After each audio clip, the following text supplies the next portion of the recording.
As we approach the end of The Pearl of Great Price, which is just another way of saying as we start reading that short-ass excuse for a book, it occurs to us that in the modern day, most Christians don't actually get their theology from their holy books.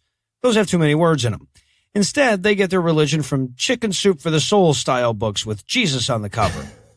Of course, gluttons for punishment that we are, we figured we should probably tackle a few of those as well. So today we're going to break down one of the top apologetic authors in the world, despite being really bad at making words happen. So tell us, Eli, who is Hillary Morgan Ferrer? Well, according to her Amazon bio, Hillary Morgan Ferrer is the founder and Mama Bear in Chief. Oh, there you go. I'm done. Of Mama Bear Apologetics. All right, I was already done, but I'm done again now. She feels Swipe left. Yep, she feels a burden for providing accessible apologetics resources for busy moms. Hillary is the co-author and general editor for the upcoming book, Mama Bear Apologetics, empowering your kids to challenge cultural lies. Jews. Sorry, I said Jews. Available for pre-order at Amazon, Target, and Barnes & Noble. Barnes & Noble still a thing? I should note that the reason we chose this book was because at the time of searching, it was #1 in the apologetics category on Amazon. Yeah.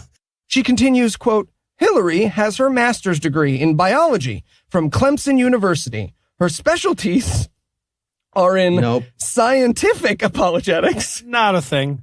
Critiques of the Darwinian mechanism. Which is like saying you're an expert in gravity not working. Yep.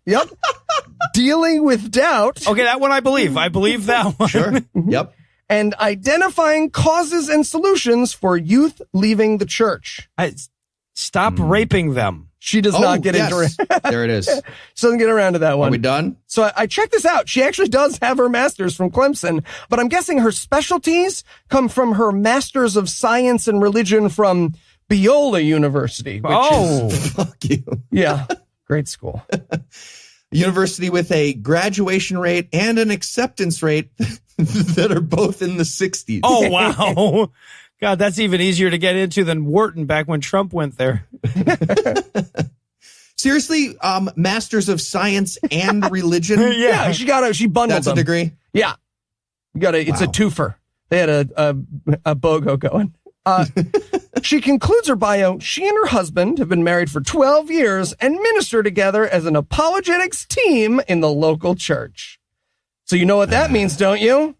Their dinner parties are technically kidnapping. They haven't fucked in at least 8 years. Yes and yes, but that also means it's time to play Follow the Money. It's time to play Follow the Money. It's my favorite game. Everyone in church is backed up by white supremacists and large charities. All right. So, on Hillary's Facebook page, she let us know that she works for 2 501(c)(3) tax-exempt charities. The first one is the Women in Apologetics charity, which, according to the charity lookup website I employed, sadly made no money this year. Yeah, despite holding several events and speaking arrangements, etc., they just didn't make any money. I get it. Sometimes you make $0 on your giant church-funded apologetics charity. Yeah, it happens. always. Yeah. Women in apologetics. At least it's good to see women finally breaking that glass ceiling in the lying sector. Is moving on now. But don't worry, I know you're worried about her. If you go to her website and want to support Mama Bear Apologetics, you'll find that they actually operate under the umbrella charity of Faith and Learning International, whose income in 2017 was just over $3 million. Oh, wow. The vast majority of which is spent sending missions to Africa and Central America. Because nothing says Mama Bear like spending $3 million a year changing other people's kids' religion. Am I right? Yeah. I love how much they spend sending missionaries to places that are already all Christian, right? Like Central America, really? You can make some Christians while you're there. Good. But Eli, you say, is she a bigot? I mean, I would have put the words in a slightly different order when I would, and not a question. Well, there you go. There you go. Period at the end. Yeah, me too. I also wouldn't have put a period between you say and is she, but maybe that's just me. Yeah, sure. Spoiler alert for the book, yes, but literally The first thing that greets you on her website upon navigating to mamabearapologetics.com, you are greeted by her latest podcast episode. Yes, she's a fellow podcaster. How to talk about Pride Month with your kids. Which Really? I listened to and is amazing. Okay. At the risk of turning this segment into God-awful podcast, here is her own summary of the episode on the page for the episode. This is her. God-awful show notes. Yeah, this is God-awful show notes. Practical tips for addressing Gay Pride Month with your kids. 1, find out what they already know. Ask about the rainbow. What is it? What does it mean? And what does culture Jews say it means? Sorry, Jews. I got a thing. Ask your kid if their teachers are still pretending indigo and violet are two different colors. That's 2, educate about what the movement is. Why June is Gay Pride Month. Some of the history and frustrations that led to it coming about. Yes. Please tell your Christian kids about the anti-gay Gestapo tactics at the Stonewall Inn. Right. Yes, do that. Yeah. No, I love the thought of some parent taking this one way too seriously. They bust out a little chart with like all the different positions 2 men can manage, a little pointer. Yeah. 3, raising your kids in a countercultural world. We need to be living as if we are in Babylon. What? Drink plenty of liquids? Make America Mesopotamia again. There you go. Learn what culture was teaching them, but do not compromise your faith, e.g. Daniel, Shardach, Meshach, and Abednego. Yeah. No, it's important your children learn about burning to death for their religion. It's a weird first example. Thank you. Thank you for calling that up. You don't have to give up everything, but expect to be different. And then this is my favorite part of this section. Oh, this is amazing. Yes. Exposure to germs helps the immune system attack foreign invaders. It is the same with faith. If we keep our kids away from any spiritual bacteria, then they won't be prepared for the onslaught of attacks in middle school, high school, and college. I just, sprinkle a little bit Jewish hair in his food every morning, keeps him inoculated. She continues, attacks are going to be attractive and convincing. We get it, Hillary, you're gay. Train them early. Buy the Mama Bear book to help you. Yeah, right. No, nothing will help more than giving her money. Exactly. Also, final show note, dealing with people versus how we deal with biblical commands. Sometimes we can be unyielding with people and overly gracious to the point of compromise with Scripture. In reality, we need to take hold of what is true, Scripture, but extend the graciousness. That's in the show notes. It's just Scripture, in case you forgot. Yeah, right. But extend the graciousness of Christ as we witness to those who are not believers or are weaker/newer believers. Translation. Homophobic slurs should have a nice, pleasant tone of voice. Yes, right. That's what we call the moral high ground. All right, so we're Gross. 4 pages into the book report. I guess we should mention the book. So this week, we tasked Eli with reading Mama Bear Apologetics. That's Farrer's flagship work. So what were your first impressions, Eli? Jews. We literally are on the title page, 0 pages into this book before she lets us know she's used 6 different Bibles for this book. Because of how inherent the Word of God is. Because of the inerrancy, exactly, yeah. Yeah. Then in the acknowledgments, it says... This is the best. Right.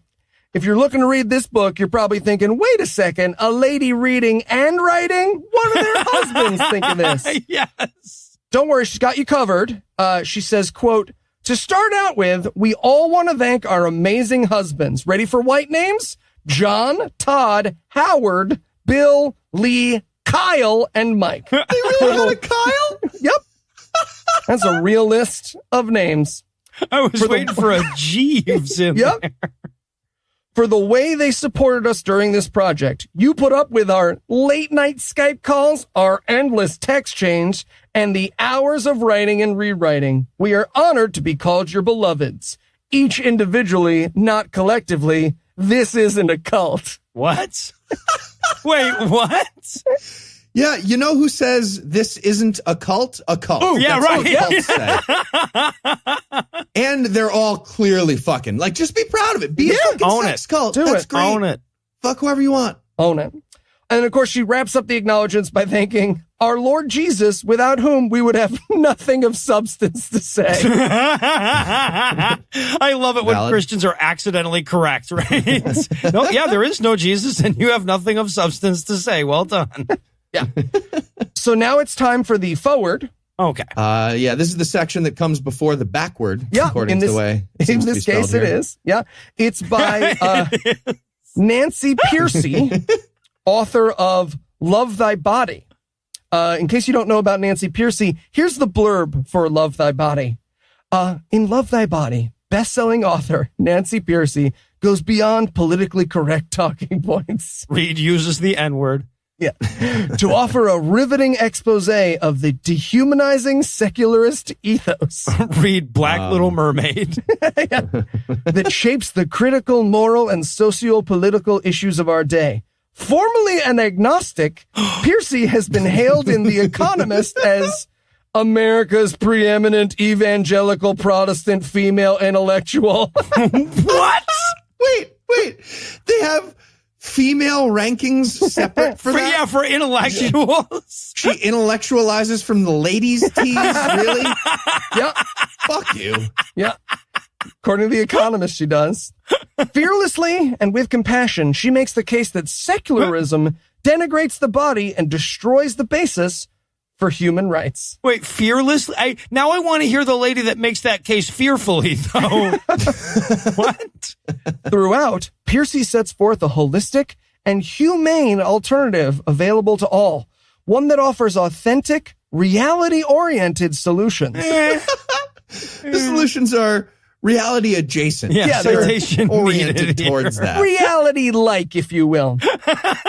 These solutions embrace the dignity of the human body and provide a sustainable basis for unalienable human rights. Now, more than ever, we need to learn to love thy body. And yes, you bet your ass I added her book to the list of future bullshit we're gonna do. Good. Right. So she's doing the forward for the book, and we start off with Nancy letting us know that she abandoned her Christian upbringing midway through high school because of the pressures of secular culture, damn it. She got a little too adjacent with reality. Right. Yeah. Mhm. It's a gateway Quote. drug. Yeah, here's the quote. At the public high school I attended, the teachers were secular. The textbooks were secular. Yeah. And my friends were mostly secular or Jewish. I did know a few Christians, but they were theologically liberal. When I visited their church, they stood in a circle, held hands, and sang the civil rights anthem, "We Shall Overcome." I was not What? impressed. End real quote. I wanted real Christianity. None of that MLK weak sauce bullshit. He's not a real Christian. That's a fucking gospel song, but okay. It is. That's the best can, part. Yeah, right. No, I can see why you were offended by living in peace and not being afraid. Those are the only goddamn lyrics. Yeah, if that was that's a real gospel song. Yes, that's it actually starts what- yeah, as a that's where it gospel So starts. that means she was specifically responding to MLK. That was what bothered her. Yes. Absolutely. And the blacks ruined that one for everybody. There's no other way to interpret They that. steal music from the white people sometimes, too. Yeah. That says she does want us to know that she had a daily Christian radio program called Breakpoint in the 90s. And the times they got the most audience interaction was when they talked about kids, which she is super sure is a good thing. But Nancy knows what you're thinking. Sure, apologetics is great. Who doesn't love it? But doesn't that require a penis? A penis? No, that's what she knew you were going there. But no, quote, mothers are especially well equipped for this task. Why? Because effective apologetics requires empathy. You have to be willing to listen to the other side intently enough to understand where the questions are coming from. End quote. You know, just not intently enough that you can actually answer the questions, Right, but you yeah. got to know. Exactly. All right. So now that we're 5.5 pages into your book report, maybe we should talk about the stuff that comes after the table of contents. So how does she start off this one? Protecting your kids the Mama Bear way. Oh, Jesus. Or as a real book would call it, Introduction. The 5-word. Yeah. So Hilly Morks opens up by telling us the very true and not at all made up story of Jody. You guys ready for this story? Oh, yeah. Here we go. Quote, after her son got his first, I'm so sorry, this story is so funny. This is a lie also. Yes. Yeah, it's absolutely a lie. After her son got his first job post-college, her world was turned upside down. On a weekend visit, he declared that he no longer believed in God. He was following in the footsteps of his atheist boss, who had convinced him that Jesus was just like Santa Claus and the Tooth Fairy. Yeah. End quote. 'Cause, you know, the gateway to atheism is your manager at Quiznos. Yeah, so Mom, I'll tell you a story about this week at work. I was talking about the Kalam cosmological argument while I was marrying the ketchups, like you do. But then Steve, the zucchini chopper, he really hammered home the idea that, infinite regress is a problem for both sides. And now I'm an atheist. So there you go. Fuck you. So Jody does what all supportive Christian mothers would do. She freaks the fuck out. Quote, Jody, a fitness instructor, little note for me, there will never be a reason she gives us this information. Yeah, I want you to picture Jody hot, though. Jody's pretty... Exactly. Jody, who's had sex with a man, and literal sex. So tight. Jody has tempting. Jody dove into the unfamiliar world of academia and Christian scholarship. I don't even know if those worlds are familiar with each other. So. Frantically searching for evidences that would refute her son's objections. Why was she frantic? Just calm down. Just relax. Just take it easy. You're flipping white. You can't even find them now. I threw up on another copy of Case for Christ. Put your arms up over your head. There you go. Throw up one more time. I see you want to do it. Quote continues, she didn't ask for this task. She didn't want it. But her baby's eternal destiny was in the balance. Exclamation mark. Balance. What else could a mama bear do? She saw the philosophical, this is so good. She saw the philosophical bulldozer crushing her son. What? And she jumped in with both hands, as all mama bears do, wanting to lift it off him. So, normal response to your kid losing religion. You're acting like they're being, crushed by a bulldozer? Yeah. Sorry. No, it's not how that works. A bulldozer would just push her son along philosophically in the Scoopy part. The philosophical Scoopy, the blade thing. She's thinking of maybe a philosophical steamroller. Yeah, I think that's what she was going for. Which is also a stupid metaphor, just to be clear. All right, and speaking of being clear, here's what we just learned. Jody had never read anything about anything. She didn't know anything about anything. When her son started learning stuff, he realized that she had been wrong about the everything that she told him since she didn't ever read or know anything. So then, for the first time, she reluctantly learned stuff in a desperate effort to prove him wrong. So we're starting where all great philosophical journeys begin, with the conclusion. Yes. Diving in with both hands like a mama bear, the old expression. Fighting a bulldozer. The both ends mama bear. Anyway. But diving in ass first with both feet, not really, and hurting yourself. Yeah, exactly.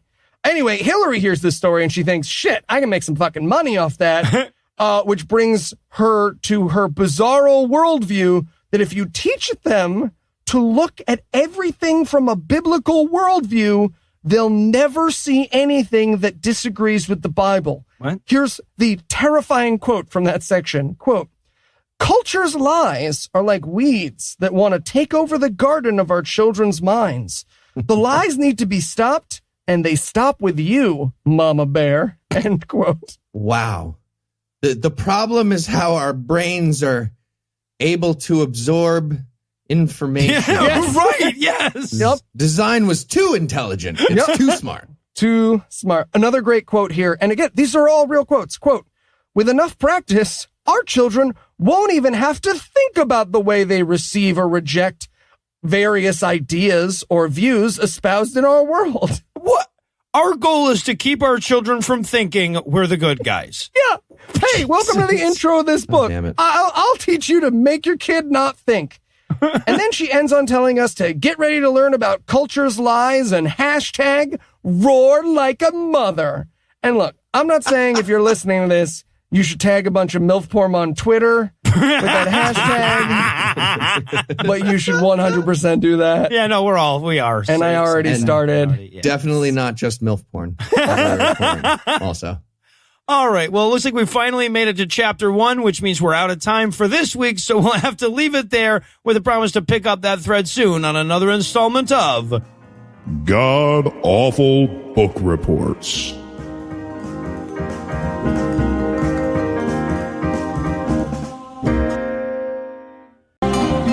According to New York University, the 30th ranked college in the nation, Eli Bosnick is an expert in English. Don't hold them to The that. language, not the spin on the billiard ball, the language. And while stating that publicly no doubt changes the numbers at least a little, it's a pretty good answer to the inevitable question of why is Eli the one reading the book that's bound to accompany this week's installment of God Awful Books. So, Eli, we've all made a pretty good effort to purge what we learned last time around. Can you give us a quick refresher on Mama Bear apologetics? Indeed, I can, Or Noah. not. It doesn't matter. So, Hillary Morgan Ferrer is a Looney Tune whose recommended source page includes an SPLC-listed hate group and a lady who will come to your school and warn you about the dangers of Satan worship in Hollywood. She'll also come to your local Wendy's. Yeah. Getting her to leave is a bitch, but yeah. Local subway platform, whatever. Yeah. She doesn't care.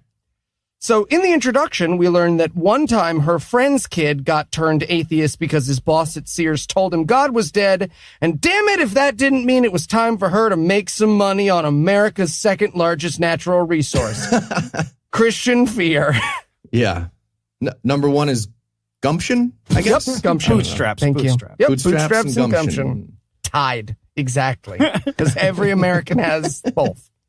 So that brings us to chapter 1. Calling all mama bears. My kid has a Cheerio shoved up his nose. Why am I reading this book? Chapter 1. What? Yes. Why? Right, yeah, it's a good sign when you feel like the first question you have to answer is, why the fuck did I buy this? Chapter 2. Hear me out. Let me finish. Right. And I got to point this out because no one's going to read this but me, hopefully. This book is written like Hilldog scribbled it on her way into class, right? The very first sentence of this chapter is, quote, I rather enjoy the phone conversations I have with my mom friends, end quote. The Oxford English Dictionary defines phone conversations Yep, as... pretty much. Jesus. Yeah. So Hillary opens with a lot of being a mom is great, being a mom is hard, but she's an idiot. So we get quotes like this one, quote, moms are like managers, except they don't just manage people, they create them. End quote. What? So you know how everyone's been inside the manager's vagina at some point? I'm nailing this now. Forgive me for wanting to move up the corporate ladder, Heath. Anyway, Eli, go on. Right. Now it's time for the section titled, Why Do We Care About Apologetics? In which Hillary explains that while a lot of people came to apologetics late in life when they started to realize the Bible is bullshit, Julie never realized the Bible was bullshit. Real quote. Real quote. During my growing up years. Childhood. Yep. We have a word for that. My timey up, early time. Not of years. death and not of also fuckable. Pre-fuckable, post-baby. Quote, if mom and dad said it, I believed it. They said Christianity was true, so I didn't question it. End quote. And again, in the book, this is a good example to her. This is like a good thing. Wow. Right, yeah. Who's more qualified to answer the question than the person too stupid to have bothered to ask it? Yeah. She also has this weird moment of insight that I just want to point out. So, quote, I've had plenty of opportunities to be angry at God. My mom's cancer, my cancer, my sister's terminal cancer and recent death, my depression, childlessness, you name it. But Hilldog says, quote, to reject the existence of God would be the most irrational conclusion I could come to, and I refuse to be irrational. End quote. Do ya? So instead, she was like, all right, rational conclusion. God hates me. Skeptic. Nailed it. No, if you'll excuse me, I have a sadistic ghost to appease. Yep. So her point here is that sometimes she doesn't feel like God is real, but she always knows that God is real. And the metaphor she uses for that is that it's like a house where the foundation is knowing she's right and never questioning it. Yeah. And the windows are feeling she's right and never questioning it. Yeah, so my epistemology got condemned by the zoning board, but yeah, still feeling good about it. Yeah. And apparently she just turned her editor's notes into section headings, because now it's time for a section called How to Get People Excited About Apologetics. Fellas, are you fucking psyched? I will remove one article of clothing for every god you can prove exists. Yes. All right, there we go. So the reason most people get excited about naked. apologetics, is when literally anyone says anything they disagree with. That's where apologetics come from. When they have a bad experience, when they meet someone of a different religion, or quote, one of the more mobilizing experiences is when a person witnesses firsthand the spiritual slaughter that is taking place on college and university campuses. End quote. The knowledge. All right, it is time to deplatform all these professors who get fucking speaking gigs at universities. Yep. What? Now it's time for her to get a little bit serious with us, guys. Are you guys ready? Okay. Really? Because apologetics isn't just for fun. Young people are leaving the church in droves because of the youth exodus. Oh, I thought you were going to say rape. Nope. Or us being wrong and also rape. Nope. That was wrong. No, so we switch narrators to Julie.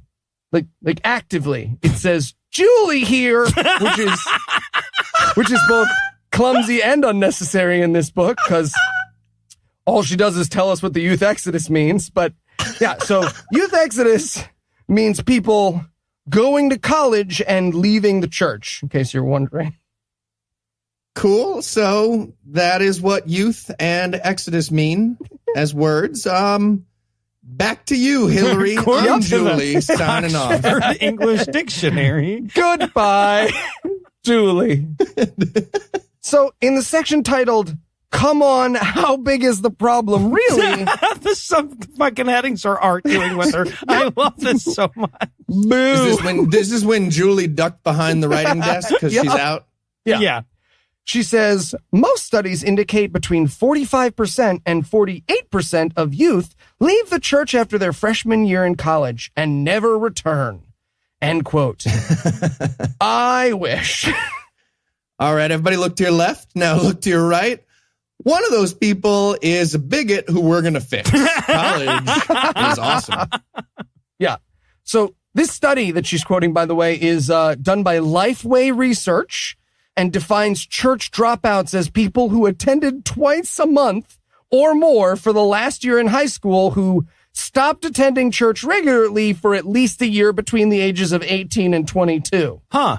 What? Yeah, so when their parents stop making them do it, they stop doing it. It must be Satan hiding in the hacky sack circles or something. I can see why she's concerned. So now it's time for a section that's so goddamn close to self-aware. I was worried we were going to have to cancel the segment, which is, what exactly have they left? Section 5. What would you say we do here? I don't know. And so Hilldog's answer is a lot of shit.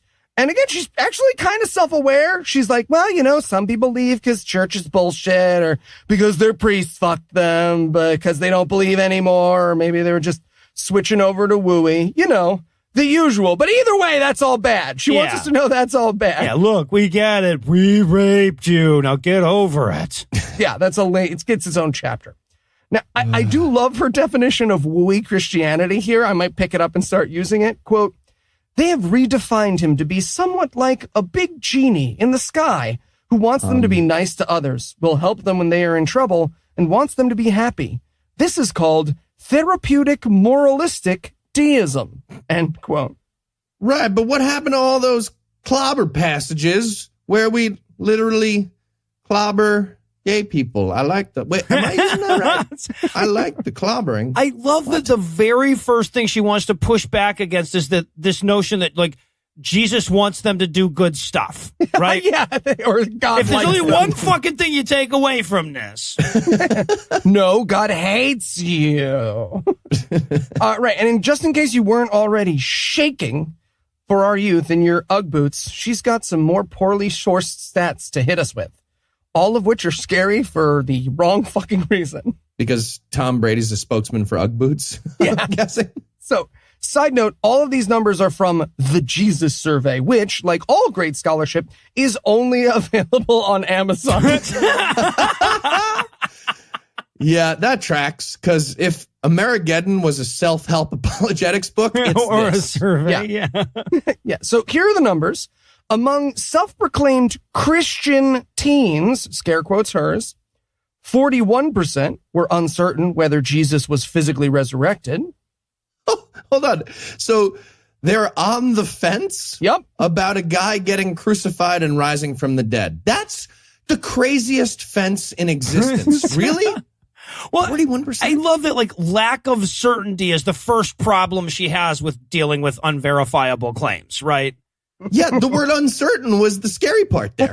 Yeah, to her. 63% didn't believe Jesus was the son of the one true God. Okay, so 63% of Christians are not Christian. That's good stat. Good Yeah, stat, no, Hillary. we just keep reapplying that and we get rid of all of them. Yeah. Yeah, 44% believed the Bible to be just one of many authoritative voices about Jesus. Yeah, I'm guessing they're not talking about Dostoevsky there. That is pretty much all Lee Strobel fans. Yeah. And that's that. I don't know if I'm buying this nearly half of Christians are aware of multiple books premise, but, you know, okay. 60% are uncertain, unsettled, or confused about whether the Bible can be trusted. Right. But with the Electoral College, we're still trusting. Well, yeah. Chapter 11, How Not to Count the Legs on Grasshoppers. It's coming. It is coming. Spoiler alert. 70% express persistent, measurable doubts that what the Bible says about Jesus is true. Measurable doubts? Yeah. What's a unit of doubt in her head? What doubt units are being used? I think a qualm. Like one qualm. Yeah. That sounds like a unit. Yeah. Like a quantum unit of doubt. So the next section is an increasingly hostile world. And this is Julie again. Hi, Julie. Very important. We switch Hello. narrators constantly Good day. by name. Yep. Hello, Julie again. She wants us to know how serious this is because, quote, we are also now seeing gulp, the first generation of these religious exiles parenting their own brood. Wait, sorry, that was her gulp? Yeah, The gulp was in the... Jesus. The gulp and... That was Julie gulping? Julie gulped. Or Hillary gulping? Nope, Julie gulped, and Julie also refers to non-religious exiles as broods. I'm on location with a brood. Here we go. Yeah. So now it's time for some myths about the child Exodus. And if I may, I'd like to read the entire opening sentence here. You know how you have to fight to get that precious time alone in the bathroom? I see that chocolate bar tucked away in your book. What? High five. Unrelated. But your children just will not leave you alone. In a similar way, Satan will work through peer pressure and cultural chaos, Jews, to pressure your kids and won't leave them alone. End quote. Okay. So just to review, Hillary Ferrer is constantly trying to eat a Snickers and take a shit at the same time. Yep. First of all. But her kids use peer pressure and also cultural chaos to ruin her eat shits.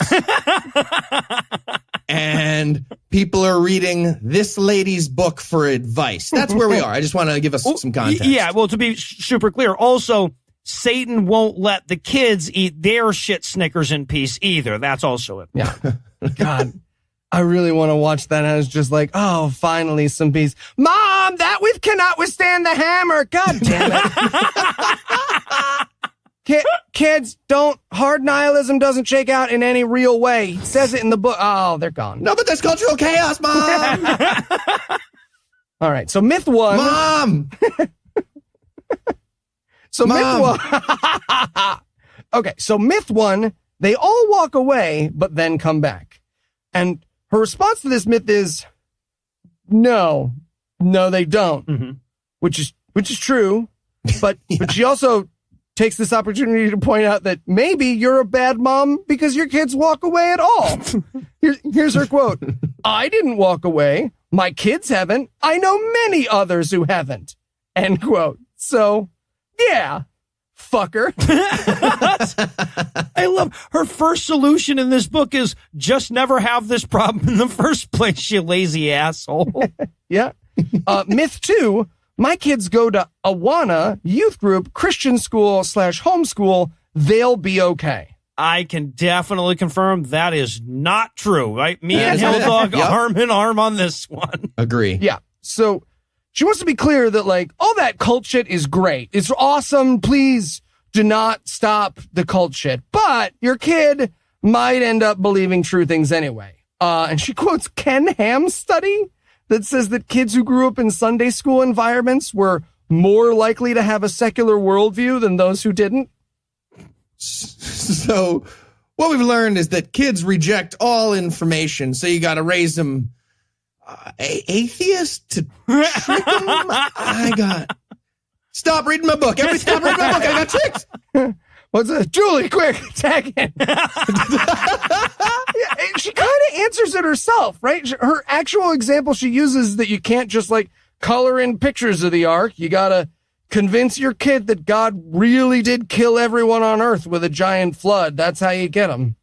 And then she takes a moment to just shit on youth groups for being too fun. She quotes Frank Turek. Oh, wow. And Ken Ham in the same book. This is a good sign. Yeah. And here's his quote, what we win them with, we win them to, end quote, which is actually totally correct. Is actually a meaningless string of words? No, because like youth group is fun, but you know what's more fun? Everything youth group has plus fucking and drugs. Yeah, right. Yeah, exactly. Letting them even know fun exists is probably working against the but come to church anyway message. And that's what she's saying. Yeah. That brings us to myth number 3. They won't need apologetics training until college. And can we just take a moment to acknowledge that this book is like, look, I know you think you can keep your kid from learning stuff until college, but that's not true. Those little fuckers are sneaky. Yes. Here's a literal quote from that section. The culture itself has become just as corrosive as college. Yeah, pretty much anywhere there's a finch beak, you're in danger, honestly. You pretty much, yeah. So yeah, just to be clear, this book, in no uncertain terms, says you have to wash your kid's brain early and often so they'll be ready to not learn when they leave the house. She's just waiting on the couch in the dark when her kids come home late. Hey, come here. Is that fucking data on your breath? What is that? Just a light bulb hanging over her head. Which brings us at last to the final section of this chapter. Okay, I get it. But what can I do? These subtitles just get madder and madder at her as it goes. Fuck you. This is Julie. Now it's Hillary again. Section 8. This book I'm writing is amazing, right? Right? I'm going to keep writing it now. Book, continue now. More book. Julie, get out of the way. Right. And her answer to what you can do is buy this book. Right? Is she literally, she's just like, this book will help. Also, side note, she has a little shout out to friends of our show here. Quote, atheists now have their own alternative summer camp options like Camp Quest and the LGBT advocates are introducing propaganda in public school as early as kindergarten, end quote.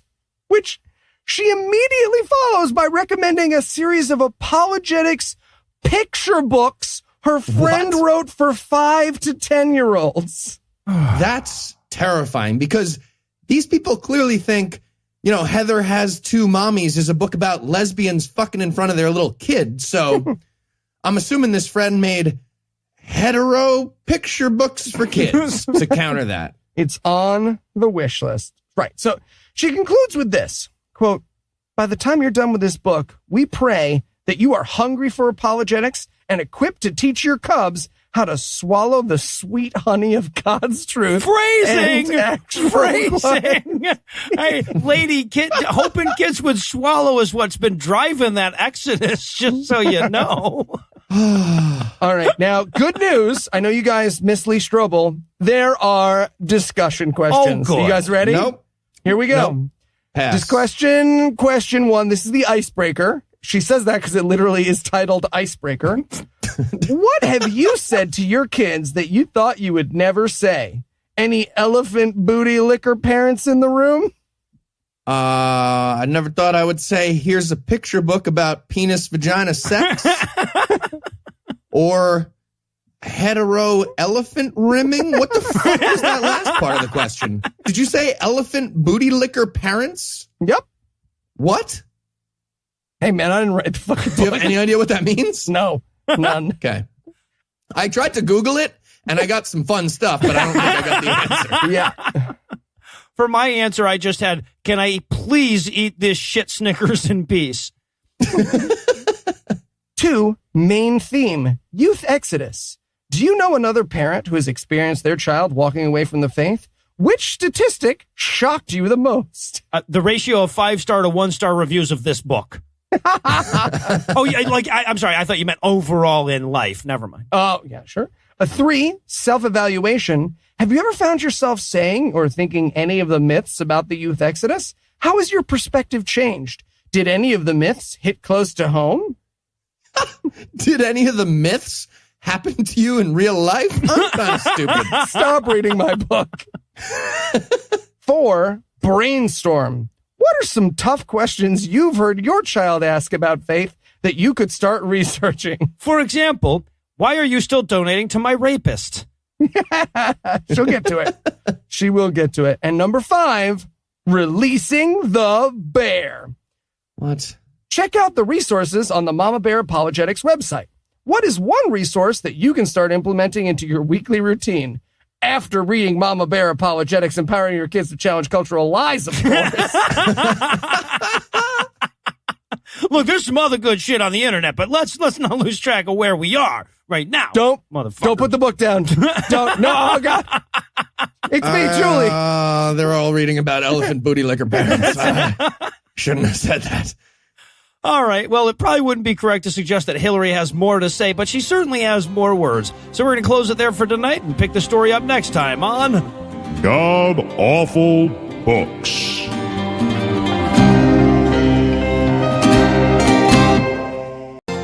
Once upon a time, a mama bear named Hillary Morgan Farrer was reading some stupid and thought to herself, hey, I can make stupid. So she did. And she quickly rose to the top of her subcategory of a subcategory on Amazon. But then along came an English major that writes in phonetic hieroglyphs, and he said, look, even I can make fun of your writing, lady. And so he did. And now that you're all caught up on the action of Eli's ongoing book report on Farrer's Mama Bear Apologetics, I suppose that we're ready to dive into Chapter 2. Yeah. I mean, to be fair, Chapter 1 was buy this book. So now it's time for Chapter 2, How to Be a Mama Bear. Is this code for being the weirdest mom on the playground? Yeah, well, weird doesn't feel like the right descriptor there. Like, giving out craisins on Halloween, that's weird. That's weird. Yelling at your 9-year-old to make sure the culture doesn't distract them from God kind of puts you right there with anti-vax mom. It's weird how they kill people. No, it's not the right word. Weird is not appropriate there. Yeah. And as if this book wasn't confusing as it is, I should point out that this chapter is written by a different Hillary, Hillary Short. Either way, she's going to start this chapter off with the story of the time she and her husband went whitewater rafting with his family, because what this apologetics book was missing was slides from someone's vacation. Yeah, God. Okay, but if the turbulence of the river turns out to be an analogy for life, I fucking quit. Spoilers. A literal mama bear mauls her like a salmon. Okay, well, this is actually kind of funny. I'm writing a book with this. Okay. Oh, but it's ironic. The story she uses at the beginning of this chapter here is amazing because it 1000% does not prove what you think it does. No. Yeah. So in her story, her sister-in-law and her both get swept overboard in the side of the whitewater raft. And she talks about how her mother-in-law leapt to the side of the boat and dragged her sister-in-law back on. And they're that's what a mama bear is, smart and strong and quick to act and blah, blah, blah, blah, blah. But what she doesn't mention is nobody pulled her out of the water. Yeah. It's Sophie's choice from Ava's perspective, and Miss Short doesn't know it. Yeah. Sophie's choice from God's perspective is having the Holocaust happen. Yeah. Just to be clear. Right. But here's the other thing I love. It also proves, since, she didn't die before she wrote this, that it was unnecessary, right? She was fine. Her sister-in-law could have just swam back over to the boat. So even in her own fucking story, the mama bear is irrational, overprotective, and doesn't improve the situation. Yeah. So she talks about how hard it is to be a mom for a little bit, and now it is time for her to shit on Camp Quest. Literally, the creative camp for skeptical kids. She actually names Camp Quest, and the example she uses is the invisible unicorn test they talk about with the kids. Now, for those of you who don't know, this is a fun little exercise they do with the kids at Camp Quest, where they tell the kids, hey, there's an invisible unicorn somewhere at camp, but it can't be seen or smelled or touched, and we only know it exists because of a thousands of years old book. And then the counselors sort of talk the kids through how we would disprove that unicorn. Yeah, and by the way, regardless of what Camp Quest's restraining order says, Eli, I think using that to convince the kids you weren't masturbating was brilliant. Thank you. Stupid itchy ankle bracelet. Anyways, the invisible unicorn, it's a fun, sort of lighthearted way to talk to kids about critical thinking. Unless you're Hillary Short, in which case your response in this chapter is, you motherfuckers don't even want to find the unicorn because you love being gay so much. I'm hetero fucking this unicorn right now. We're going to have a unicorn baby and nail it to a cross. Learn some morality.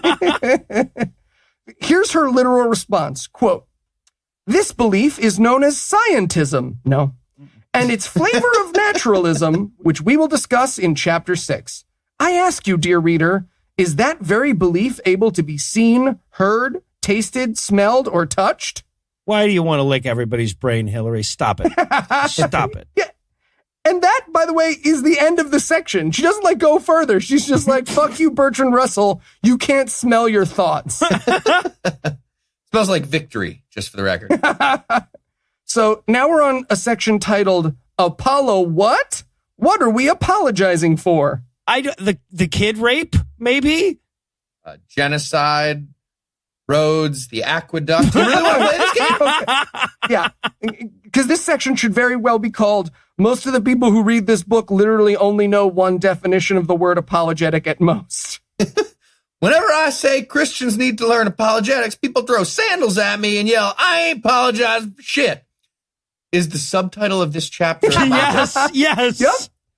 Right. So I totally knew this. Just want to throw this out there because I'm super smart. But apologetics, the word, comes from the Greek apologia, which referred to how a lawyer would argue their case. So I'm just saying, now we can't say that Hillary Short didn't teach us anything. I mean, we can definitely say that. Well, it means speaking in defense. Anyways, moving on. Now we're at a section called A Call for Moms. And this section is another goddamn ad for Mama Bear Apologetics, the website. We are 2 chapters into this book. And so far, the intro and both chapters have been ads for this book and related products. Yeah, but also, though, we learned from Lee Strobel that when your readers are Christian, you got to constantly give the next page the hard sell, though. But this book, it's even better if you read to chapter 3, guys. Yep. Just reading this page on my Casper mattress sure is comfy. Yeah. So she has the saddest plug ever for her podcast here. I want to read it. So this is the real quote. Quote, "The Mama Bear Apologetics podcast is a conversational style podcast where she and a partner discuss various apologetics topics. I don't know about you, but I can't follow a university lecture while I'm driving or packing lunches, but I, like most women, possess the ability to follow a conversation no matter what else I'm doing." End quote. Yeah, just someone else chew my gum for me for a minute. Fuck. My lady brain can't handle the complexity of the monologue format as complicated. Seriously? They need to have a little sexism in there too? And then she actually says packing lunches, like, uses up all her intellectual RAM? Yes, yeah, right. She put that in her book. Yep. What the fuck is it? Like, she's listening to a lecture on apologetics, just like, so God works in mysterious peanut butter jelly bread. Fuck, I lost track again. Mysterious what? Mysterious what? What was he going to say? God works in mysterious peanut butter? Peanut butter. That doesn't make sense. So now it's time for what a mama bear is and isn't. Are you guys ready? Because these section headings literally never mean what you think they mean. I feel like I could name a lot of isn't. That's just like an easy category. Yep. I feel like she's just setting herself up to have some easy ones. So first up, a mama bear is not necessarily a mom. Okay. Go on. And if you thought this section was going to be, gender inclusive, you're new here. Welcome to the podcast. Lovable rogue. No, what she means by this section is that you can yell this shit at other people's kids. And the proof is the most horrifying twist since Old Boy is Hillary Morgan Ferrer. That's right. Fucked her the daughter. collector of this book, HMO, wrote a book about defending your kids from the satanic influence of reason, and she does not have kids, which makes this book 8 million times creepier. Wow. That really does. Terrifying. Okay, so next up, a mama bear isn't necessarily formally educated in apologetics. Because that's not what those words mean. Yeah. No, I feel like necessarily, formally, in, and apologetics are all just there to pad the word count. All superfluous. All right. Our next one is a mama bear is not abrasive or argumentative. I do not believe you. Yep. You're That lying. whole this mini section comes up way more protesting too much than it does as advice. Yeah, no, this chapter isn't mad, it's disappointed. Gotcha. Then we get a mama bear isn't one stereotype. Not a great sign when your list of shared characteristics include they don't have shared characteristics. Ceci n'est pas un mama bear. Yeah. In this section, she points out that mama bears can be anything. They can be mothers and yoga instructors and CEOs. And my reaction was, yeah, but they're not CEOs, are they? Hillary Short, they're not, though. You can just be a CEO of stuff if you want, by the way. Just like, hey, I just became a CEO of like 6 things. There you just go. Now. Look at me go. Ryan Slotnick, he was rips on Mars. All right, so now that we know what mama bears aren't, besides actual fucking mamas. Or bears. This is the Holy Roman Empire of apologetics here. Or pipes. Yeah. They're not. It's time to learn the 4 key traits of mama bears, or as Hillary calls them, the 4 H's. All right, Do they all start with H at They least? do, yeah. Wow, okay. She nails it. She does nail it. I was 50-50. Oh, you would not have been wrong if she'd gotten one that One was of them like was a a silent. W? Yeah, Yeah. absolutely. Arithmetic in there somewhere. Full. Yeah. Number 1, honesty. Liar. Yep. Yeah, okay, just going to start this liar clock. Let's see how that All right. So she sets up the bones of Christ challenge here, right? But then she doesn't answer it. She literally in this chapter section is just like, what if someone showed you the bones of Christ and proved that he never rose from the dead? We are basically scientists. She doesn't. Stopping the clock. That's it. So was that 8-9 seconds? Yep, she did it. She did it. Number 2, the H number 2, humility. Yeah. Really? Yeah. Be sure to dedicate a few paragraphs to how humble we are in this. Okay. Just going to start this pride clock and stop it again. Yep. Yeah, I really didn't need to start Who had that one at 0? all. That's a double click.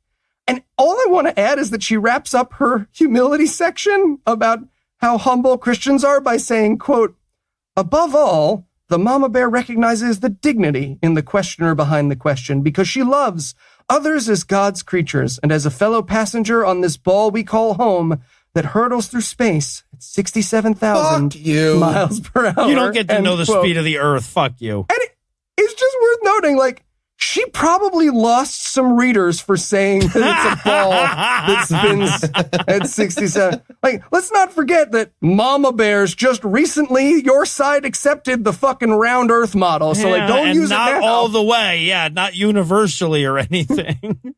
H number 3, humor. Oh, will any of these not be self-contradictory? No. Okay, but in fairness, I laughed when I saw that number 3 was humor. Yeah, Well, she there's got no, it. that's I true. laughed. That's true. When I first saw that, that was quite humorous to me. Oh, and this section, it's pain. Humor is great. I mean, I'm a Christian woman writing in an apologetics book, so my understanding of humor is what comes between live and love on a wooden board I keep in the kitchen. But go ahead and chuck some jokes in there if you want.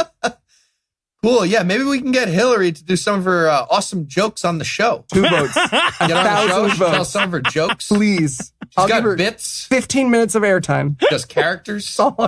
She does impressions. I bet she does impressions. Oh. Carl Black gets into people. a fight with a Okay. Christian pug. All right. And finally, number 4 of our H's, in the spirit of humility, which was number 2, just quick reminder, heroism. And again, this section is just like, if you think about it, being an asshole about Jesus to people way too young to defend themselves really is like being Superman. Yep. I just want to cover one little quote. She says, quote, "What worked for our generation growing up, attending church, Awana, and reading the Bible, is no longer sufficient. Are we saying that scripture is insufficient? Absolutely not." No, Stop hitting yourself. No, I'm saying that we are useless. Us. I'm saying it's important to be humble, and I'm also saying the Bible is incomplete without your copy of Mama Bear Apologetics. No, I'm not. Yes, I am. $9.99. All right. So now it's time for a section she is called, I'm new to apologetics. Where do I even start? I bet the answer is this fucking book, isn't it? One of them. So number 1 is know your Bible. Yeah, that's how you know where to find your Achilles heel and Achilles anatomy chart. Yep. All It's other all- parts of the body. That's what we're using. So number 2, gather resources. And Noah, you guessed it. This section is once again buy this book and listen to our fucking podcast. Number 3, carve out regular family time to study, which feels like cheating to me. Is that not cheating? Again, what does it say about your readership when you feel the need to spell out that this will all take place in the time dimension and therefore will require a blocked out segment thereof? But if you're studying the Bible and, you keep mixing up the order of peanut butter and jelly, don't worry. That's just normal lady brain, happens, standard. So just check out Bible Peace Theater. You can hear the book in a nice, digestible conversation form that us lady people There can you follow. go. We got Public songs. service. That's great. Number 4, find like-minded mamas. And in case you're wondering, yes, this entire section is block your shitty atheist niece on Facebook and her dumb questions. Minion memes should be the only thing on your timeline. Yeah, right. No, if you want to learn how to argue your side of the debate, be sure to team up with people that don't disagree with you. Ever. Yeah. Great place to start. Just walk out front of a Walmart and yell, "I'm looking for answers." You will find a mama bear who is happy to help you right away. And number 5, practice, practice, practice. Now look, Tim's going to put this on YouTube. There's going to be a hashtag. Mama Bears, if you're listening, and I really, really hope you are, if you ever want to practice, give us here at The Scathing Atheist a call. 1 out of 3 of us promises to be nice. He really does. but he's lying. He is. He's going to ask you how your hospital tour is going and make you cry. But he is humorous and a hero. There's And that. What was the other one? Humble. There you go. There you go. All right. So with that fun out of the way, it's time for some discussion questions. You guys Oh, ready good. for the discussion questions? Oh, yeah. All right. Number 1's an icebreaker, as usual. What have you witnessed, either in yourself or someone else, that demonstrates the strength and ferocity of a mama bear protecting her kids? Okay. In 2003, Deanna Laney killed 2 of her sons by crushing their heads with rocks so they wouldn't have to suffer during the end times. Does that count? Is that what you're promoting, lady? The heavy rock. Did she spare a few of her sons? But she tried to kill the third one, and the third one survived just with terrible fractures to his skull. Mysterious ways. Mysterious mama bears. Okay. Let's see. Something that demonstrates, what was it? The strength and ferocity of a mama bear. Protecting her kids. I would say this book, but Hillary Morgan Ferrer isn't being fruitful and multiplying because she's a bad Christian and a broken woman. So, pass. I'm going to pass. Yeah, you pass. I'm not answering these questions. Andrew deleted my answer from the notes because it's the condition of the lawsuit. So, whatever. Yeah. We'll move on. Question number 2, main theme. You can do this. What are some misconceptions you have had about apologetics in the past? Did this chapter help clarify how you, as a mom, can be a Christian apologist? What stood out to you? The fact that you already took away the "you don't have to be a mom" clause? Number 3, time for some self-evaluation. All right, we're going deep. Review the 4-H attributes. Which characteristic comes most easily to you? Which is the hardest and why? Just to review, the 4 H's were honest, humble, hero humor, which is the title of our Christian stand-up comedy tour, by the way. Yes. Backing to backing across the mega churches of the country. All right. Number 4, it's time for a brainstorm. What are some ways you and other moms can encourage and reinforce learning apologetics for each other and in your church community? Oh, good one. Recruit better authors. Yeah. For the Bible. Get a better God. Better ghostwriter. All right. And then 4, finally, release the bear. Okay, please be literal. Did someone make fun of you for being bald? Tell me she involves a bear. Would you be willing to talk to your pastor or other church leaders about their thoughts on apologetics and the importance of worldview training aimed at helping youth? What are some ways we could help the church reverse this trend of young people leaving? Stop raping them. Stop raping them. That would help so much. Don't release bears when they make fun of you for being bald, perhaps. Don't want the answer. Or celebrate books that recommend that. Anyway, all right. Well, we're not going to ask poor Eli to read more than one chapter of this thing at a time, so we're going to close it out there. But we'll be back in a few weeks with even more ad copy in the next God Awful Books.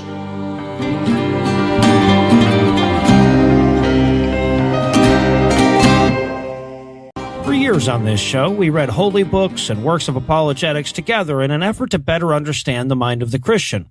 And I guess it was moderately useful, but it pales in comparison to how easy it's been to get into the Christian headspace when I have someone describe a book I've never read with naked bias. So in that vein, we're going to be returning to Mama Bear Apologetics with another edition of God Awful Books.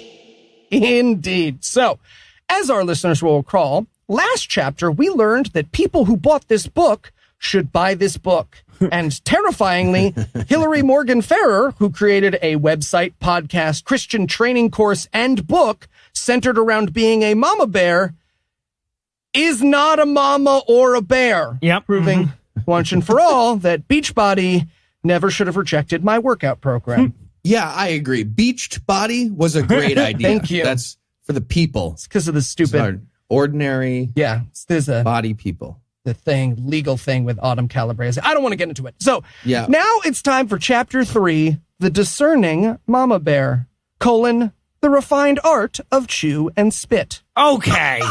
Please be a sex thing. Please. It's clearly a sex thing, right? No, sadly, it is not a sex thing. But discernment is a 3-syllable word. So we're going to spend the first couple paragraphs of this chapter informing the reader that it is not, in fact, an ice cream flavor.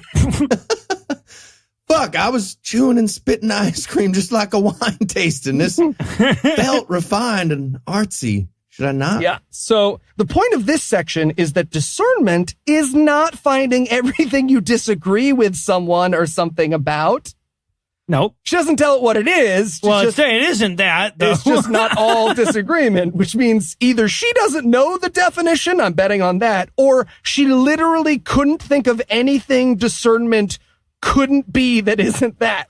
So With a definition that muddled, it's time for a subsection called the party nobody wants to attend. Eli, for the last time, we're not going to celebrate your birthday on Ann Coulter's grave. She's still alive. I mean, we could have... Not in the show. No, Nobody heard absolutely that. not. Nobody heard that. Well, we could have. We could could have. have. So this section is about how Christianity can sometimes seem like the party of no. And that's a party no one wants to attend. Quote, if we Christians are constantly focusing on our areas of disagreement, then we've basically become the food critics of Christianity. We sit back, create nothing, but tear down anyone else brave enough to try, end quote. What? Which is super not what food critics do. No! And my amazing marshmallow squares somehow only took second place last year at the church bake-off. Sorry. I was talking about the refined art of discernment. So, I'm sorry, but this statement cannot be correct. If Christians are X, then they will become the Y of Christianity. That cannot, you can't even phrase something like that. Wait a minute. And also, you guys are the anti-drinking, anti-sex, anti-gay, anti-drug, anti-dancing people, and you think that the reason people don't want to go to your parties is because you critique their food? What the fuck is wrong with you? Yeah, so that begs the question, don't worry, we got a segment. So how are we defining discernment? And according to HMO, quote, biblical discernment means identifying both the good and the bad. Right. Like, for example, slavery, bad. Slaves recovering days later, good. It's good that they recover. Biblical discernment. Yeah. She compares it to a food allergy. So this chapter, just to be clear, if we're following the metaphor, is about teaching your kids which ideas they are allergic to. Yeah, that tracks. Christian kids are very much like a dog trying to eat a thumbtack. And moms should be like, drop it. Yeah.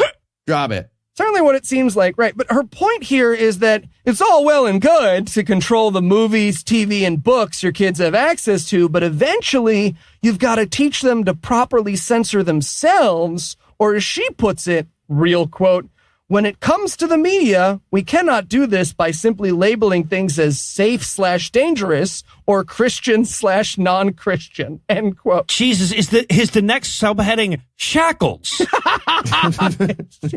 I wish it would be clearer and more honest. Yeah, right. What she has in mind is a section called the chew and spit method of discernment. Actually, don't drop the tack yet. Chew the thumbtack. Let's see how it goes. Maybe spit it, maybe swallow it. I don't know. We'll figure it out. Yeah, so here's how she begins that section. And again, these are real quotes. Quote, I have a shocking little statement for you. There are no Christians so theologically sound that they are never wrong. And there are no atheists so bad that they are never right. End quote. Well, that's true. Okay. No, that's true. In the way that Hillary Morgan Farrer doesn't always traffic in child pornography is a true statement that we can all agree with. Totally true. She does, however, walk back that bridge building in a footnote saying, quote, to be fair, I must qualify my statement about there being few things that can be labeled all dangerous. Much like the fatty parts that I caught off my steak, there are certain elements of pop culture that can be tossed outright, like pornography. We can safely discard pornography without any fear that we were missing out on a nugget of truth, end quote. But Mom, I was just chewing on this dick. I was totally about to spit. I was gonna, just give me a minute. I love that. Does she think we're going to pornography to find the nuggets of truth? Right. And so the example she uses here is R-rated movies. I mean, sure, most of them are about sex and are straight from the devil, but some of them teach valuable lessons, like her real example that she uses in the chapter, Requiem for a Dream. Oh, really? What? Yep. Wow. I'm not kidding. Here's the quote. For example, there was one movie produced in the late 1990s that portrayed the journey of a guy and girl descending into the world of drugs. The movie showed the various physical and psychological stages that accompany addiction and the lengths people will go to get their next fix. Real quote, which I am 100% sure is a double-ended dildo joke, right? I'm pretty sure it is. Literally is. She's just like, all right, spit out the heroin, spit it out. This analogy got away from me. I thought we were going to, give me back my shoulder massager, too. She concludes, quote, what did I do after I finished watching it? I got on my knees. Interesting. She's going to get herself some heroin, yeah. And I praised God for what he had protected me from. Okay. Boo. Yeah. This movie reminded me how, with a few wrong decisions, I could easily have been one of those teenagers who got caught up with the wrong crowd and descended into drug culture. End quote. Well, okay, so she sat there for a long time thinking about taking a two-headed dildo ass to ass with Jennifer Connelly, is what she's admitting in her book. Join the club, right? But She chewed that. yeah.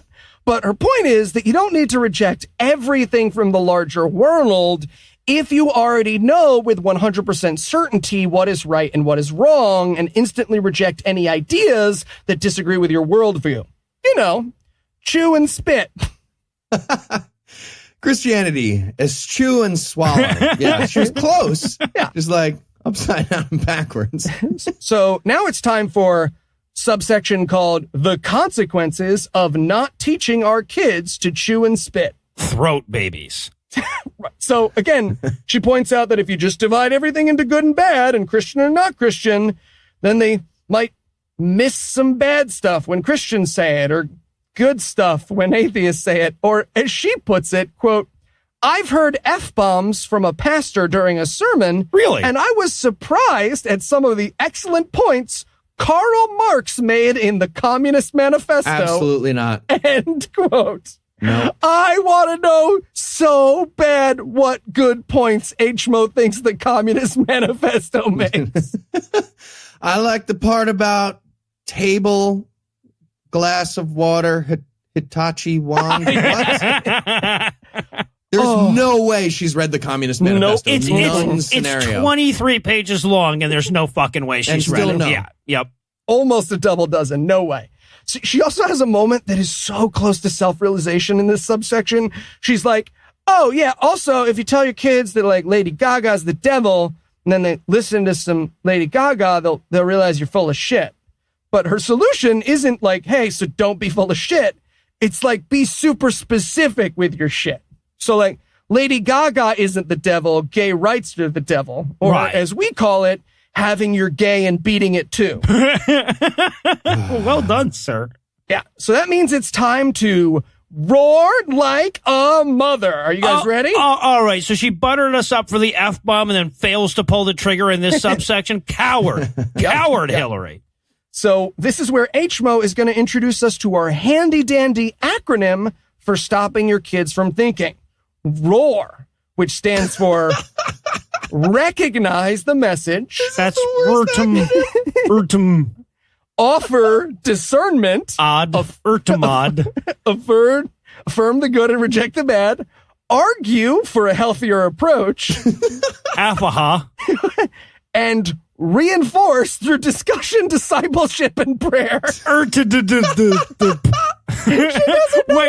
the whole acronym is Urtumad Ahafa Erdtutup. Okay. I believe it's pronounced. Yeah, doing the math on that acronym was like 90% of her writing process for this book, and it came out like that. She's like, okay, I need fucking discipleship to be an R. Can I just road like a motherfucker? No, that's stupid. Road? Who would really get into discipleship? Really? I love that she recognizes that her readers are going to need an acronym to remember. Don't just be a shrieking bigot, right? Or sorry, don't be a one-dimensional, predictable shrieking bigot. Yeah. So this is a multi-step process. Step 1, recognize the message. Mm-hmm. And this is a 4-part process, recognizing the message. Let's call that step 0. Yeah, comprehension. She's broken comprehension into 4 steps. Step 1, understand the words that are coming out of their mouth. Pretty much, Have thinking. Done. So here's her thought on part 1 of hearing. Quote, identify the messages that are being presented. They all have one or more. Except maybe that song about there being millions of peaches. I think those dudes were just high, end quote. Giggle. What? Doing the math on those peaches was another 9% of her writing process.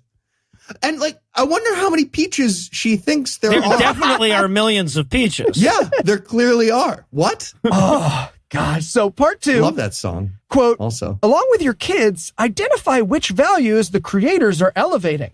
Here are her examples. Freedom, autonomy, sex, drugs, pride.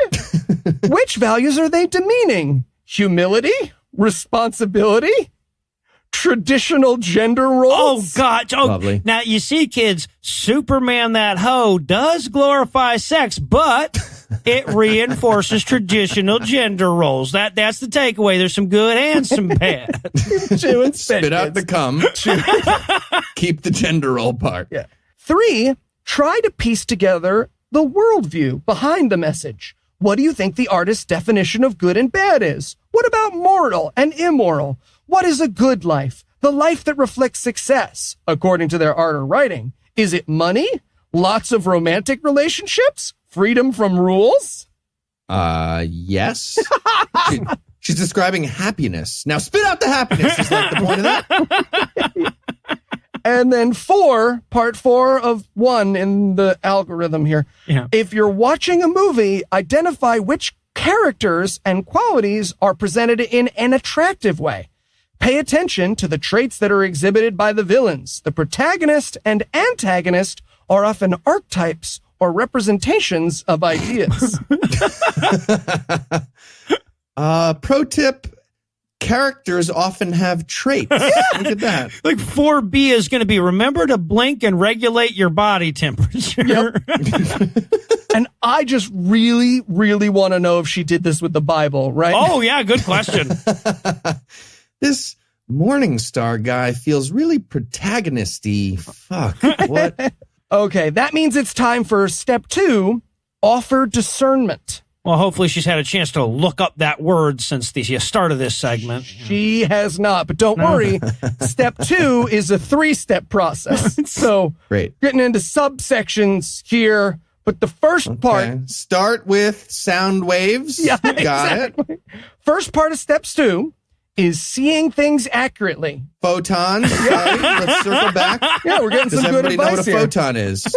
She even mentions not setting up straw men and to accurately represent what your opponents believe. But don't worry, in case you were wondering that HMO was coming to any conversation with honesty, this is how she talks about finding the good in people. Really, quote, we are not dealing with enemies, we are dealing with captives, end quote. Listen, I know that guy Plato chained us in this cave, obviously, but I could swear that was the shadow of an atheist slave walking past, right? That was clearly what happened there. All right. Idiot. So now we're dealing with that hippie, what if other people aren't evil bullshit. It's time to point out the evil. Here's her quote on that. A friend of mine used to tell his kids, what you tolerate today, you accept tomorrow. What you accept today, you embrace tomorrow. I would add a third statement to that. What you embrace today, you promote tomorrow. We have seen this progression within the realm of sexual ethics, have we not? And what you promote today, you have gay sex tomorrow with Yeah. Georgie. Okay, that's equal parts insane, stupid, and terrifying, right? Because it's completely wrong. Remember, kids, if we let the Jews have their religion today, we're all going to be Jews by Wednesday. What the fuck are you talking about? I think a lot of her readers would agree with that statement. Okay, so now it's time for step 3, argue for a healthier approach.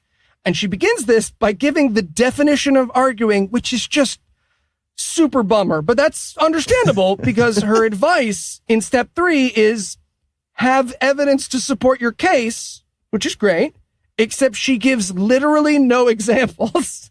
Well, and when your argument is if you tolerate gays, you'll end up having to gay fuck eventually, you can't have examples. So much so that I normally endorse this. I feel like it's bad advice for her listeners, right? Yeah, exactly. So literally, she says that many modern scientists didn't recognize the true things in the Bible till they discovered them.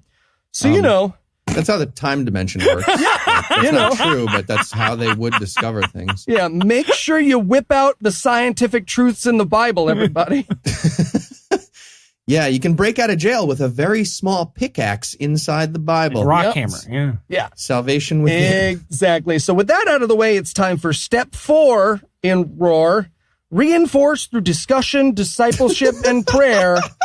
And this part is, you can't just talk Christian, you gotta be Christian. Or as HMO puts it, quote, we can talk all day long, but the real battle takes place on our knees, end quote.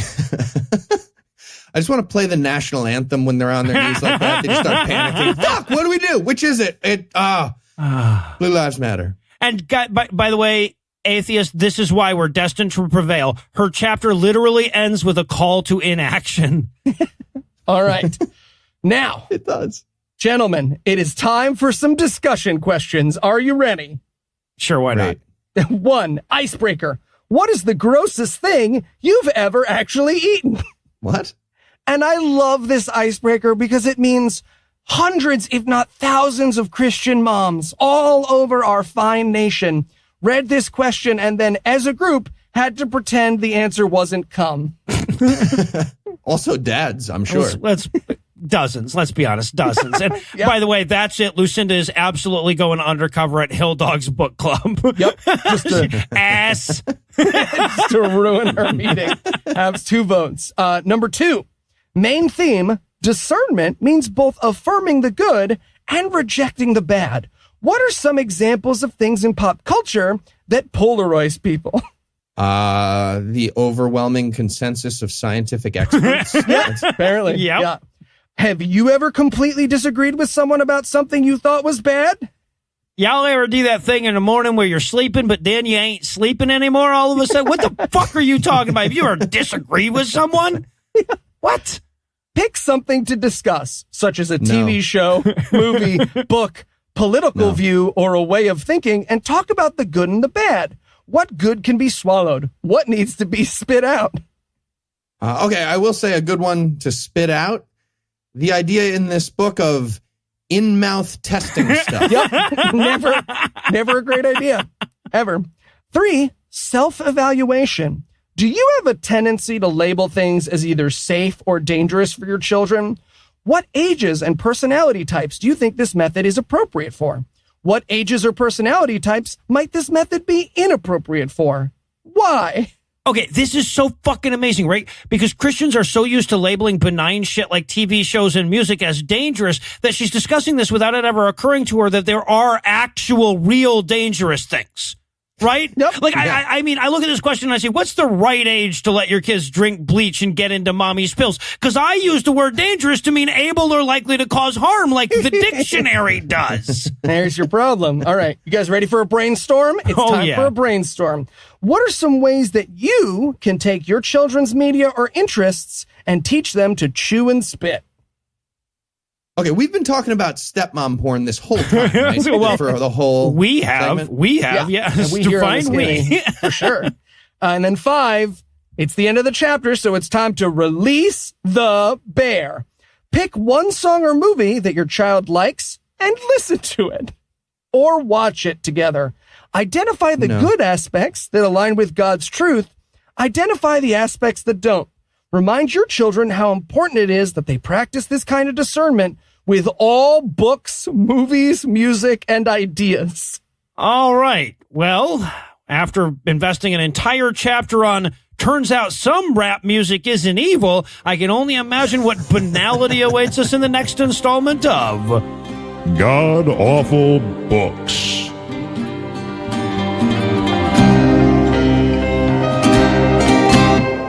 When we first started this show, we dedicated ourselves to rebutting the very best apologetics that Christianity had to offer. So we scoured the literature for the brightest minds and most well-formed arguments and then dutifully disassembled them. But along the way, we noticed that most Christians don't actually know the best apologetics. And often they don't even understand them well enough to realize that they're refuted. So to make sure we've done the job thoroughly, we're also now taking on the very worst in Christian apologetics, as represented by Hillary Morgan Farrer's Mama Bear Apologetics. So, quick recap. So far, this book has been about why you should buy this book. And last month, we learned that it's not enough to tell your kids what to think. You've got to tell them how to think. And also we learned that Hillary Morgan Farrer is pretty sure she was one Christian summer camp visit away from going ass to ass with Jennifer Connelly. Yes, We did learn that. We did learn that, yeah. So that brings us to chapter 4, linguistic theft. Redefining words to get your way and avoid reality. That is a surprisingly honest chapter name. Yes. Sadly, no, she's talking about us, not her. Of course she is. Sorry. Yes. Withdrawn. So her first example of linguistic theft is the word gay. Specifically, the time she walked down the halls of 5th grade screaming, "I feel so gay." Everything comes back to going ass to ass with Jennifer Connelly with this woman. Fuck. Right. So here's her quote on opening up on linguistic theft. Quote, "Linguistic theft is much more sinister than just the evolution of language. Linguistic theft refers to purposefully hijacking words, changing their definitions, and then using those same words as tools of propaganda." End quote. So Christian persecution, religious freedom, that kind of thing. Exactly. Science, evidence, space-time, counting numbers, pie, bats, birds. Yeah. Foot penis. There's a lot. Sorry, wait. Foot penis? You really should read ahead. You gotta read ahead. I should read ahead. There you go. Well, foot means penis in the Bible. All right. Well, luckily for us, Sometimes. Hillary actually has a list of words that are currently being stolen, and she's going to break down the true meanings of some of those later. But those words are marriage, love, hate, equality, justice, male, female, tolerance, bigotry, oppression, Really? war, and crisis. God, I'm surprised she didn't include there. I'm sure it was in a draft. It was in a draft. Right. So now that she's established there's a war on the definition of the word war, it's time for a section titled, "Who Cares About Words? Words are just social construct, right?" I just love her fucking audience is so dumb that she has to actually have a chapter called "Who Cares About Words?" Words are a Ponzi scheme. Just fucking random shapes and face noises. Blue, blah, blee, blee, blue. End of book. Can we just end the book now? Yeah, I mean, that's how it would go if I had written it, but for HMO, she wants us to know that words are super important. So, are you guys ready to get your minds blown? Oh, yeah. All right. Words are so important that even... I didn't say I was ready. Go Okay, ahead. take a time. Ready? 3, 2, 1. Words are so important that even Jesus was words. What? Yeah. What? Because in John 1, the Bible says, "In the beginning was the Word, and the Word was with God, and the Word was God." And bird is the word. So God is a bird and God is everything. So bats are birds. Checkmate. Atheists. It all makes fucking sense. Damn. QED, motherfucker. We got. So now it's time for Hillary to show her hand a bit. Here's what she has to say. Quote, "What will our kids do when taking a stand against sin is interpreted as oppressive? According to the new definition, to defend the oppressed now requires affirming sin." End quote. And I really want to know what HMO thinks the original definition of defending the oppressed is. Exactly. Yeah. For the record, lady, that is exactly word for word the same argument the antebellum South used against emancipation. Right? I would love it if you guys would refresh your arguments every Civil War or so. I bet she was Team Iron Man too. Gross. Okay. Heath, we do not speak of the dead like that. So, we do not.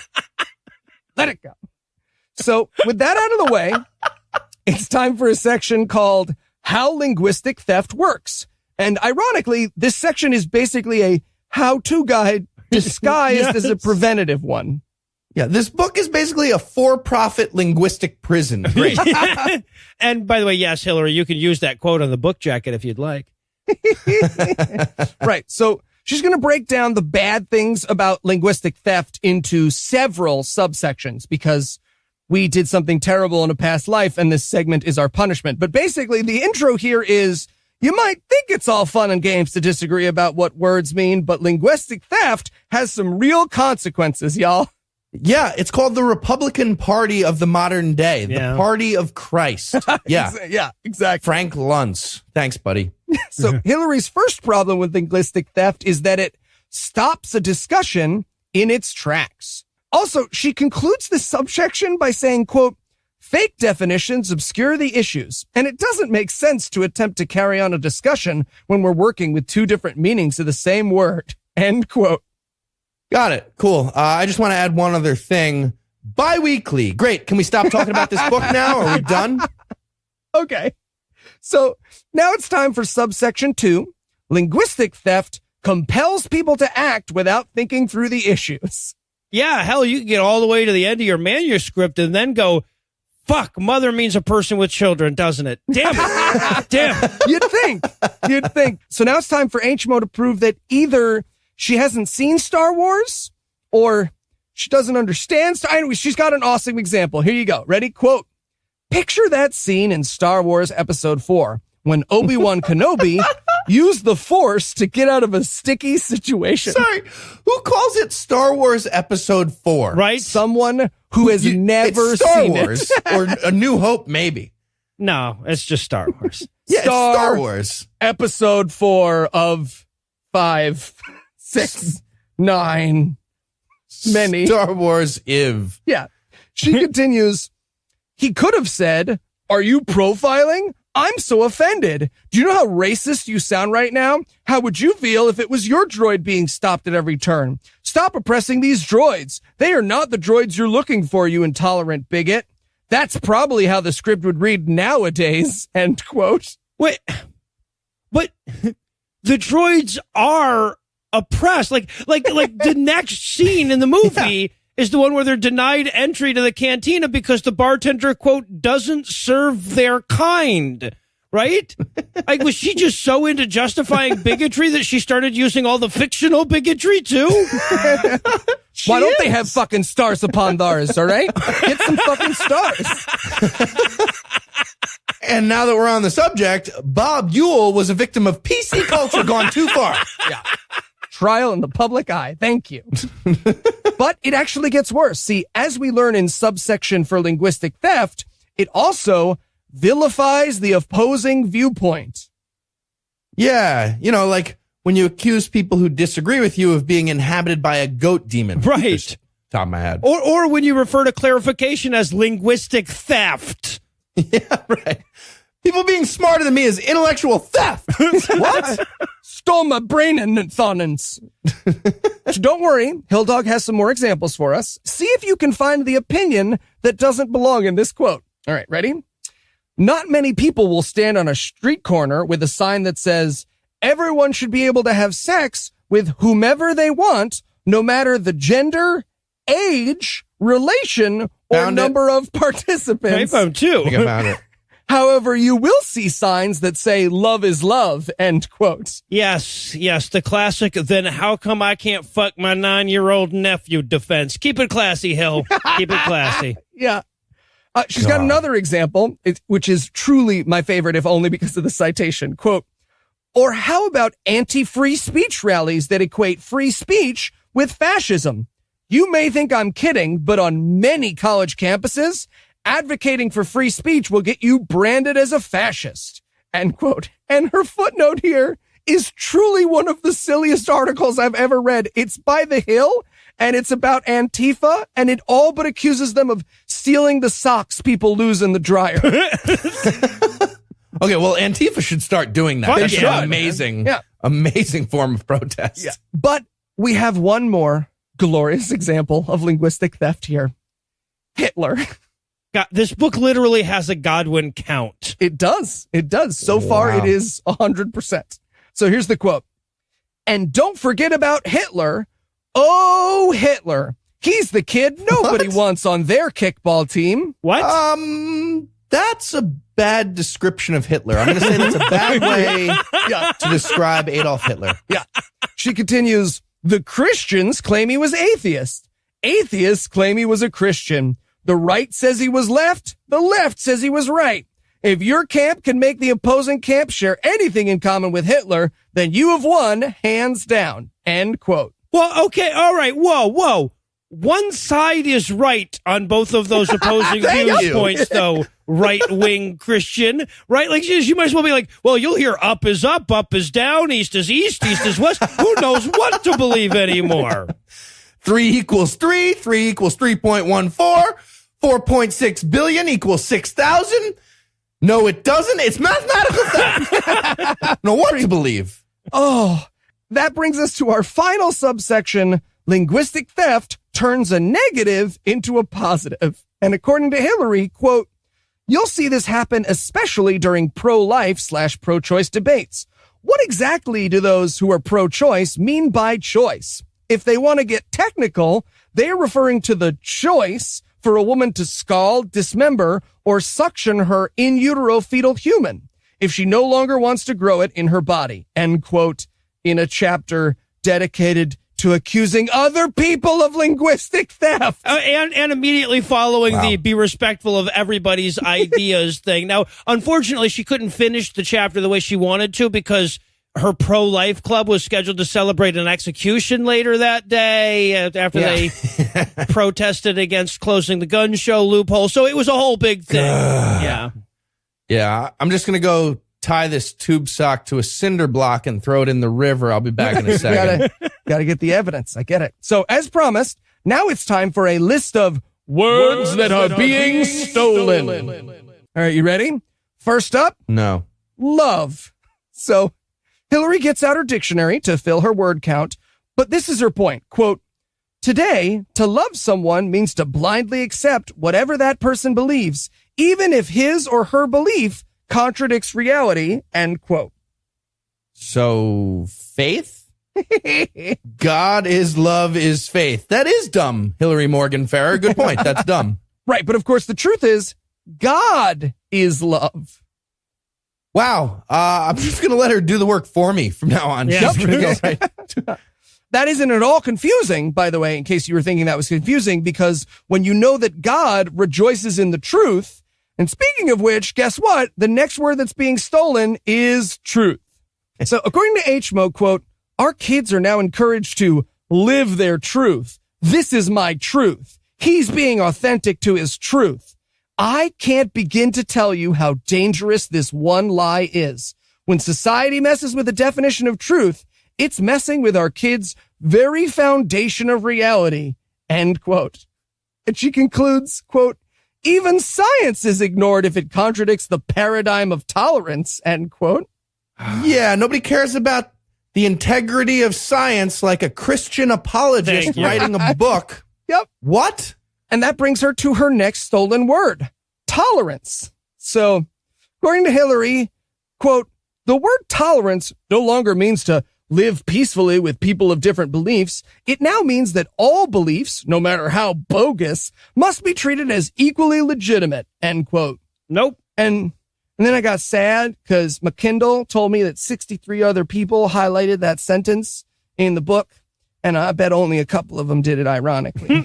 Well, but therein lies the fucking deception or linguistic theft, if you will. Tolerance means that the people have to be treated as legitimate, not their beliefs. Nobody is arguing that I should have to take your dumbass Jesus shit seriously. But if I tried to pass a law that says, for example, you're not allowed to buy cake because you're a Christian, I would then be crossing the fucking line. The difference. You got to keep it on the inside, HMO. It's on the inside. But don't worry, she actually has a scientific citation here. It's a YouTube video by the Family Policy Institute of Washington called Gender Identity. Can a 5'9" white guy be a 6'5" Chinese woman? Oh, fuck you. Well, maybe with a note from Donald Trump's doctor. Partway there. Yeah. So that brings us to our next stolen words, justice and equality. And here, Hillary points out that every whiner who wants a leg up is asking for justice these days. Am I right? Here are her examples. Gay marriage, the Women's March again, and wealth disparity. Yeah, also fuck poor people. Yep, she works that in there. Poor people, gross. They can't even afford a kickball to play with Hitler. It's not even worth discussing. But don't worry, because you know who does know about justice? The Old Testament. What? Here's the quote. Really? Yeah. In today's culture, justice no longer means what is merited. When someone talks about equality, they are no longer referring to equality of access or worth. They mean equality of outcome. End quote. If equality of outcome is heavily racist, then either equality of opportunity is racist or Hillary Morgan Ferrer would like to rank the races unironically. There you Those go. are the Yes, outcomes. right. She's the most maligned intellectual of her time. So she closes her justice and equality section by talking about how they don't let Asians into Harvard anymore because of affirmative action. That must have been an interesting afternoon of data gathering by Hillary Morgan Ferrer. Just going up to people in Harvard Yard. Hello, are you Chinese? No, that's what I thought. No Asians. I knew it. No Asians. And hey, speaking of that, you know what other word has been stolen? Bigot. And again, she's going to hit us with the paradox of tolerance by saying, quote, the irony is that people who use the term bigot in this manner are actually living out the very definition of the word. According to Merriam-Webster's dictionary, a bigot is, quote, a person who is obstinately or intolerantly devoted to his or her own opinions and prejudices, and where she ends the quote. Yeah, right. No, thank you. This one pissed me off quite a bit. There is another sentence in that definition, right? She intentionally left off the second half of the Merriam-Webster dictionary definition, which continues, quote, especially one who regards or treats the members of a group such as racial or ethnic group with hatred or intolerance, end quote. So That was convenient. yeah, no, she literally truncated the dictionary definition to intentionally obscure the meaning of the word in a chapter about how bad it is to redefine fucking words. If you need me, I'll be propelling myself backwards across the Atlantic in a rolly chair with the power of my screams. Yeah, I'll race you. I will race you. And our final stolen word is authentic. Please be talking about the Dead Sea Scrolls. Please be talking about the Dead Sea Scrolls. What? Sadly, she leaves Come the whole on. Hobby Lobby museum out of this section. It's very sad. No, this section is terrifyingly about the ungodly act of accepting that you aren't perfect, What? right? So what she's going for here is that the only reason people should admit that they have flaws is so they can compare themselves to Jesus and repent. And all the people in Christianity who tell you to like learn to love yourself and your beautiful, messy life are actually telling you sin is okay or something. I actually don't understand this section. I think she's mad because her friend got like a bless this mess wooden board from Pier 1 and she didn't let her burn it. I don't really know.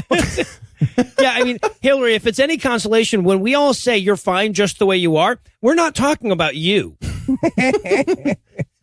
And we're lying to whoever we're talking to. That's Also. Yeah, exactly. So now we know that the Jews have derailed the word bigot from its original meaning of not being nice to assholes. It's time to learn how to fight back without being a jerk. Too late? Yes, too late. Too late. First up on how not to be a jerk, know the biblical definition of those words. Yeah, and then wait for Noah to go on a call-in show. Yeah, exactly. Now we know what book that dude was reading. So she's going to give away the game here in the first sentence of how not to be a jerk when she says, and I swear this is a real quote, you might want to find a dictionary from before 1950 and look at some of the definitions before agendas started creeping in. End quote. She continues, Really? if the word isn't in the Bible, like bigot, then study how that word is defined and talk about examples of actual bigotry. Ahem, 1960s desegregation much? End quote. Definitions of bigot and jerk got all fucked up after Brown v. the Board of Education in 54. You gotta go, Right. are you fucking serious? She is. Okay, how not to be a jerk on her list number 2. Teach your kids to identify buzzwords. You know, because nothing says honest debate like dismissing people based on words you've decided aren't real. And her example here is the word deserve. She says, if you see an ad that says you deserve something, you should ask your kids, quote, what if a person gives wedgies to handicapped kids? Do you think he or she deserves a new XYZ then? What does the Bible say about what we deserve? Hint, Romans 6:23, end quote. And in case you don't want to look it up, that's the wages of sin is death passage. Yep. Right? Yes, it is. She's literally suggesting to teach your kids that what they deserve is to die. Yeah, that easy bake oven does look pretty cool. Have I mentioned God is going to kill you because a lady ate an apple? Why are you crying? Why are you crying? Precisely. Next up, number 3, identify when you are embarrassed to state your position. And this entire number is, look, if everyone in culture has told you your opinion is so abhorrent that your own revulsion kicks in at your thoughts and feelings, lean into that thought and feeling and feel it double. Yeah, right. No, basically, if you look back and see that there is indeed an African-American gentleman behind you, weigh his feelings against how funny the joke is. Jesus. And against how unfair it is that you had to use blackface to get into Harvard. That's not fair. And then tell an Asian joke because they don't exist there. Yeah, right. You'll be banned. good. And finally, on our list of how not to be a jerk is decide to be salt and light. What? It's basically where she's saying, if you're like salt in an open wound, keep it up. Just don't miscegenate with pepper? What the fuck did that mean? Yeah, I have no idea. I think it means that like hurting people is fine, but that didn't make the word count. Anyways, it's time for the discussion questions. Gentlemen, are you ready for the discussion questions? I think I am, sir. 1, icebreaker. Give an example of a word that people use incorrectly. What bothers you about this usage, and how can you communicate the right meaning of the word? Ooh, I have a perfect word for this one. Mama. I'm going to go with ironic. For example, it's not ironic that a Christian apologetics book tried to redefine bigot during its chapter about linguistic theft, because that's exactly what you should expect from a Christian apologetics book. Yeah, there you go. True that. Number 2, main theme.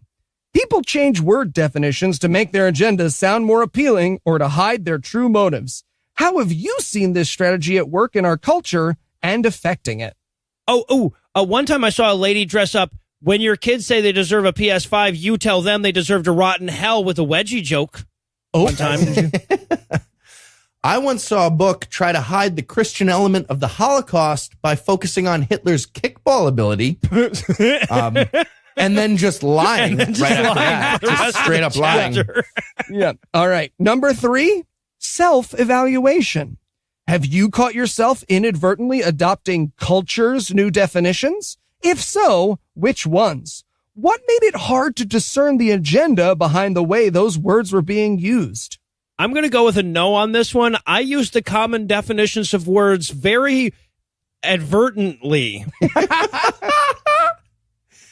Yeah, I reject the question, in which Hillary Morgan Ferrer is very clearly saying it's actually more racist that white people can't use the N-word anymore, if you think about Yes, it. Like, she that's just as racist as anything else. All right. Number 4, brainstorm. What are some ways you can start teaching your kids about the real and biblical definitions of love, truth, tolerance, justice, equality, bigotry, and authenticity? If you're in a group, have everyone pick a word and study it this week.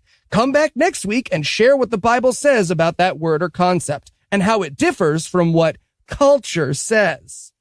Well, I'm good at following instructions, so I'm going to answer that one next week. But I do appreciate that she admits that you should teach your children both the real and biblical definitions, though. Yeah, you want them both in there. Yeah, I'll participate in this one, too. I'll head over to Covington Catholic and teach them about some words. That should go great. I'll let you know how that all turns out. All right. And finally, release the bear. Listen closely to your kids' conversations this week, Normal. What words have they absorbed from the culture that need to be corrected? If you hear them using a linguistically hijacked word, set aside time to talk about it. Ask, what do you think that word means? Make sure your children know the real definition. You would be amazed at how adopting a correct definition changes someone's perspective. How could a word be hijacked in a way that's not linguistically? I wonder what she thinks that means. Yeah. But I'm worried I might venture into crime think territory if I deal with this question. I'm going to play it safe and skip this one. All right. Well, I'll tell you what, at least this book has given us permission to keep rubbing salt in it, so we're going to be back next month with even more Mama Bear Apologetics.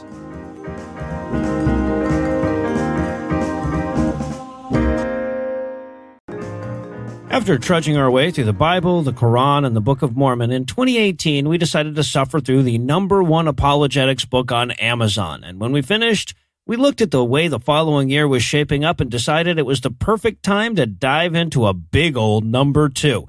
But we also figured Eli should do most of the swimming on this one, so after a long V4C hiatus, we're back with yet more Mama Bear Apologetics. Now, it's been a while since our last visit with Hill Dog, so quick refresher. So far, we've learned that we should buy the book that we were reading and that we should read it. Is that that's pretty much everything, right, Eli? Yeah, that and that the words aren't words. You're wrong. You're wrong about the words. Yeah. All right, so tell us, Eli, what other words doesn't the dictionary know the definition of? Oh, so They, right. And so many more. So many more. Now, I should note that this chapter begins part 2 of the book, which is titled Lies You've Probably Heard, but Didn't Know What They Were Called. No. What? No, that sentence appears in a book as a heading? What does that even mean? If I said that in the text, I would carve out my own intestines as apology. Yeah. Well, get ready, because those lies, and this is going to be the rest of the book, those lies, which Hillary Morgan Ferrer will be tackling for the rest of this book, are, in order, self-helpism, that's this week, naturalism, skepticism, Oh, goody. postmodernism, moral relativism, She's going to talk about postmodernism in this book? emotionalism, pluralism, Oh, good. new spirituality, Marxism, get Bet she ready, nails it. What?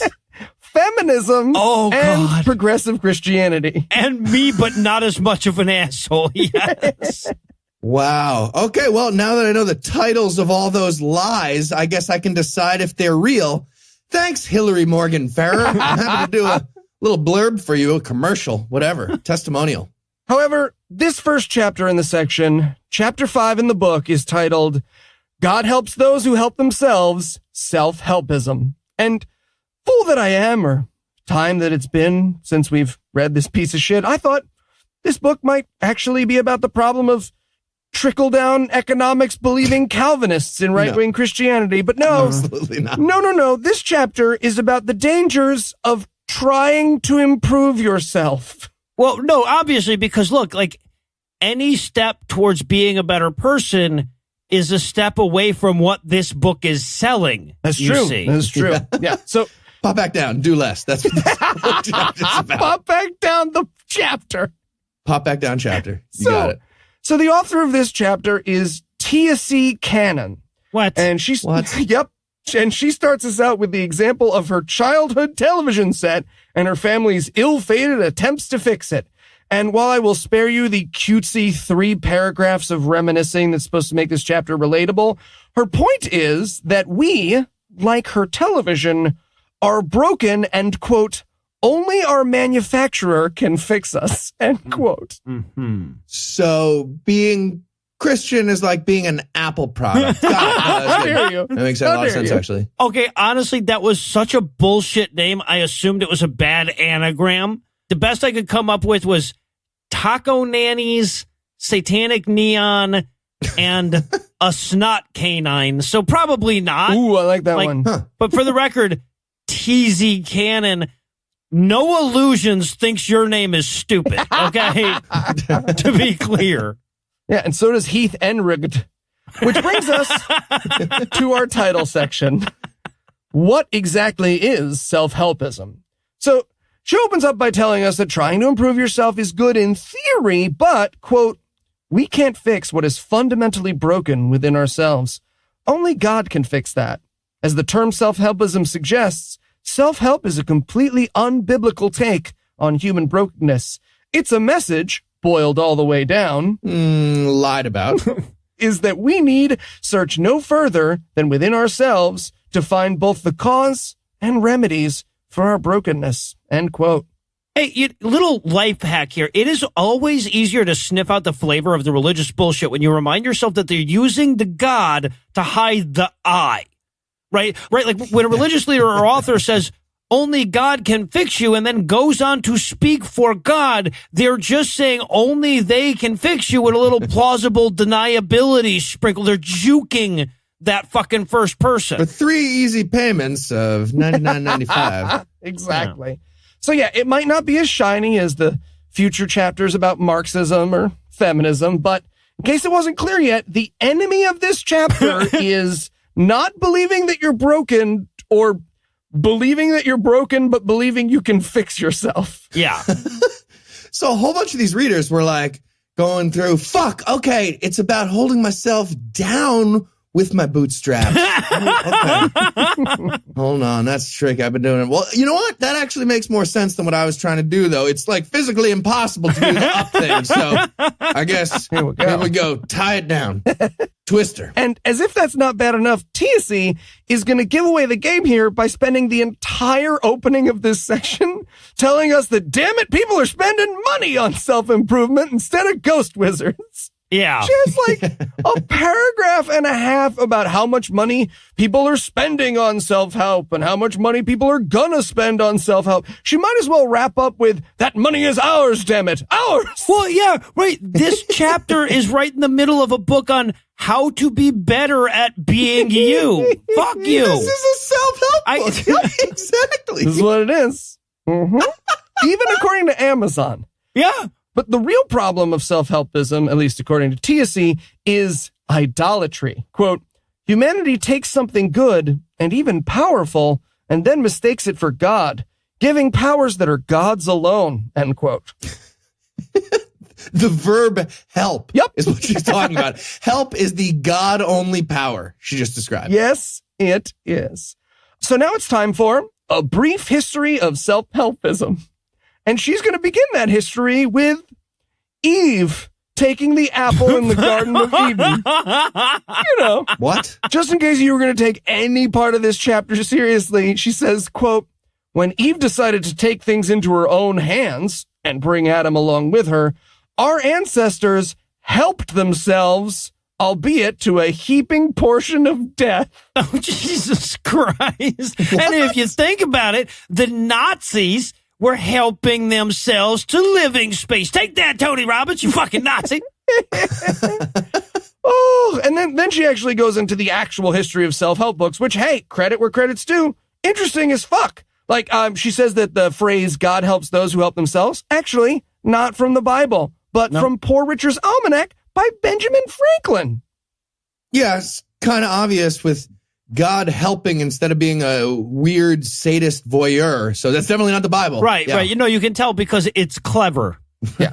And from thence, we get the 1859 release of Self-Help by Samuel Smiles, the 1902 release of Jamie Allen's As Man Thinketh, and of course, the favorite book of douches, myself majorly included, How to Win Friends and Influence People by Dale Carnegie. Wait.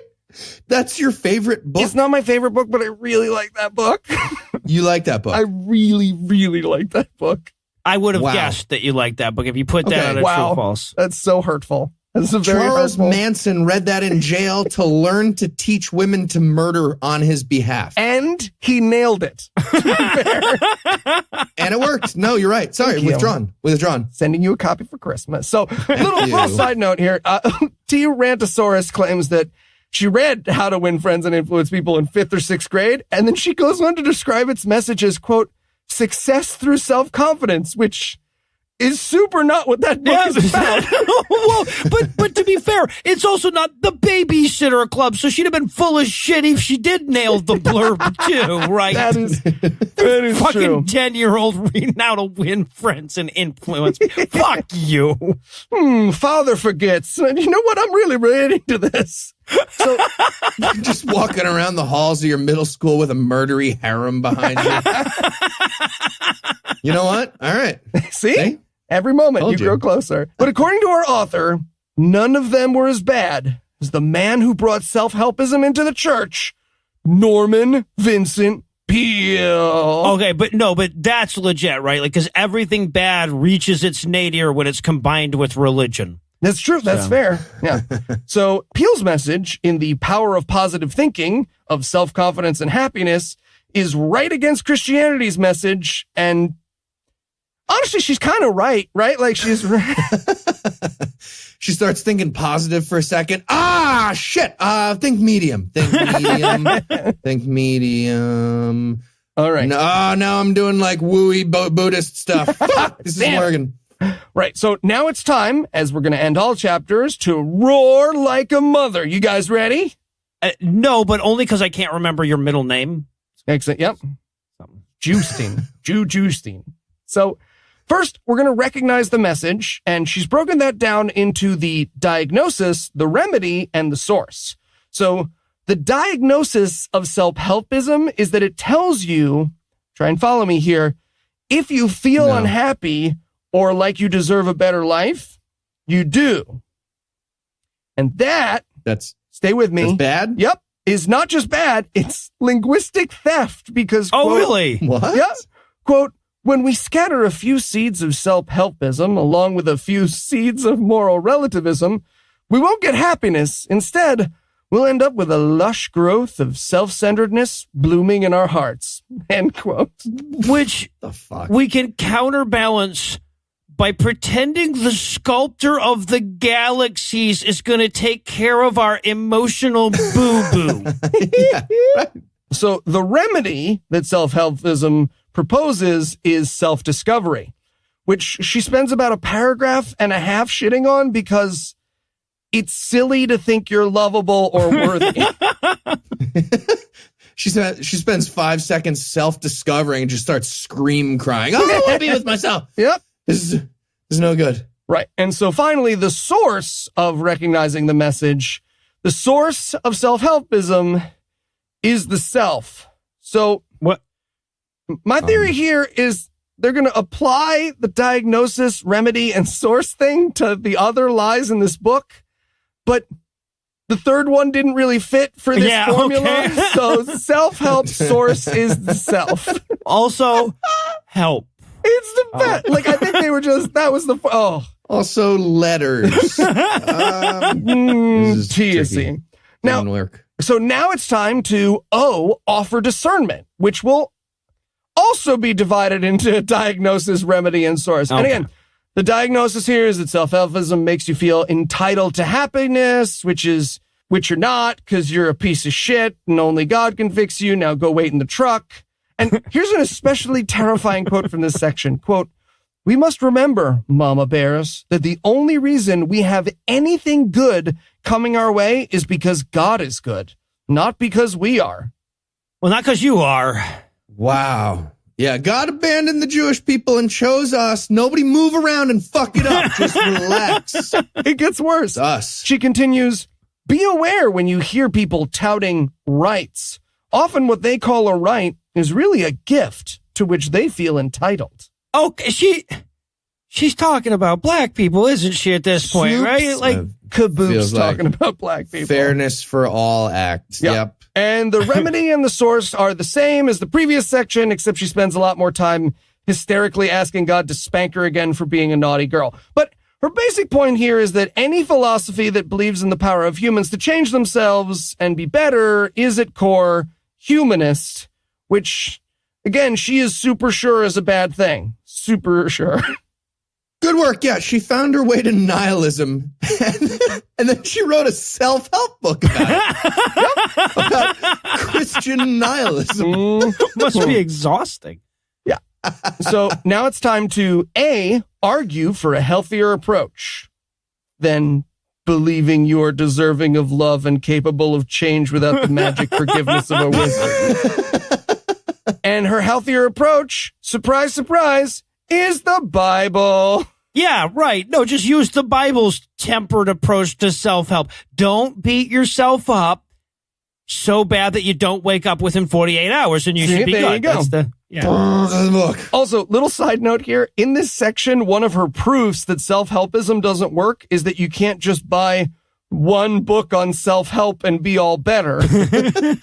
Dedoy, you have to make a vision board too. Right. Read a book. Okay, but then literally within her own paragraph, she realizes she's inside one of the thousands of books about understanding her religion.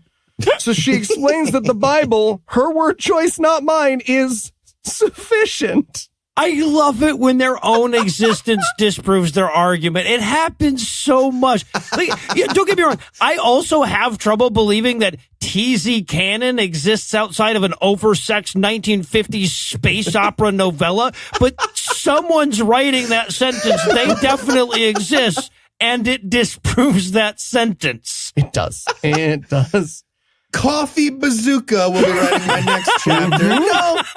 No. Yeah, she concludes this section, quote, "Just remember, no matter what you're reading or listening to, psychology must always bend the knee to theology." Okay. I mean, that's obviously stupid and wrong, but lots of this chapter is directly shitting on that, garbage libertarian who reads Atlas Shrugged at 18 and thinks he's Neo from the Matrix forever. Yep. So I'm on board with that part. Yeah. And I know what you're thinking. Okay, Eli, so far this chapter's just been wrong and also kind of sad, but are we going to get explicitly dangerous? Yes. Yes, we are, with R reinforced through discussion, discipleship, and prayer. So She's so bad at acronyms. I forgot we were in the middle of this roar thing. Yeah. Got it. So here's her first example. Quote, "When it comes to the issues we deal with on a daily basis, discuss with your children what is within our power to fix and what is within God's power. Doing the dishes, being kind to the unpopular kid at school." Yeah, hold on a second. Let me just give a donation to a Republican for sponsoring a bill to guarantee the Christian right of bullying. Great. Sent it. Sorry, back to my book about kindness. What was I just saying about bullying? Example number 2, when your children come to you with a problem, begin by telling them, let's see what the Bible says about it. Jesus. Well, if they're coming to you with a problem at all, it says you should kill them with rocks. So at least that's an easy solution. It does say that. Kid shows up with a problem. All right, don't worry, son. We'll just pay your dad 50 shekels, and this is all taken care of. Sweep under the rug. We're fine. No, there's a system for this. We live in the Great city. How loud did she yell? So now it's time. Change your book, assholes. So now it's time to pause. PAWS. No, that's not an acronym. They just wanted something bear related. Yeah, because when they thought bear, they thought pause. That's Pause. the closest they could. Jesus Christ. This Now idiot. it's time to roar. Pause. What? Paw bear, honey. Paw roar. It's time to pause for prayer. And this is a series of prayer guides that shit on the topic. Like, here's an example, quote, "Lord, as I move from the lie of self-helpism to God-helpism, Okay, you're not even fucking trying. Stop. Just stop. I ask that you bring every thought captive to you. Help me to teach my children the balance between independent thinking and dependence on you. Expose and help me to recognize the wolves in sheep's clothing, to recognize psychology disguised as theology, so I can protect my children. May I teach my children to make the Bible their first self-help source." End quote. And give me the strength to understand language enough not to distribute the word lie over both God and self-helpism like an idiot earlier in my own sentence. Oh, all right. So we've roared like a mother. Now it's time for the discussion questions. Gentlemen, are you ready? Oh, if that ends it, yes. It does end it. One, fine. icebreaker. If you feel comfortable sharing about this, what is one area of your life over which you feel completely powerless? The other people? I'm going to say N/A. God is with me. I am Neo. I know Kung Fu. Oh, good, good. 2, main theme. You are a steward, not your own savior. One of the fruits of the Spirit is self-control, yet the Lord also warns us against striving. Psalm 46:10, Nesb. What do you think is the difference between taking responsibility for ourselves in a healthy way and striving in an unhealthy way? Consent and sufficient lubrication. Oh, excellent, excellent. Yep. 3, self-evaluation. Most people are on a spectrum. Wait, most? Where's everyone else? How does you think that works? There's almost everybody's on it, and then you see the dotted I and Jeremy Bearimy. There you go. Draw a line on a piece of paper. No, you're a fucking book. You just draw a line, have a line on the opposite page. That's your whole fucking job. Picture a line. No. Okay, label one end of that line passive Patty, and the other end striving Susie. You want me to fucking write the words? You just wrote them. You've already written them. You just have to put a fucking line between. Jesus, fuck you, book. Passive Patties spiritualize their laziness, not recognizing that obedience is a necessary part of sanctification or spiritual growth. Striving Susies think that everything is their responsibility and forget that God sometimes works in us at a different speed than we would like. Where do you think you fall on the spectrum and why? What can the Patties and Susies learn from each other? Okay, all right, wait. So her readers need a visual aid and a silly alliterative couple of names to grasp the concept of on a scale of 1 to any other number. And she knows it, right? She figured that out going in. All right, this is still not working. You guys are real dumb. Okay. Make friends with a person named Susie and stand in a rainbow together at different spots. Does this make sense? Number 4, brainstorm. Draw a vertical line down the center of a piece of paper. Oh, for fuck's sake! And label one side me and the other side God. On one side, identify the things in your life that are our own responsibility as stewards of God's gifts. On the other side, identify those areas of life in which God is the one responsible for making things happen. Are there any items on the God side of the paper for which you've been taking responsibility? Identify them. Talk with the group to get additional feedback on your assignment. Remember, the answers aren't always within. I love that the literal message of this entire chapter is, no, you can't. That's so amazing. Yeah. But she can't even list a few things that are supposed to be on the God side of that thing because it might literally kill someone when they stop doing that thing, and the lawyer made her stay vague about it. Number 5, finally, release the bear. Pick one responsibility in me list that you need to be a better steward over. What steps can you take to make that happen? Then pick 1 or 2 things you've taken control of that you need to offer up to God. Pray for the strength to be diligent in areas where diligence is needed and to release control in areas where only God should be holding the reins. And instead of doing any of that shit at all, we're going to close things out for the night. But we'll be back in a month or so to learn even more about where the mama bear shits in the woods.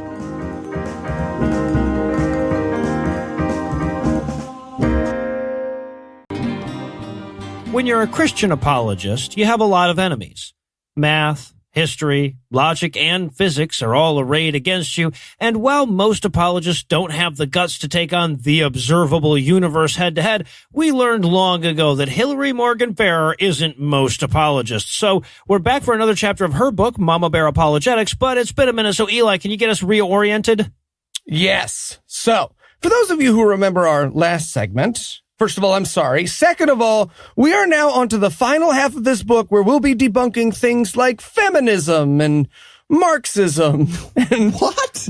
Yup. And this week's villain is naturalism. The world. Universe. Yep. Observable universe is going to get debunked right now? Is that what you're saying? Yes. Cool. Yes. Or as Hillary Morgan Farrer calls the chapter, my brain is trustworthy according to my brain. Can't trust that brain. Amazing. Great. Yeah. She read Descartes and she was like, see, I'm right. He's saying I'm definitely right. I'm right. Me. And look, I gotta admit, I am so excited at the beginning of every chapter of this book.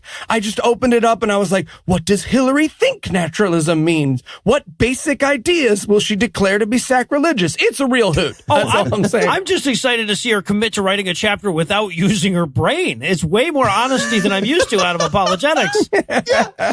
This book is a pretty good argument for dualism. It really is.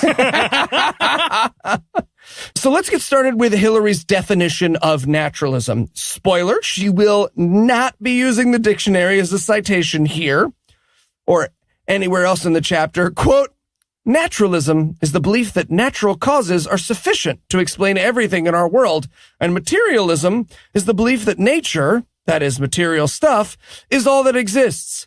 Material things can be studied with the five senses. Immaterial things, morals, the human soul, angels, demons, and God cannot. I mean, I know she's not doing it on purpose, but the fact that she chose a term synonymous with not relevant to the discussion is accidentally brilliant. It's pretty great. Yeah. But there's more.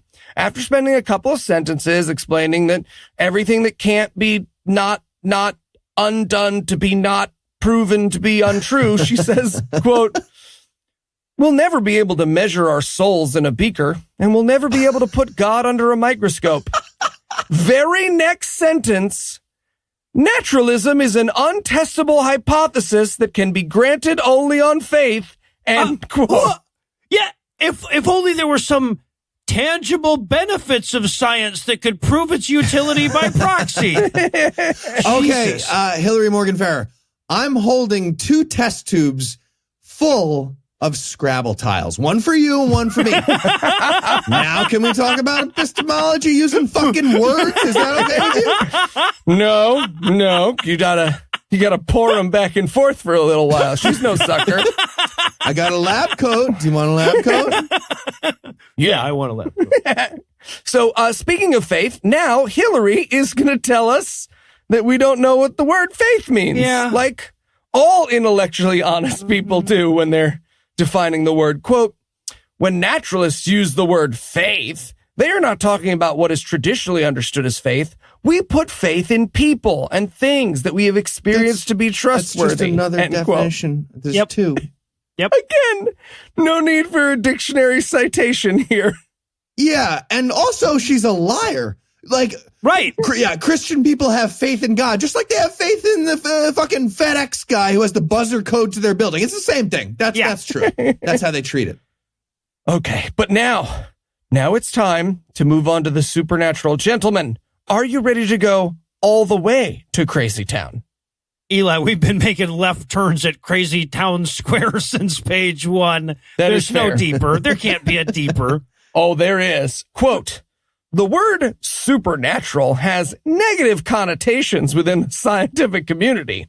When people hear that word, their minds immediately conjure up images of psychics, aliens, or magic. However, the word supernatural simply means outside of nature. Nothing more, nothing less. She can't find an example. Like, she's like, it's not just psychic, magical aliens. It could also mean God, the space wizard that can read your fucking mind. God damn it. She continues, quote, God is supernatural to the universe. I love this sentence so much because I know the two of you had to read it. That's what makes me so happy. Quote, God is supernatural to the universe in the same way that I am super book to this book. Nope. This book perfectly describes Hillary Morgan Farrer. It's just right. She is infrabookal to this book.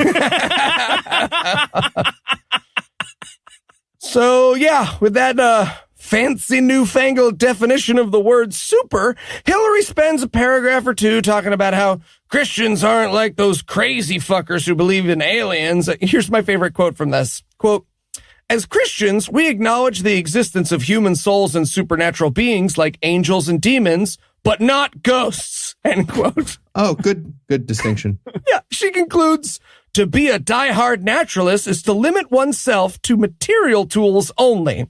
I prefer the bigger toolbox. Well, yeah, right. Because if you only limit yourself to tools that exist, you're never going to know the chromoconstibulator readings. Amazing. Jesus. She's doing a chapter about her goddamn skyhook. Yep. For her Indeed, sky she hook. is. Yep. Very, very much. All right. So now it's time for A Brief History of Naturalism. New section in the book here. Bet it's not brief enough. Yeah. And here is how we're going to begin. Quote, the history of philosophy can be divided into three main periods: pre-modern, modern, and postmodern. Yeah. I believe we are technically living postmodern times, but it's not clear what we're supposed to call it. We are partial to the phrase post-truth, as that appears in many sources. Wait, what? So, Hold on. I mean, first of all, 4. That's 4. She made a fourth one after she said there's 3. She did. Yep. Also, fun fact, Hillary Morgan Farrer, post-truth became a word literally to make fun of very exactly you and the people who go by faith instead of reason and evidence. That's what that word is exactly. for. Yeah, no, you are living post-truth, yes. Okay, but if she's not right, then how come she has this awesome accompanying graph, which has the... Wait, that demonstrates that complex mathematical concept of 4? Yeah, I don't know. it has the... Can you put this graph in a beaker, Eli? I don't know. If I believe graphs, I would need to see a beaker or a test tube also. You're getting a tweet from HMO with that page ripped up into a beaker. I'm just letting you know right now. He won't see it. Yeah, so this graph, it has the 3 sections of history of philosophy on one side, and then the sources of knowledge in the middle, and then the ultimate truth on the other side. And she has divided them thusly. Pre-modernism's ultimate truth was God or gods. Modernism's ultimate truth was man's collective reasoning ability. Postmodern's ultimate truth was trick questions, silly. There's no way to know for sure. And now's ultimate truth is strength of emotion and personal conviction. Okay, wait. What about ultimate truth is a term made up by people who need there to be gradients of truth for their bullshit thing to work? Where does that land vis-a-vis modernity? Okay, Noah, she's talking about the super temporal. Open your mind for a second. Infrabook tempora. She actually is. Yeah. Right. So now she's going to literally describe pre-modernism as her worldview, but rather than acknowledge it, she moves as quickly as possible over to shit on modernism. So here's one of my favorite quotes from this section. Quote, the modernists moved beyond what they saw as superstitious nonsense. And to be fair, there was a lot of nonsense. For example, according to Greek mythology, the growing and winter seasons were attributed to the 6 pomegranate seeds Persephone ate while a prisoner of Pluto. End quote. Why? She can't find an example. Can you imagine long dead ladies eating fruits determining the future? So stupid. So super. Oh, so good. She concludes her section on modernism, quote, evolution became the new religion, with Darwin as its pope and scientists as its priests. Yeah, and now post-Darwin, post-truth Darwin posts something. So at this point in the book, she tries like a couple paragraphs where she's trying to do this metaphor about how science is like a failed relationship. She says, quote, science became just as dogmatic and divisive as religion, and still is. I'm always amazed how often they can claim that we're just as bad as them without realizing they just admitted they're bad. Yeah.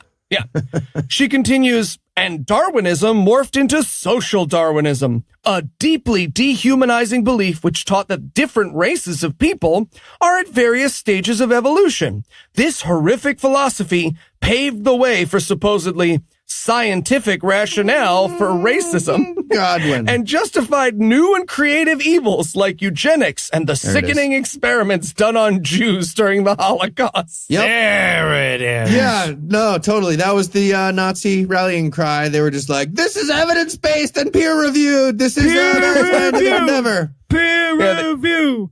Yeah. Perfectly large data set, big data. What? Nothing to do with religion, let me tell you. So at the end of that sentence, she's got another footnote because she could tell you were going to be skeptical, Heath. And it is, first of all, it's David Foster Wallace-esque, but it reads in part, quote, "It was the United States' application of Darwinism to purify the gene pool that was responsible for not only Planned Parenthood, but also for the atrocities perpetrated by Hitler," end quote. Oh, he's number 2 on the list. That was the second problem. The U.S. caused Planned Parenthood, but also Hitler. Cool. Yeah. Well, and a good thing Christians have been around for the last 2,000 years to make sure nothing bad happens to the Jewish people. Until Darwin came along. Yeah. And wrecked it for him. Yeah. So that brings us to her summary of postmodernism, or as Hillary puts it, enter postmodernism, which teaches that there is no such thing as absolute truth and nothing can be known. You know, it is hard to shit on postmodernism in a way that doesn't inspire me to just shit right alongside you, but something tells me she managed it. Postmodernism says there's no absolutes. That's dumb. Everything is absolute. Nobody's taught. She just said that. Yeah, so with all of philosophy nice and summed up and out of the way, it's time for practical implications of naturalism. And in this section, Hillary Morgan Farrer is going to tell us the naturalistic answers to questions your kids might get and how loud you should scream to ignore them. And she starts with the question of, if God didn't create the universe, who or what did? Well, if you didn't stop yourself from beating your wife, who did? Yeah, right. No, exactly. And look, credit where credit's due. HMO's got a hot new take here, because her answer is the following, quote, "Mama Bears, listen closely when I say this. No. Every hypothesis about origins is eventually reduced to something that 1, has always existed, is eternal, 2, needs no creator, is self-existent, and 3, is sufficiently powerful to create. Do not let anyone tell you that their first cause is more scientific than yours. None of us can recreate the beginning of the universe, so all of us must take our respective first causes on faith." What did she just use postmodernism to justify her belief? Because I feel like she did. And yeah, she has faith in her first cause, just like she has faith in her FedEx guy. Same thing. Yeah, same exact thing. So then she breaks down some individual answers. She shits on Carl Sagan for saying that the universe has always existed. And, I shit you not, accuses him of ripping off Hebrews 13:8. What? Because it says Jesus is the same yesterday, today, and forever.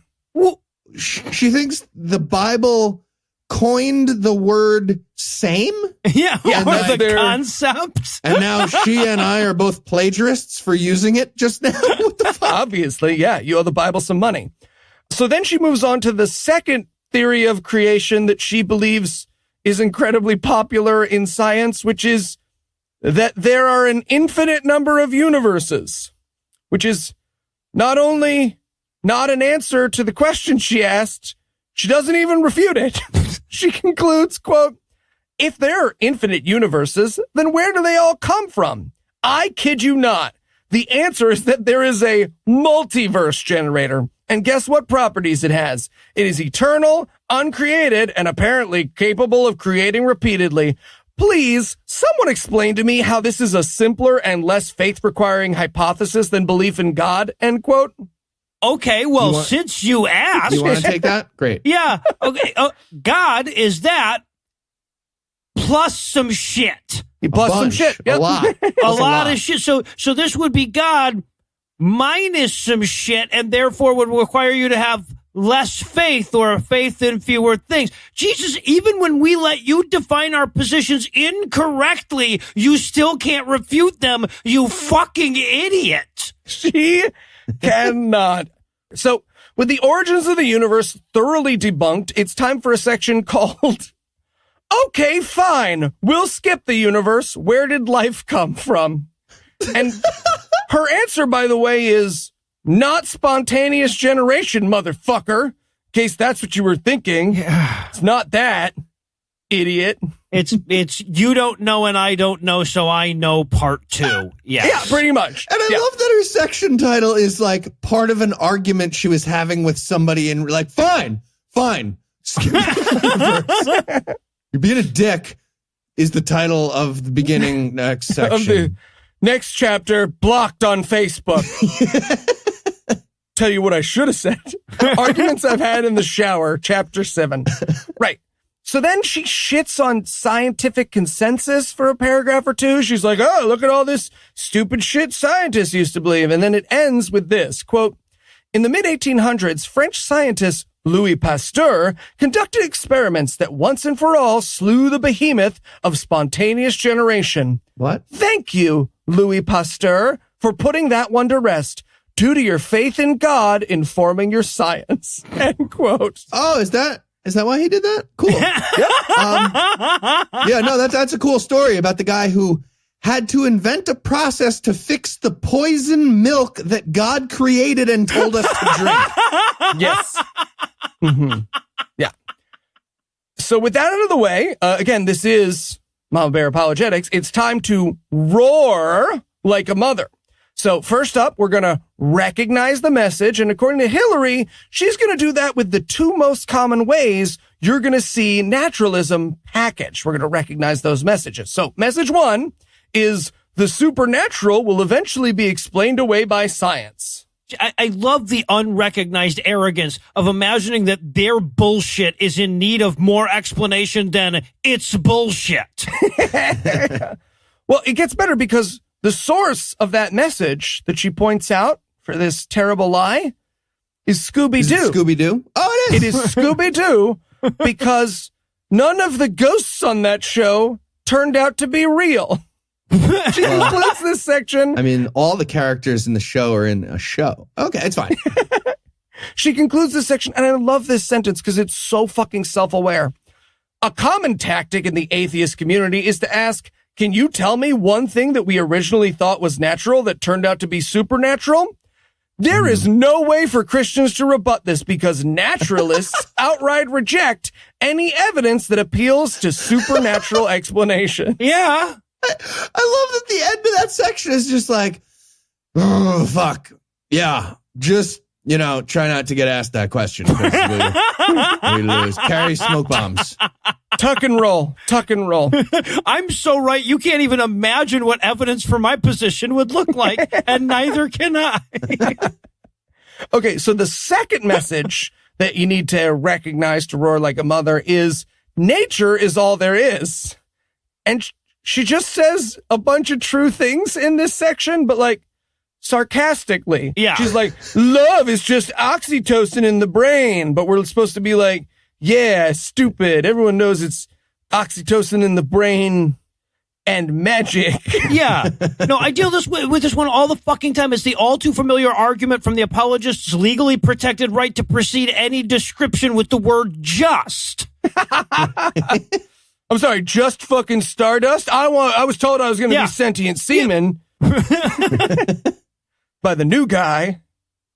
So now we're going to offer discernment, which, if you'll remember from the rest of the book, means concede you're full of shit. And this acronym system is my favorite every time. It's so goddamn bad. Yeah, exactly. And here she spends a couple of paragraphs explaining that she understands why naturalism is so popular because, science results in cell phones and religion results in witch burnings. But she's going to point out the lies of naturalism again. Anyway, cool. In this section. Okay, so lie number 1 is science and Christianity are at odds. Yeah, ever since we got past eugenics, we've been at odds with Christianity. Direct quote. Here's how so it literally is the title, Science and Christianity are at odds. And then right below that, she has written, false. Naturalism and Christianity are at odds. What? Science and Christianity get along just fine. When you hear people make the claim that science and Christianity don't mix, ask them what they mean by science. If they give you a naturalist definition, ask them what experiment they did to get that definition. Yeah. Right. Now, what experiment did you do to prove any words meant anything? You can't do that with a beaker, can you? Checkmate, atheist. Jesus fucking Christ. Every definition of the word science in every dictionary in the goddamn English fucking language defines it as essentially short for scientific naturalism. Not faith. Yeah. That's what it means. That's what those words mean. Yep. The experiment was catching one FedEx guy not being trustworthy. There you go. And For you. Look, the experiment was trying to fly with other fucking worldviews and then trying to fly with this one. A lot of squished guys. All right, so line number 2. Oh, yeah, we're doing roar. I'm going back for one more. Roar. I flying also. Line number 2, science uses facts, religion uses faith. That's a lie. Point number 2, fuck you, Heath, you're being a dick. Yeah. Again, right underneath that, false. Both science and Christianity are a mixture of facts and faith, as long as we are properly defining faith. Right. And well, yeah. And by properly, she means differently depending on what she needs it to mean on this side of the goddamn sentence. Yeah. So she concludes by going full Ken Ham and explaining that Christianity is based on science too. It's just based on historical science. Oh, Right. that and term. you can't repeat history, so it's just as good as regular science. Oh, yeah. For a second, I thought she was just regular pleading, but now it all makes sense. And of course, that brings us to line number 3. Non-minds can produce information. Okay, she wrote that on a computer. Yeah. And I read it on one. It was great. Here's her answer, by the way. She did think of computers. I mean, she didn't think of computers, but she says things about computers. Quote, a computer did not create computer language. A mind outside the computer created it. No, Well, it's But both. you drop a fucking stick on the ground and that creates information. We don't need to bring silicone and circuit boards into this equation to debunk it. So with R and O out of the way, it's time to argue for a healthier approach. And I cannot put it better than Hillary's own words when she says, quote, the main idea I would like you, as a mama bear, to remember is that science and Christianity are friends. And her proof of this, by the way, is that lots of scientists were Christian. Well, she just got done pointing out that lots of scientists were eugenicists. What are you trying to defend, lady? Lots of. And of course, to complete our roar, we're going to God, I love this acronym so much. For complete our roar, we're going to reinforce through discipleship, through discussion, discipleship, and prayer. Really? I have another argument that I will go with next. Robert Loggia. Right in your face, Robert Loggia. Reinforce Robert Loggia. Rabbits. No. So she's got 2 examples on how to reinforce this. Have your kids draw a picture. This is a real quote. Have your kids draw a picture. When they are done, ask them, how did that picture get there? Was it you or was it the crayon? The answer is both, end quote. And that is just like God. What you see? End of example. Her second example And is... that's why gay people shouldn't be allowed to get married. There you go. Exactly. Great.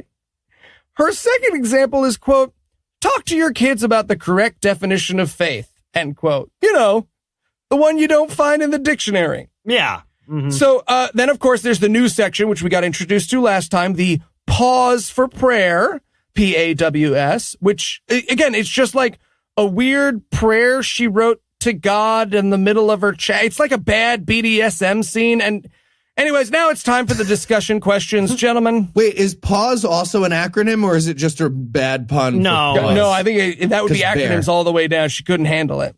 It's just bear. It's just bear. All right. Number 1, icebreaker. What is something in nature that has always left you amazed? Oh, that fish that swims up your dick hole and kills you. I feel like that's where all discussions of intelligent design should start, actually. For me, birds. My favorite one is the bat. Finches. 2, main theme. Science is a gift from God, but people have used it to replace him. What are some ways that people have tried to use science as a replacement for God? Oh, actually, I know this one. Making things objectively happen and or gaining knowledge. Yep. Also, eugenics. It's weird she brought that up. How God was already on top of that, and then science stole it. Yep, did. Number 3, self-evaluation. It is tempting to think too high or too low of scientific discoveries. Which way do you tend to lean? Why? What is a healthy view of science? Oh, no, I'm right down the middle on this one. I believe half the science. I go like every other science thing to be healthy. Yeah. Everything, every other thing they discover, I believe. Yep. Yeah, I do the odds. It's good. The odds. I do the evens. That's so crazy. Yeah. That's cool. The key is you got to play the spread. That's how you really get all the best science. Number 4. Murder you even bigot.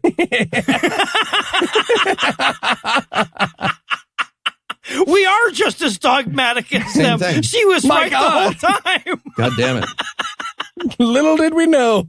Converted by Mama Bear Apologetics. Show me a beaker of even numbers and then we can talk, asshole. And murder your children. What do you mean 2 beakers? Fuck you. All right, number 4, brainstorm. This is a real quote, by the way. This one is hard. Is it? Like brainstorming is hard? All the brainstorming. That's the no wrong answers section of coming up with stuff. That's hard. Go ahead, Hillary. Yeah. Look again at the differences between pre-modern, modern, and postmodern mindsets. Really dig into culture. Can you identify parts of culture that operate under pre-modern rules? Which ones are modern? Which ones are postmodern? How can you tell? If this is too hard, save the question till you're done with chapter 10. If this concept is still a little fuzzy, feel free to use outside sources. I love how shamelessly pre-modern she is, right? Because that's what this is. This is just her going like, my thoughts come from when we didn't know about gases and we thought disease was caused by lust, y'all. Yeah, well, for me, number 4 here was too hard. I'm saving that question for later. That's fine. Yeah, go to Until chapter after 10, chapter you come It's back, good that she offered that. revisit. Number 5, release the bear. Go on a nature walk with your kids. Yeah, or, just by yourself if you're Hillary. Yeah. Yep. Or Heath. Yep. Find as many things as you can that are beautiful. Make a study of God's creation a part of your everyday life. Emphasize that science is a means to study what God made, but could never explain the purpose of his creation. Yeah, that whole field of science about the purpose of God's creation is pretty silly. That's a dumb field. All right, well, test tube, idiots. While Hillary goes off to find out if the bear shits in the woods once and for all, we're going to shelf this book for another month, but we'll be back soon because she still has to do feminism, y'all. Yeah, she does.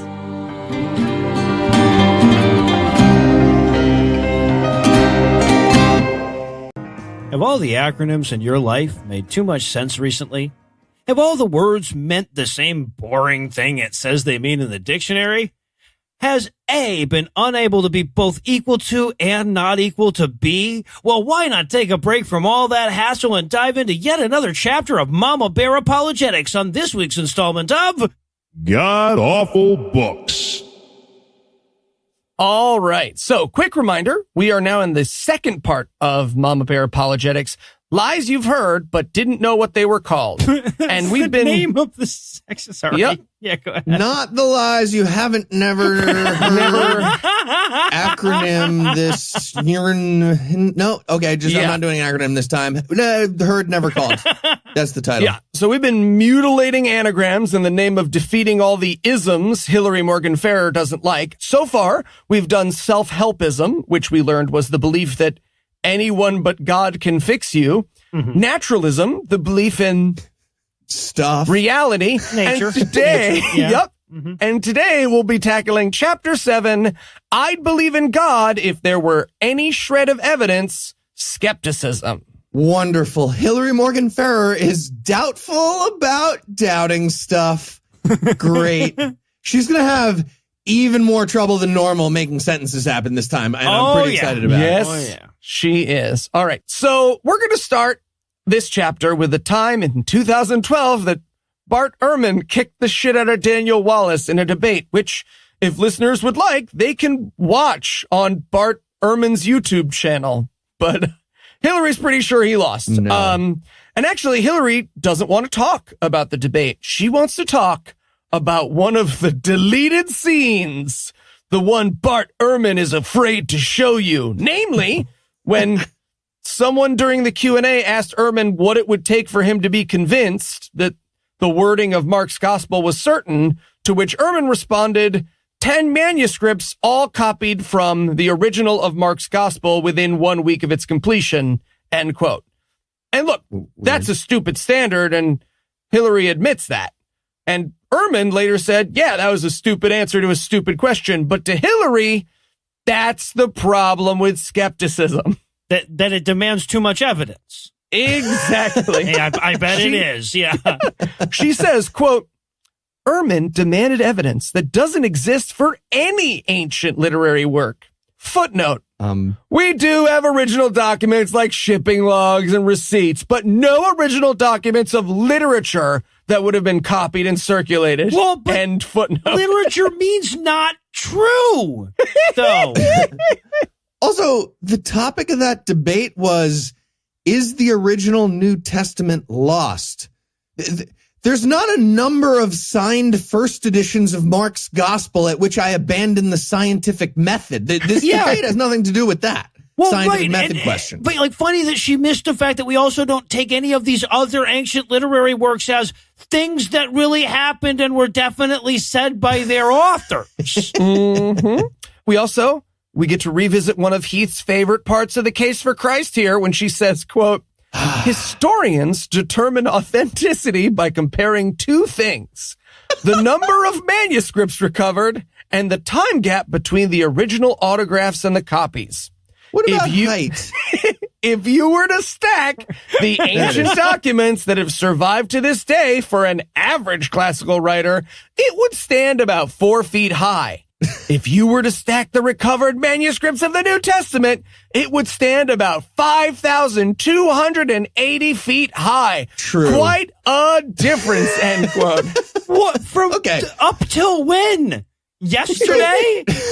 First of all, there's no way it's exactly a mile. Right, yeah. There's no way. Or even about exactly a mile. They also stopped when they got to a mile. They're like, yeah, that's plenty. That's all we really need. That's an impactful number there. But why not? Why wouldn't she just say a mile there? Right. 5,280 feet.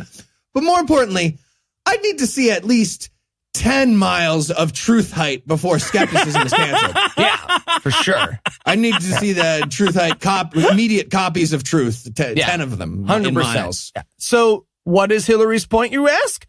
Well, despite admitting in the footnote that she's full of shit, her point is that if you're going to apply those standards, then no ancient history is true.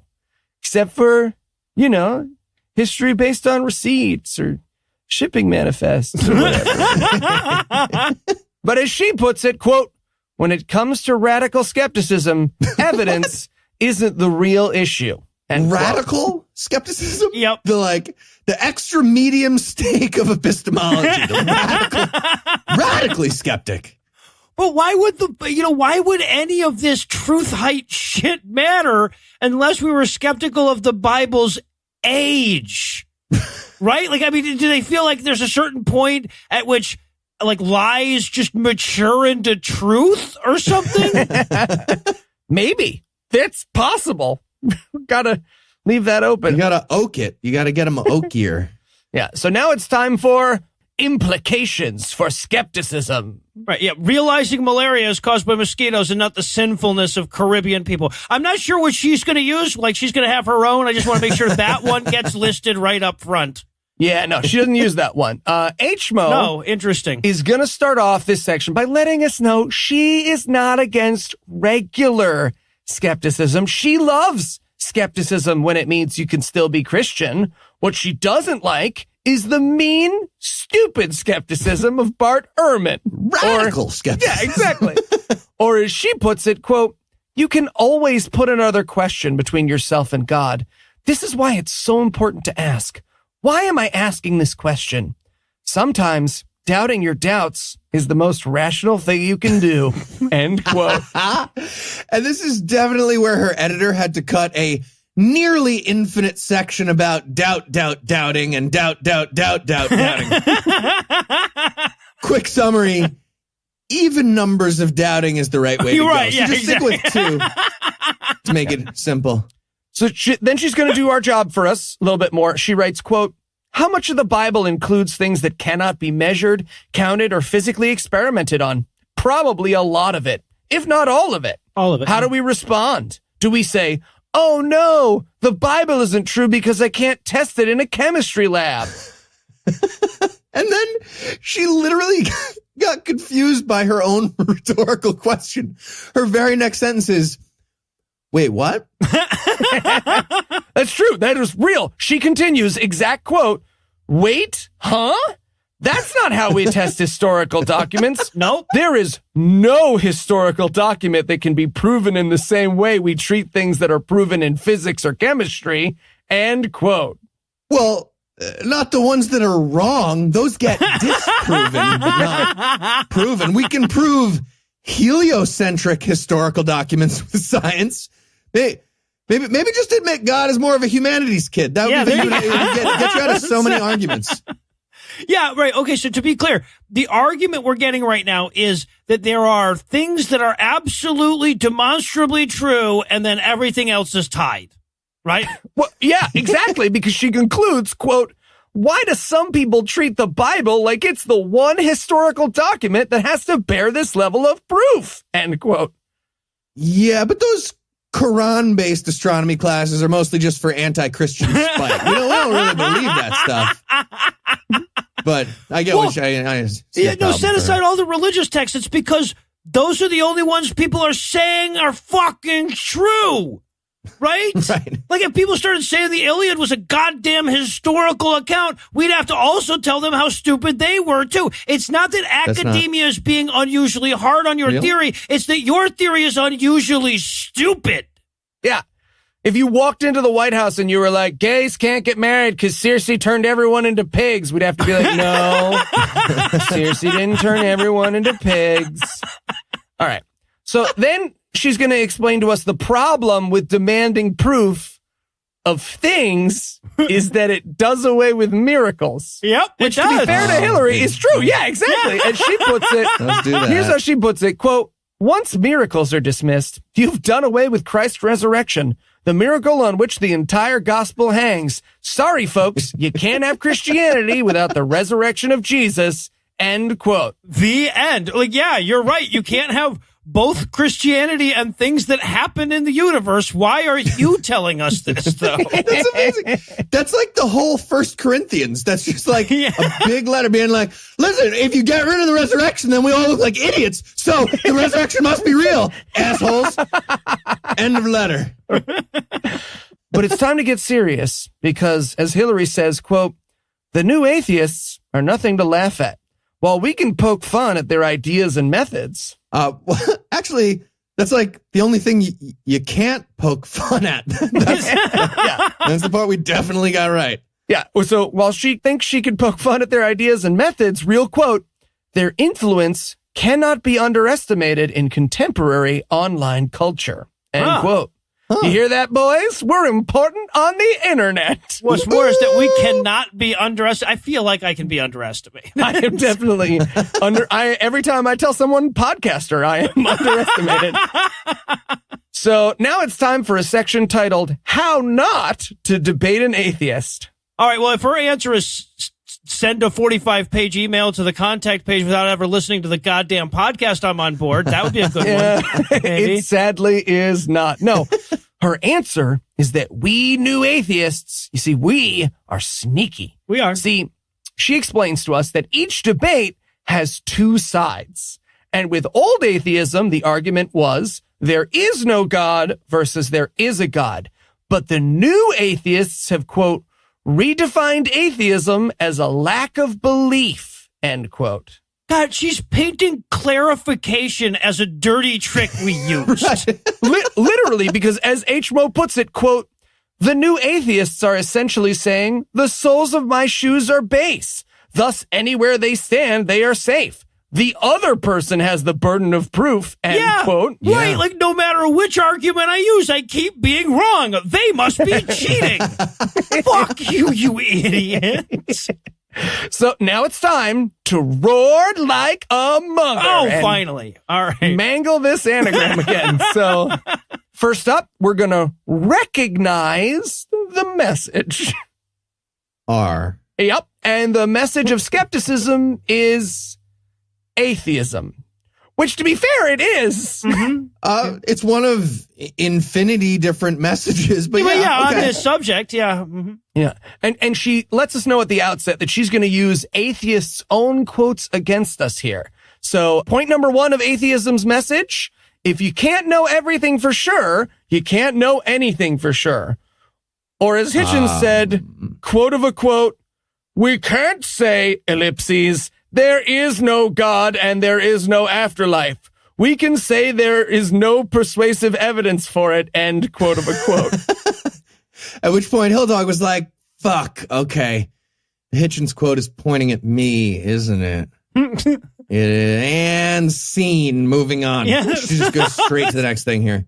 Hey, Hill, it's only using our words against us if we don't still win the argument. You just using our words doesn't mean it's against us. Just I throw your book at you. Okay, point 2 of our message. Came back and hit me in the head. That was impressive, actually. How did you guys do that? Yeah. Boomeranged. So point 2 of the atheism message, religion is child abuse. So, yes. Yep. Right. I'm the guy on the couch with popcorn meme. Let's hear it. I want to hear what she thinks about religion is child abuse and how that's her side of the point. That's our side, message, but it's yeah. not true. We're recognizing It's the message. it's not? No, it's not true. Here's how she Let's explain that away. It's not. Let me tell you why. Here's how she ends that section. Quote, if hell is a real place, as the Bible says it is, then it's definitely not child abuse to make your kids aware of it. That is correct. Just to be yes. With that stipulation, you're right. Just go ahead. You don't have to describe past what Scripture does, essentially trying to scare them towards salvation, but they should definitely know how miserable an eternity without God will be, end quote, about how it's not child abuse. Hey, no, Hillary Morgan Farrer, quick question about the cemetery fund. I just Next want to get all right. Message number 3. Oh, we're not going to talk about conversion therapy or not teaching them about evolution or okay, all right, sorry. Message number 3. Let's move on. Okay. Yeah. Message number 3 of atheism, man is not equal to God, he's better. And she doesn't have any quotes from atheists in this section. She's just like, you all think you're so smart. I bet you think you exist, don't you? Yeah, well, no, look, I'll concede this one. If there is one thing that this book proves, it's that existing isn't necessarily better than not existing. There are plenty of atheists that would be better Yep. if they were more like God. Yep. Message number 4. Belief in God is some sort of wish fulfillment, akin to believing in Santa Claus. To which she literally responds, quote, ask those who have lost a child if they believe in Christ simply because it's easy, end quote. It's not easy to believe in a God who created dead children. And I'm pointing my argument at myself again. Fuck. Well, wait, but okay, look, unless her assumption is that people with dead kids are taking comfort in the fact that at least they won't have to see that little asshole in the afterlife. I have no idea what point she's even trying to make there. Yes, of course, that's why specifically that group of people. That for them, for sure. Them. All the books in the room are hitting her in the face right now, wherever she is. And finally, the last message of skepticism, religion keeps us from asking questions, which Hillary wants us to know is totally untrue in her chapter about why skepticism is bad. Exactly. Yeah, no, it's not that it keeps you guys from asking questions. It keeps you from listening to the goddamn answers, right? Like, it's the perpetual question. That is our issue. Yeah. Well, it's actually weirder than that because she basically spends this section agreeing with us. She says, quote, Christians should have evidence for what they believe, end quote. But again, her definition of evidence is the relative height of ancient texts. So, yeah. What about width? She never talks about width. So, all right, Yeah. we're roaring. What about time of ancient texts? Oh, Right. there Yeah, you go. no shit. Space and time are the same thing. Yeah. All right, so we're roaring. So now it's time to offer discernment. And man, she is really going to give away the game in this section when she says, quote, I can't say enough good things about healthy skepticism. No, she can't. That is true. That is true. What isn't healthy is a demand to know everything, Hey, end quote. say what you will, but at least she's genuine. She puts her brain where her mouth is. That's right. She continues, quote, this is especially true when it comes to the problem of evil. We are not omniscient. We will never fully know the mind of God and why he allows certain things to happen. Sometimes he may withhold clarity from us until we learn a specific lesson first, end quote. Okay, I painted the fence and sanded the floor. Now, can you tell me why you gave my child face cancer, please, God? Still no? Okay, no, yeah, sorry. My skepticism, it's getting out of hand. Sorry, Yeah, right. sorry. No, you're right. I should have All doubted right, that. you're doubting, awesome. doubt, I'm going doubt. to keep worshiping you. Yep. So God is firmly ensconced as a Batman villain at best, according to Hillary. But we're going to argue for a healthier approach. And again, HMO is going to hit us with that idea that Christianity loves skepticism.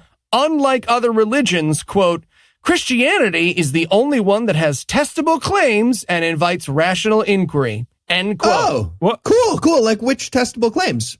No. Yep. Pass. Seriously. That's it. She doesn't tell us what those claims are. She just assures us that How Christianity many has them. miles of truth does your book have? And it's worth pointing out that in the last section, her answer to the problem of evil was, maybe God was teaching you a lesson with babyface cancer. Well, I mean, to be fair, I can think of all kinds of testable claims Christianity makes, right? It's like when they say that products are clinically tested. Yes, they Yeah, are. exactly. Right. And Mama Bear approved. So now it's time to reinforce through discussion, discipleship, and prayer. Really good section coming up now. Nailing it. I mean it. So she's got two things to do here. The first is let your kids ask questions and let them know when you don't have answers to those questions, which is great, except we know that she doesn't believe in any of the true answers to those questions. Right. So Exactly. comes across less as good advice and more like a Spanish inquisitor explaining that he's just curious. Yeah. Oh, how did the Spanish Inquisition work? No, it's good skepticism, child. End of parenting. What? Was it like ice? Actually, yeah. Sorry, I said end of parenting. Don't do that. And now it's time for discussion questions. Are you guys ready? Sure, why not? All right. Icebreaker. If you were to ask God one question, what would it be and why? Hey, God, yeah, have a seat. What would you say you do here?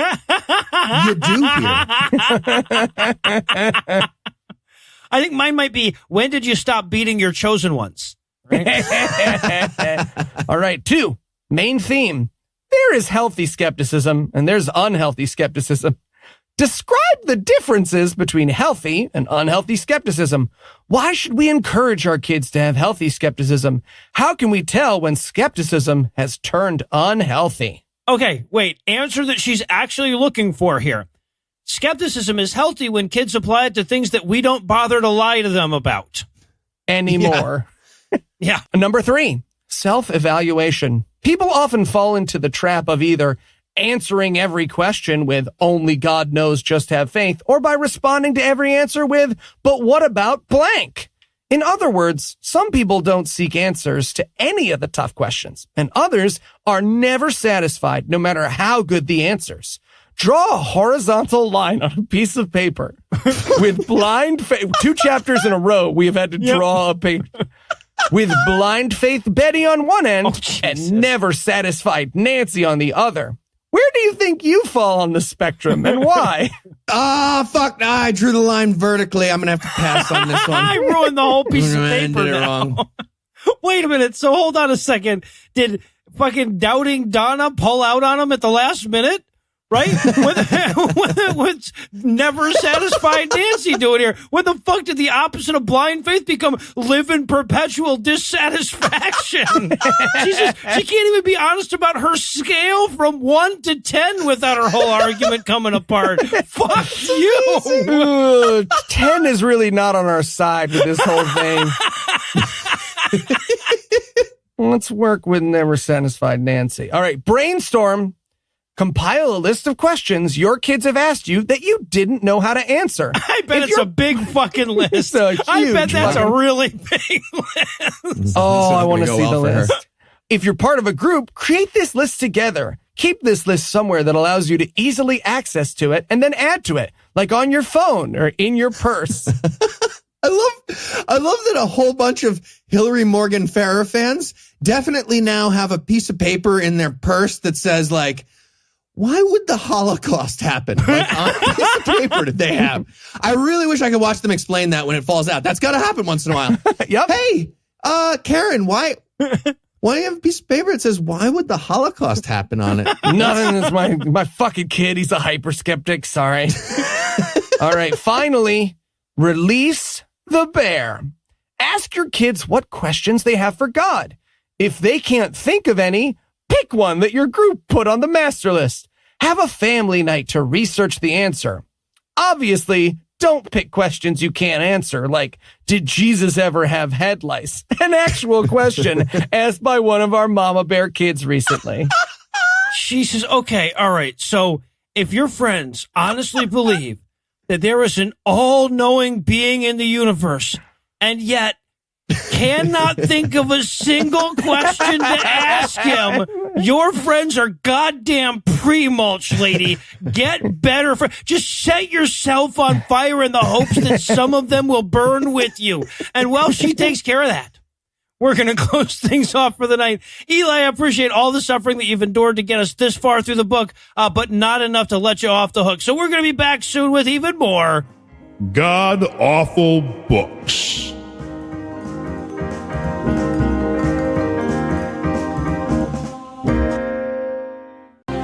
If there was one overriding message during the first third of Hillary Morgan Farrer's Mama Bear Apologetics, it was, this is the kind of book that's going to end with several chapters that might as well be titled, and you know who else can go fuck themselves? Well, we're into that segment at this point, and Eli, why don't you pick up the thread there as we knock out Chapter 8?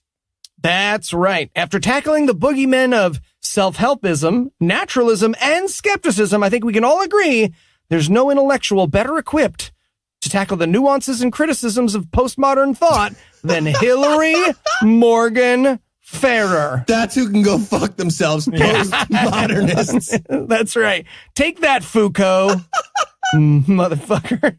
Which is why this week's chapter is titled, The Truth Is, There Is No Truth, Postmodernism. That's not. Yeah, fuck her already for making me speak on behalf of postmodernism, first of all. But like, I think before you can critique it, your mindset has to at least catch up with modernism, right? You'd think, right?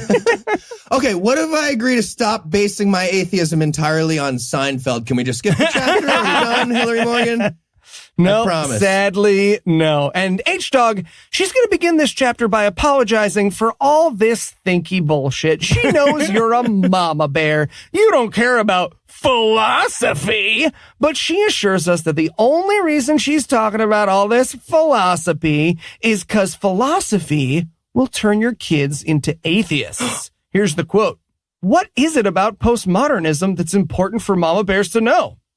If you plan on sending your kids to college, and especially if they major in a field of humanities, like history, English, or philosophy, they will be steeped in postmodern assumptions from the get-go.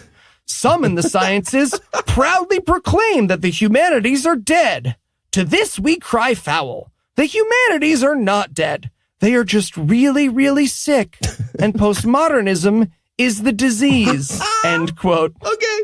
Yeah, so if you want your kids to be good Christians, you got to steer them away from academic subjects like the humanities and also the non-humanities. Yeah, right. Yeah, geology will fuck them right up too, though. So, Yeah, really. It's a real problem.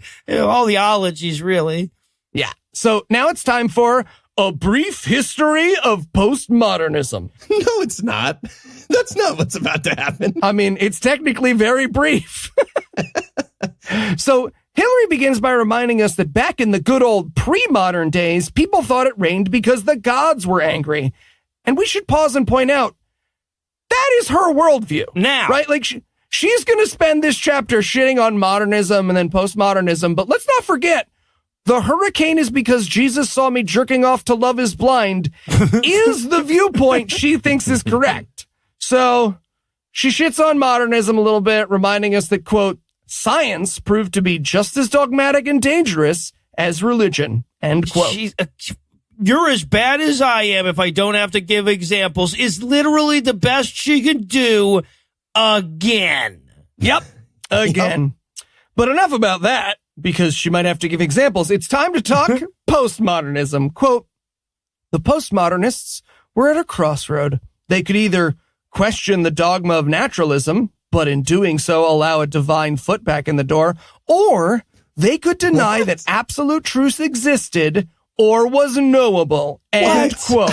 I love how this is a binary choice for Hillary Morgan Farrer.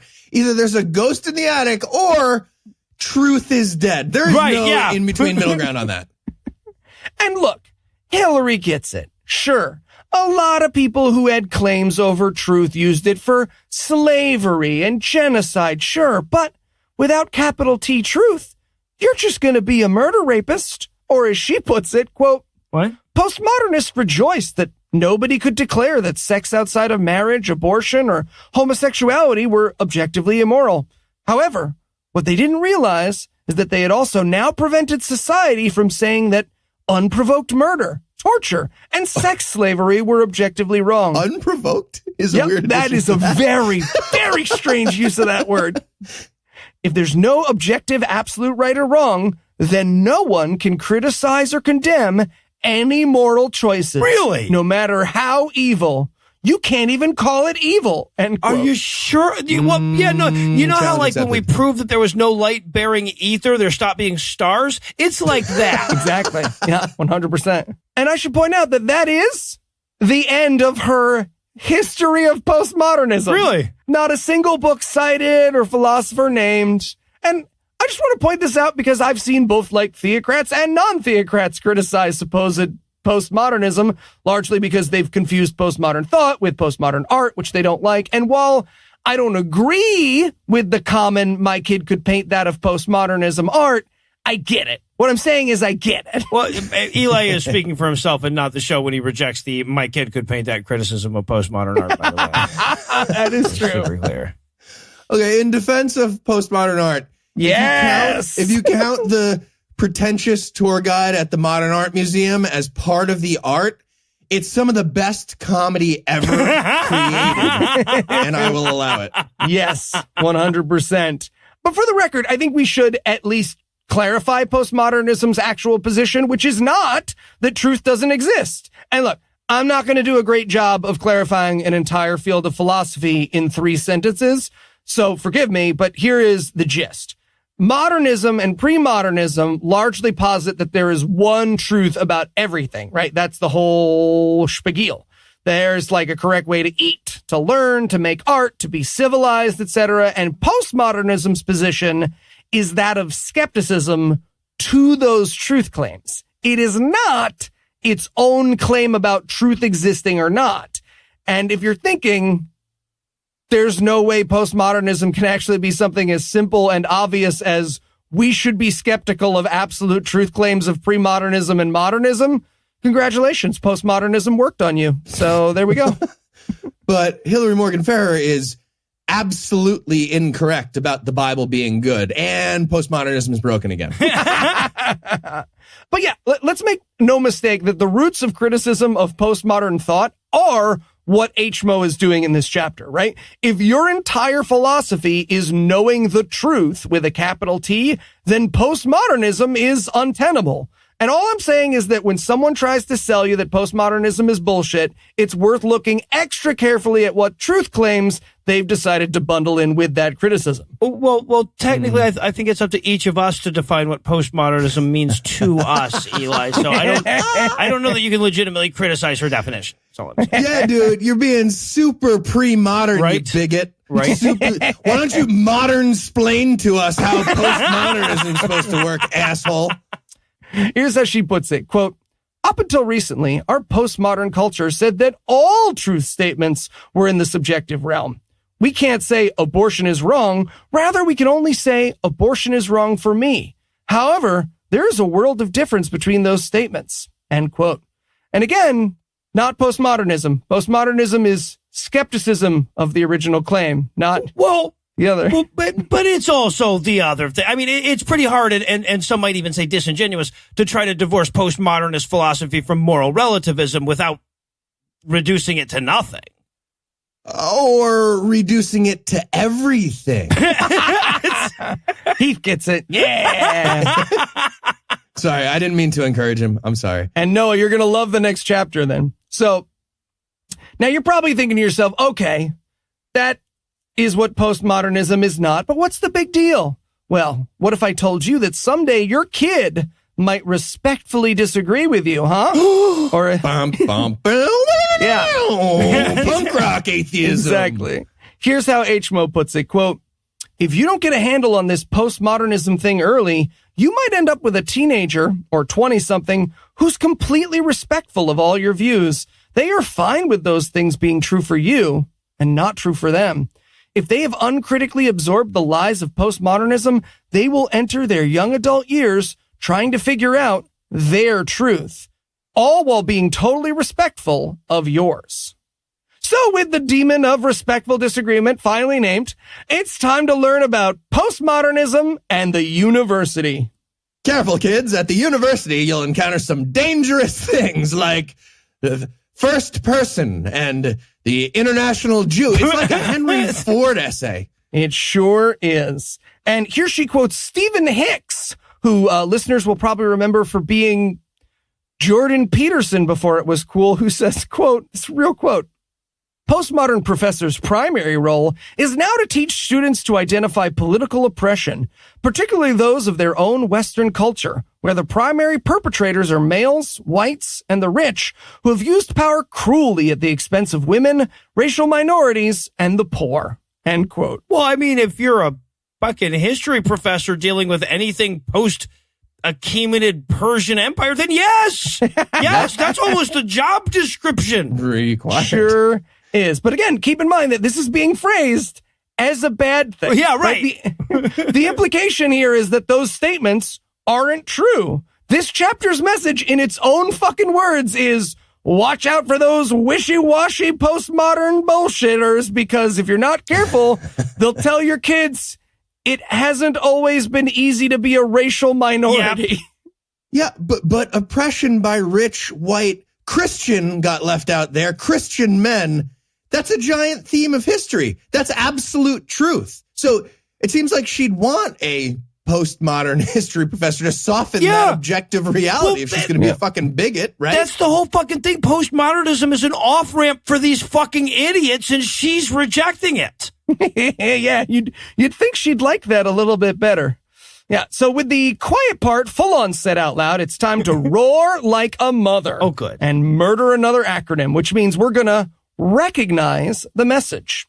So first up, deconstructing the truth claim to show bias. That's the first message of postmodernism. And her point here is that sometimes postmodernists will point out that you have a bias. Yep. And that is bad. Well, I'm sure Hillary would point out that she has all the correct biases, so it shouldn't matter. Yeah, exactly. Next trick of postmodernism, use I feel instead of I think. And I just want to throw out, like, her saying that's a bad thing for later in the book, because it's an apologetics book, And I promise you, HMO is going to dedicate an entire section to Jesus being real because she feels it in her heart because it's an apologetics book. So just making a note. The third trick of postmodernism, nobody knows for sure. Right, because Christians would never use this argument. Yeah, right. Yes. Exactly. For fuck's sake. Yeah. She compares this to when kids fight over a toy, saying, quote, postmodernism came along and said, because you can't play nice with your truth claims, nobody gets to play with them. Nobody gets to claim to know the truth. There. Now you can all get along. End quote. And I mean, that is. Hey, bud, you using your truth claims to justify slavery and genocide? Yeah, I'm going to take these for a second. I'm taking Whatever. You just want to be gay. Not the point. You can get these back at the end of the... Actually, never. You can never have these back. You can have these back at the end of the world. Yeah. So with that out of the way, it's time to offer discernment. And we're going to start out with some of the good sides of postmodernism here, which HMO admits have been really helpful for the whole not literally burning witches thing. Yeah, even if you want to embrace the scare definition, no truth versus her truth, I'm going to opt for the former. So, yeah. But I love that she thinks postmodernism, like, licked all the truths so nobody can have them. That's what's happening. Yeah. However, her positive example is a story H-Dog tells where one time at Mega Church, she sat next to a guy who hated everything but the hymns. He sat there doing nothing through the contemporary songs and the bluegrass songs and the urban songs, her words, not mine. Really? But then he jumped up at the end at the hymns.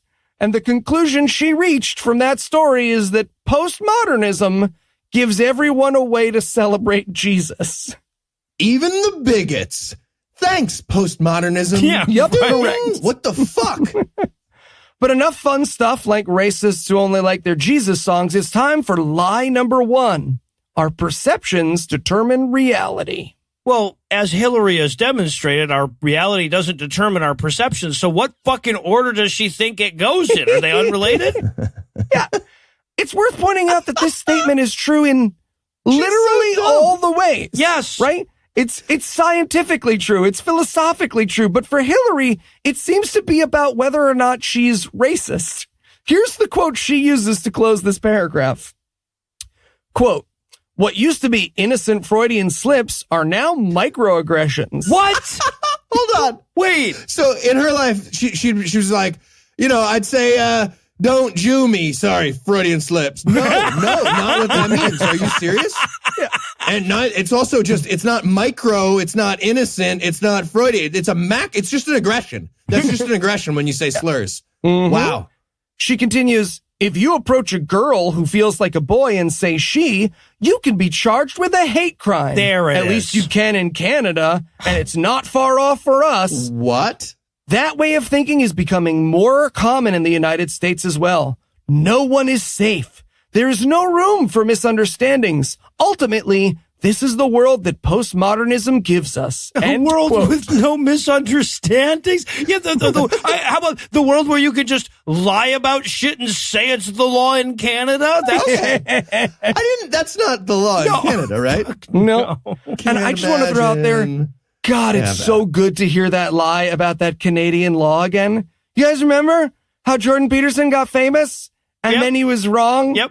But I was on Twitter back then. Oh, man. You know what? I bet if I log back into my Twitter, my inbox will just be full of apologies from all the people who told me that Canadian law was going to make it illegal to misgender people. I bet it is, isn't it?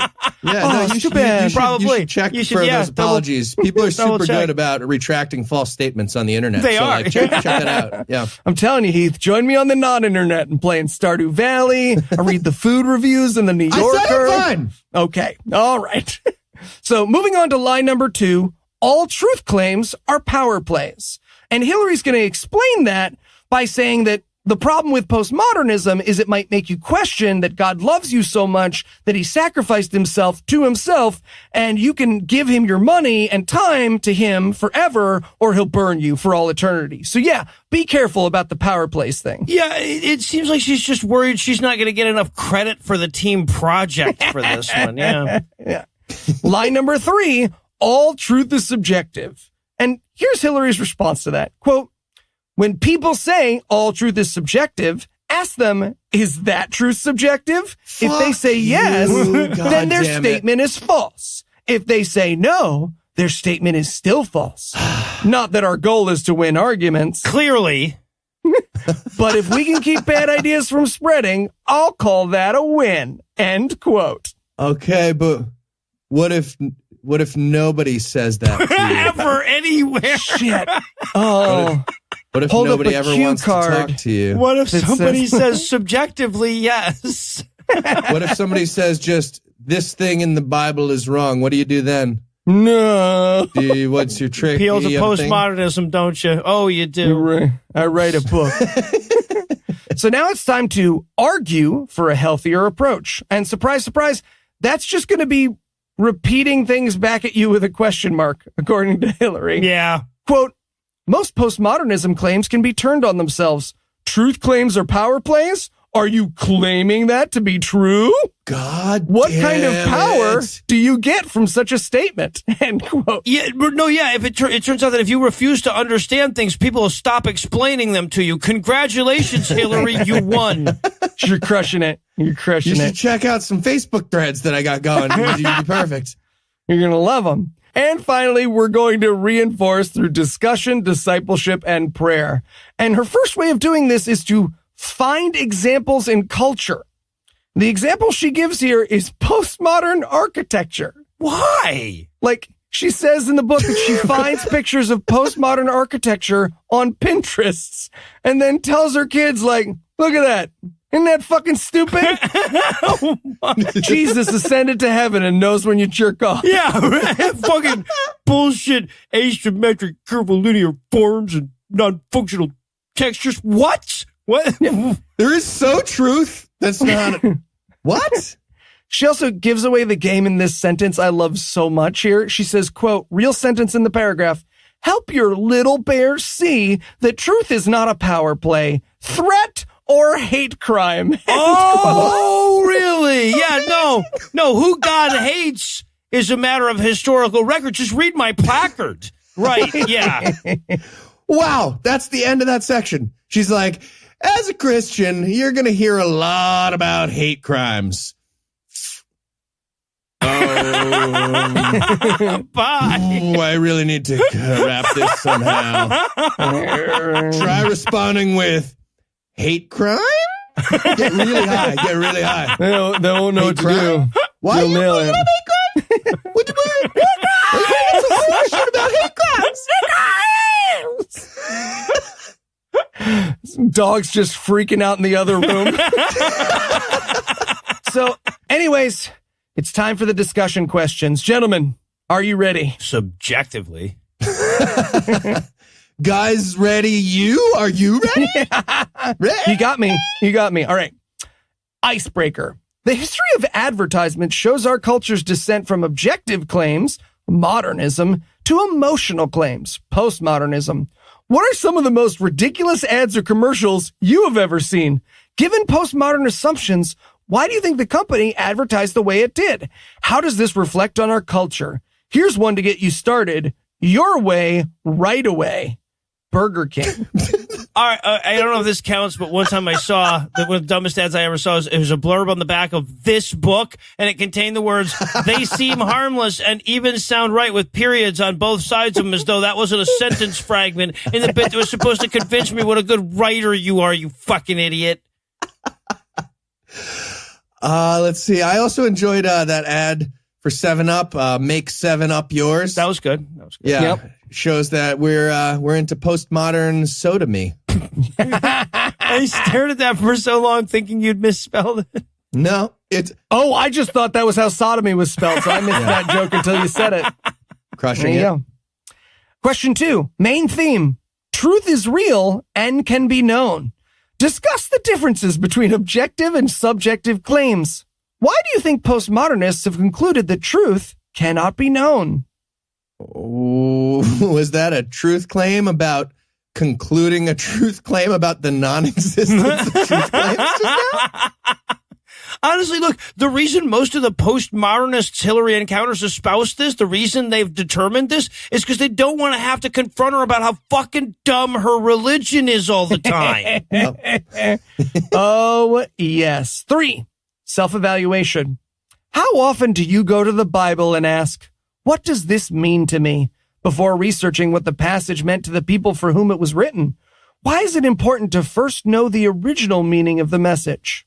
Well, you could end up smashing the wrong babies' heads against the rocks or something. Yeah, That's right. Yeah. Right. Plus, the founding fathers are very important. He's a biblical originalist. Yeah. Mm-hmm. Yeah. Yep. Number 4. Moses wrote the Constitution, everybody. Read a book. That's right. Number 4, brainstorm. What are some of the truths that culture has declared to be subjective? That is, a matter of personal preference, that the Bible says are objectively true. List as many as you can think of. Oh, God. I feel like this usually devolves into a reader just listing all the derogatory terms for gay sex that they know. Absolutely. Is exactly what happens. Number 5, release the bear. Talk to your kids about the differences between objective and subjective truth. As you go through your week, pay close attention to truth claims in advertising or the media. Ask your children, is that a subjective claim or an objective claim? How do you know? Yeah, again, Mom, can't tell the difference. All right, I'm going to go reject God and read some more Nabokov.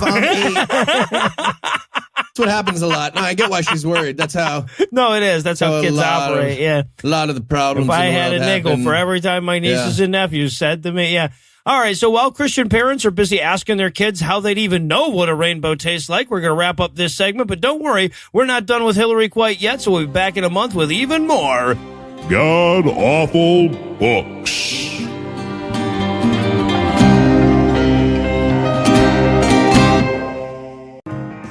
Our ongoing goal of helping to educate our audience about the intellectual underpinnings of a godless worldview would be well served by a thoughtful and thorough examination of various schools of philosophy that atheist thinkers have drawn from. But it's way more fun to watch some asshole fail at that while we make fun of her. So we're back this week for yet another chapter from the #1 selling Christian apologetics book on Amazon that we hadn't already read at the time that we started doing this. That kills me every time. Mama Bear Apologetics. That's right. So this month, we'll be getting even more philosophy education in the form of Chapter 9, You're Wrong to Tell Me That I'm Wrong, Moral Relativism. Okay, I think she means you're sometimes wrong to tell me I'm wrong. Relativism is tricky. It's hard to figure out how that One works in way sentences. relativism. It for sure is. And we're actually going to start this chapter in perhaps the most Hillary Morgan Ferrer thing ever to happen. So she explains that her nephews and her play this card game where you slap piles and try to win all the cards. The game she's describing is called Egyptian Rat Screw or Rap Screw, depending on where you're from. Don't at me. My God, but I hate Hillary knows that if she wrote that in her book, her readers would have burned it. So she just spends 2 paragraphs describing that card game without ever saying its name. Okay, but its name is Egyptian Rat Fuck. It's European spider snake. What do you I hope you fucking die. Anyway, Sorry. her point is almost as stupid. When she was a kid, Egyptian Rap Screw, Oh my God. the European spider snake, Egyptian Rat Fuck, didn't have nearly as many rules, is her point. But that just means she played it wrong. And anyways, nowadays, she wants us to know that it's all complicated and stupid. You know what I enjoy sometimes? A nice Crunch Rat Supreme from Taco Bell. What are you talking about? And that, she explains to us at the beginning of her chapter, is what morality is like. As she says, quote, instead of viewing morality as a reflection of deeper truths, people treat morals as cultural norms that can be revised without consequence, much like the rules of the card game, end quote. With the consequences of changing the rules of a card game? She's just like, all right, son, I will play with Deuces Wild, but I also will be stoning you after we play. So that's what's happening. But her point here is that even from paragraph 3 in this chapter, rather than actually addressing the ideas of moral relativism, she's going to play word games, specifically by yelling, relative to what? Every time we try to make her think. But there's an answer. Yeah.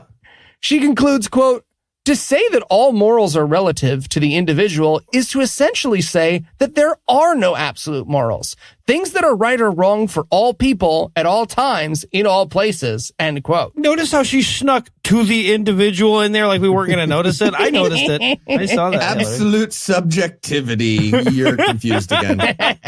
And look, idiot. We should probably take a brief moment to address the actual claims being made here. And I'm going to try to tread carefully in this chapter like I did last month, because what's hard to understand about moral relativism, and I would argue philosophy in general, is that philosophy is not having a conversation with common understanding, right? It's having a conversation with itself.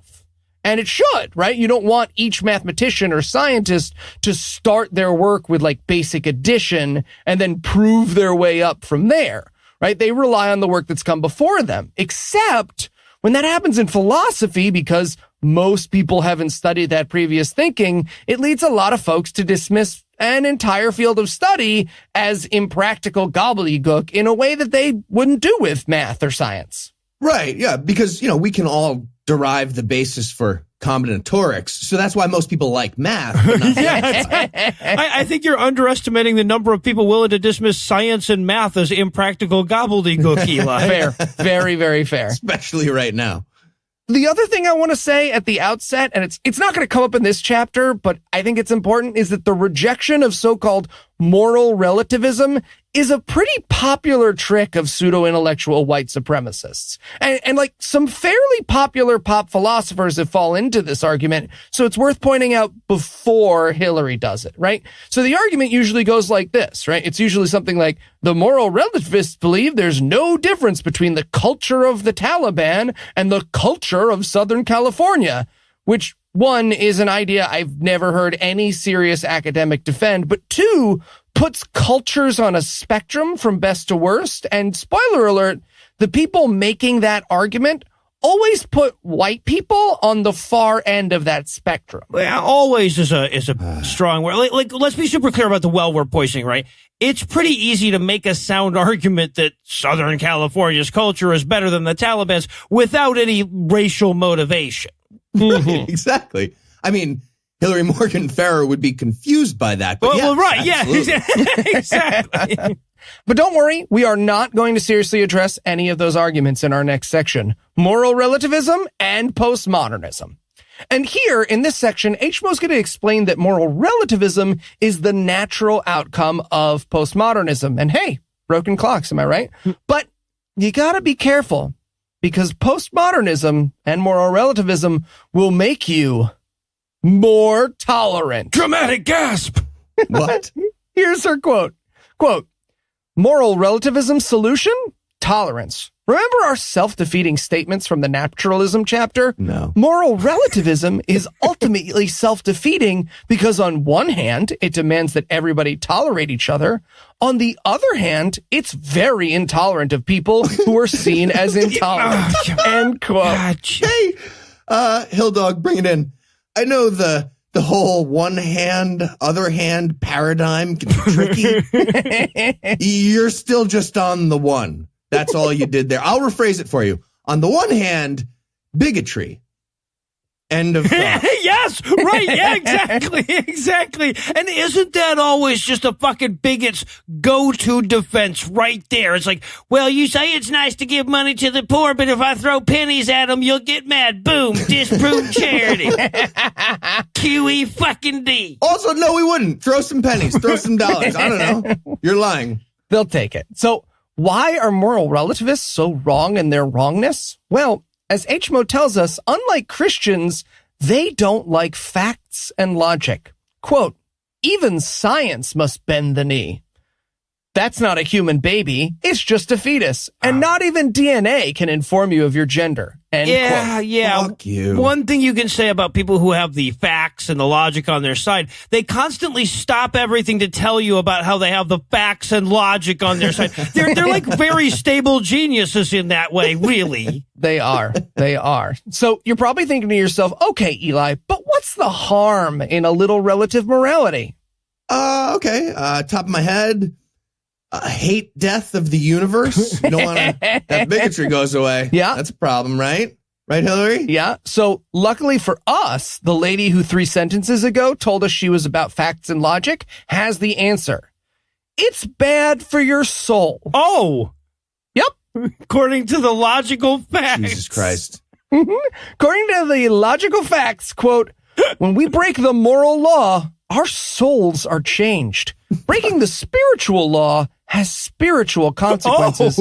Oh, Is it any great. wonder that our morally relative society has an epidemic of depression, anxiety, and panic attacks? What? End Jesus quote. Christ. When you break the connect that document? Flanupian law, it has Flanupian consequences to it. With like the neurochemical functioning of the prefrontal cortex spiritually. I see. The spiritual part of that. Yeah.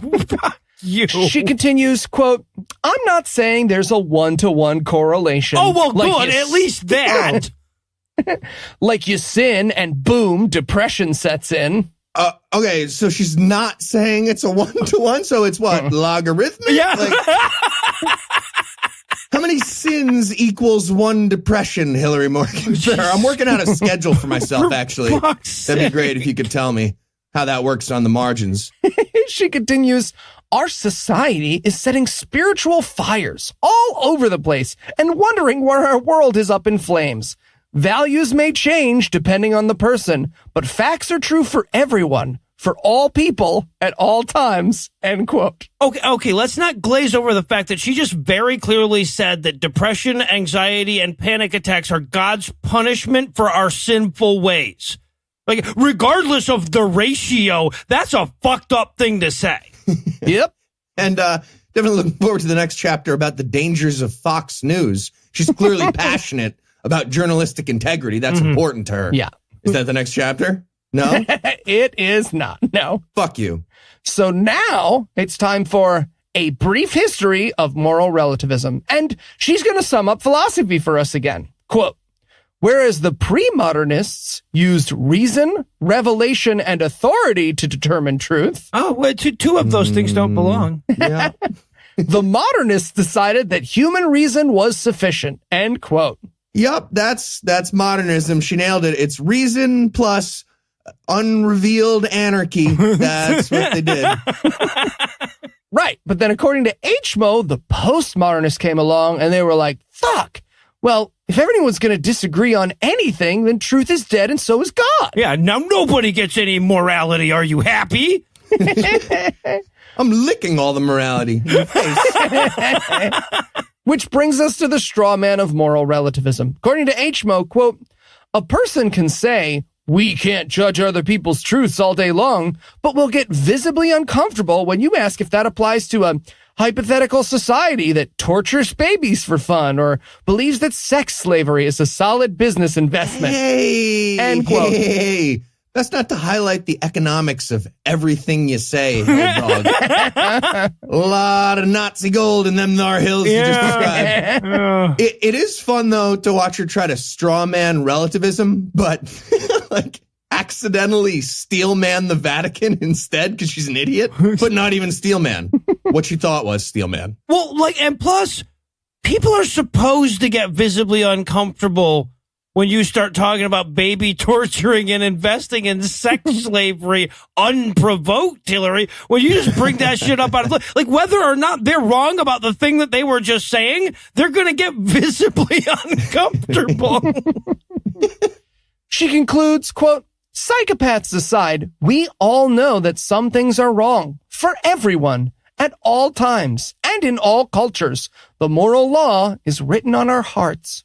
Romans 2:15. Again, just to be clear, without realizing it, she's saying that absolute morality is relative. Keeps getting confused. It's so tricky for her. You'll get it. Well, eventually. No, you'll nail it. You'll nail we'll it by find out. accident. She concludes this section by pointing out how hard it is to be a bigot school kid these days. Quote, think back to how many things you got shamed for in middle and high school. The wrong haircut, the wrong clothes, the wrong trapper keeper. Oh, that was rough. If that weren't enough, our kids are now being bullied for having the wrong beliefs, end quote. Oh, man. Yeah, I'd hate to see criticism move from trapper keepers all the way to ideas. That would be a fucking disaster. Right. And also, by the way, the wrong beliefs that she's talking about are literally that, like, you should bully kids for having the wrong clothes and trapper keepers. Damn right, MAGA. So now it's time to roar like a mother, which, as we've learned, is an acronym that stands for straw man, move the goalposts, passive-aggressively pray, and then hide our conclusions in cutesy icebreakers. Okay. Well, that's better than her job at that acronym. So let's get started by recognizing the message. And the first message she wants us to recognize of moral relativism is that, quote, what is true for you may not be true for me. The word true has been hijacked. People still want truth. They just don't want to define it as truth. What if it's true for me that your statement is not true? Whose truth wins? End quote. The true one? I don't get the question. What? The true one wins. Hey, are you sure you want to have, like, things be wrong, Hillary Morgan Fair? Is that a game you're willing to play now? Bad idea. Turn back. And finally, the last poisonous message she wants us to recognize from moral relativism. Love is love. Oh, she's getting confused by that postmodern absolutist stance of A equaling A. Wow. Yeah, so according to Hillary, quote, nowhere is moral relativism more obvious than within the realms of sex, gender, and everything relation. Contraception, divorce, cohabitation, abortion, gay marriage, and gender identity. The whole landscape is a mess. You had no idea, right? And in this area, even Christians feel motivated to find wiggle room, end quote. Hey, Hillary, when you're feeling all wiggly, that's called cognitive dissonance. That's a you thing. Yep. That's the squirms of cognitive dissonance you're feeling there. Yeah. She's OG on the no mixing the races cohabitation rules. So with poisonous ideas like love is love recognized, we're going to offer discernment. And Hillary is going to start off by admitting that this whole moral relativism thing seems pretty cool when your holy book tells you to kill witches. She even says, quote, we must acknowledge how many times we Christians have abused moral authority. Gentlemen, any questions about what she might be referencing? Any guesses? Oh, wow. I nothing obvious comes to mind. Maybe when they defied the moral absolutes of the God of the Old Testament? Oh, so close. No, she's talking about the book, I Kissed Dating Goodbye. Oh, really? That was the one that she came up with? Yeah, the example she can think of about when Christians abuse their moral authority is the admittedly sexist teen book about not dating. Yeah, she's really zeroed in there on the problem with kids and their sexuality. Not enough influence from Christian leaders. That's good. Yeah. That's great. We should start a royal commission about that. We should get more Christian leaders helping out kids with their sexuality. What the fuck? So now it's time for the lies of moral relativism, starting with number one lie, total moral relativism is possible. And again, she has no argument here. She's just like, how can truth be relative if you think that's true? Can truth make a mountain he can't move? So many times that Hillary's editor had to cut a giant section that ended, except that, and that, and that, and that. All right. Lie number two. Everyone embracing moral relativism will end all conflicts. Was that an argument anyone was making? What? Okay. Quote, false. All we do is change who's oppressed. When people's truths ultimately conflict, and they will, then it's the squeaky wheel that wins the argument, usually bullying everyone else into silence. Well, so her answer is literally, not if I have anything to say about it. Yes. Yes, it is. Wow. And the final lie of moral relativism, the person expressing compassion automatically has the moral relativist high ground.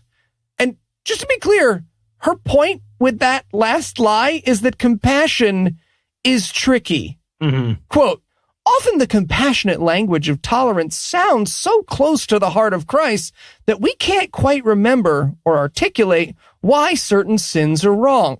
End quote. Feels like Jesus would not murder people with rocks. Hold on. I feel like I'm forgetting something from the book. Is that not familiar? She concludes, my husband often says that some of the greatest atrocities foisted on mankind have been done in the name of compassion. Well, yeah, there have been some pretty compassionate Planned Parenthood bombers. That is true. All of them. They love you. So now it's time to argue for a healthier approach. And first up, we're going to, quote, emphasize that nobody is a complete moral relativist. If you hear your children making comments like, I would do that, but I wouldn't tell someone else not to, identify what they're talking about and establish if that is a legitimate moral fact that is scripture has addressed, or if it's an area of Christian freedom, end quote. So yeah, good test. Go ahead and check if you're a character in an Alex Jones movie. That's your first step. But if not, you might be breaking the rules. Yeah. Mm-hmm. Next up, be discerning with Christian celebrities. Quote, one of the biggest problems right now, get ready for it, guys, is the number of high-profile Christian figures who have decided to embrace the tools of compassion and tolerance to the exclusion of biblical guidance, especially with regard to sexuality, gender, and the exclusivity of Christian claims. Just make sure you don't share the truth. Oh, that's our truth.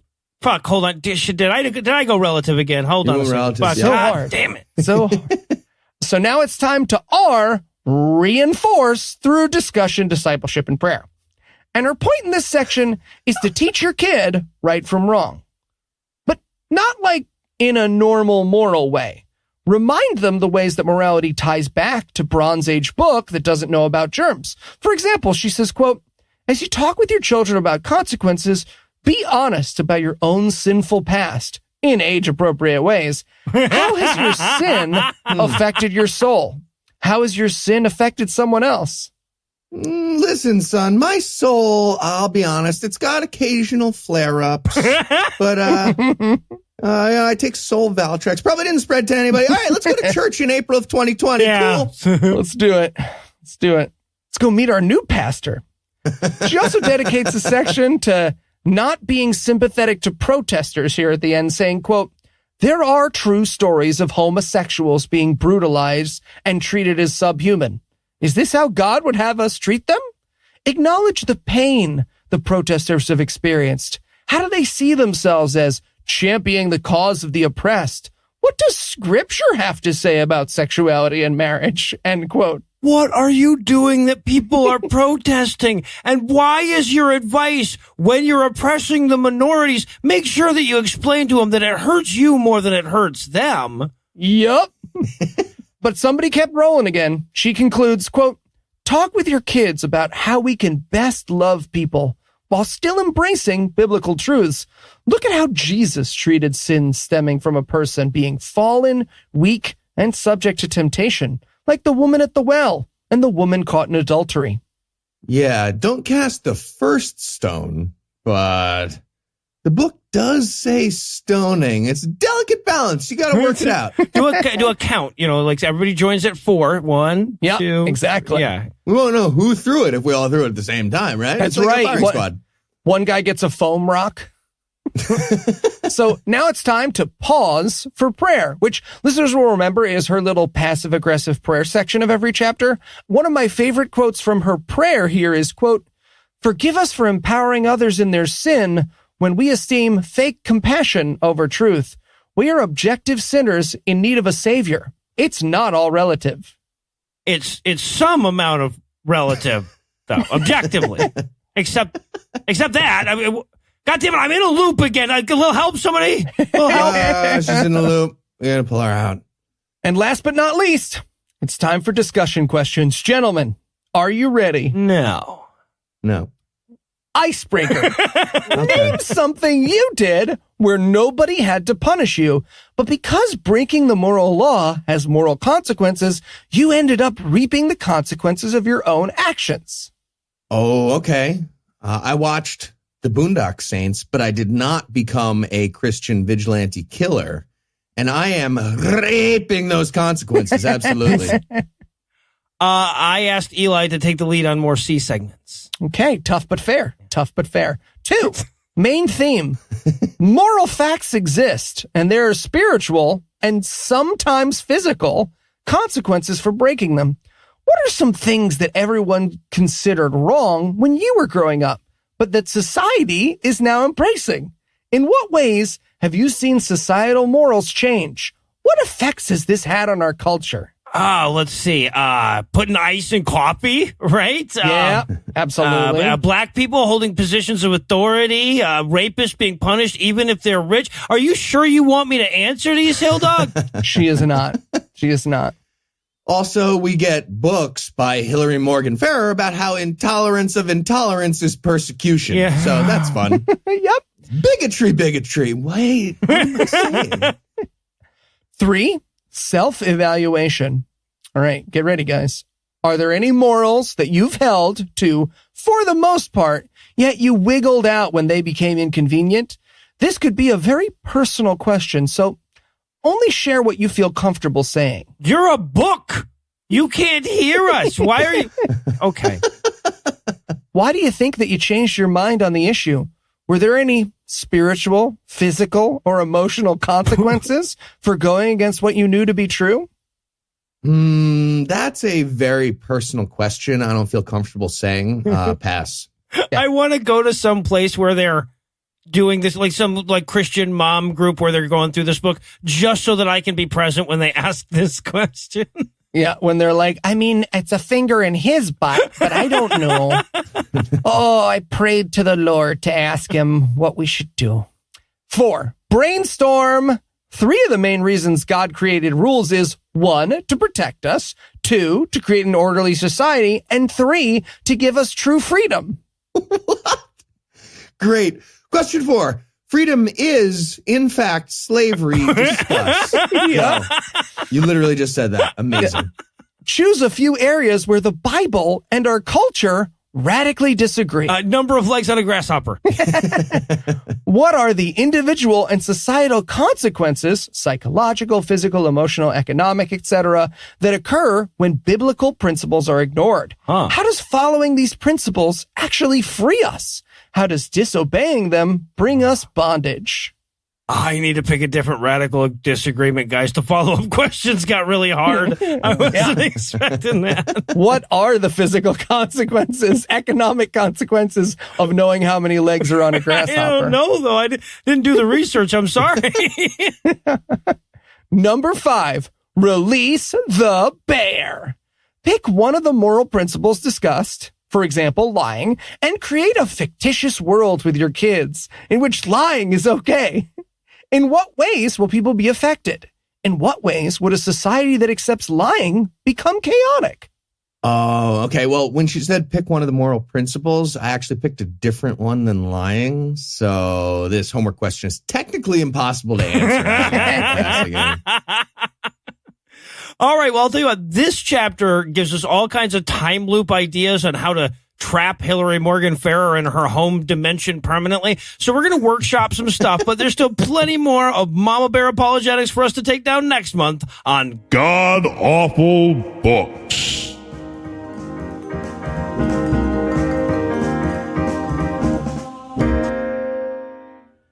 With thousands of shit-filled diapers in Eli's future, we figured it was our responsibility. Our duty. Thank you. Noah. Thank you, Heath. To prepare our co-host for constantly slaving over nauseating shit.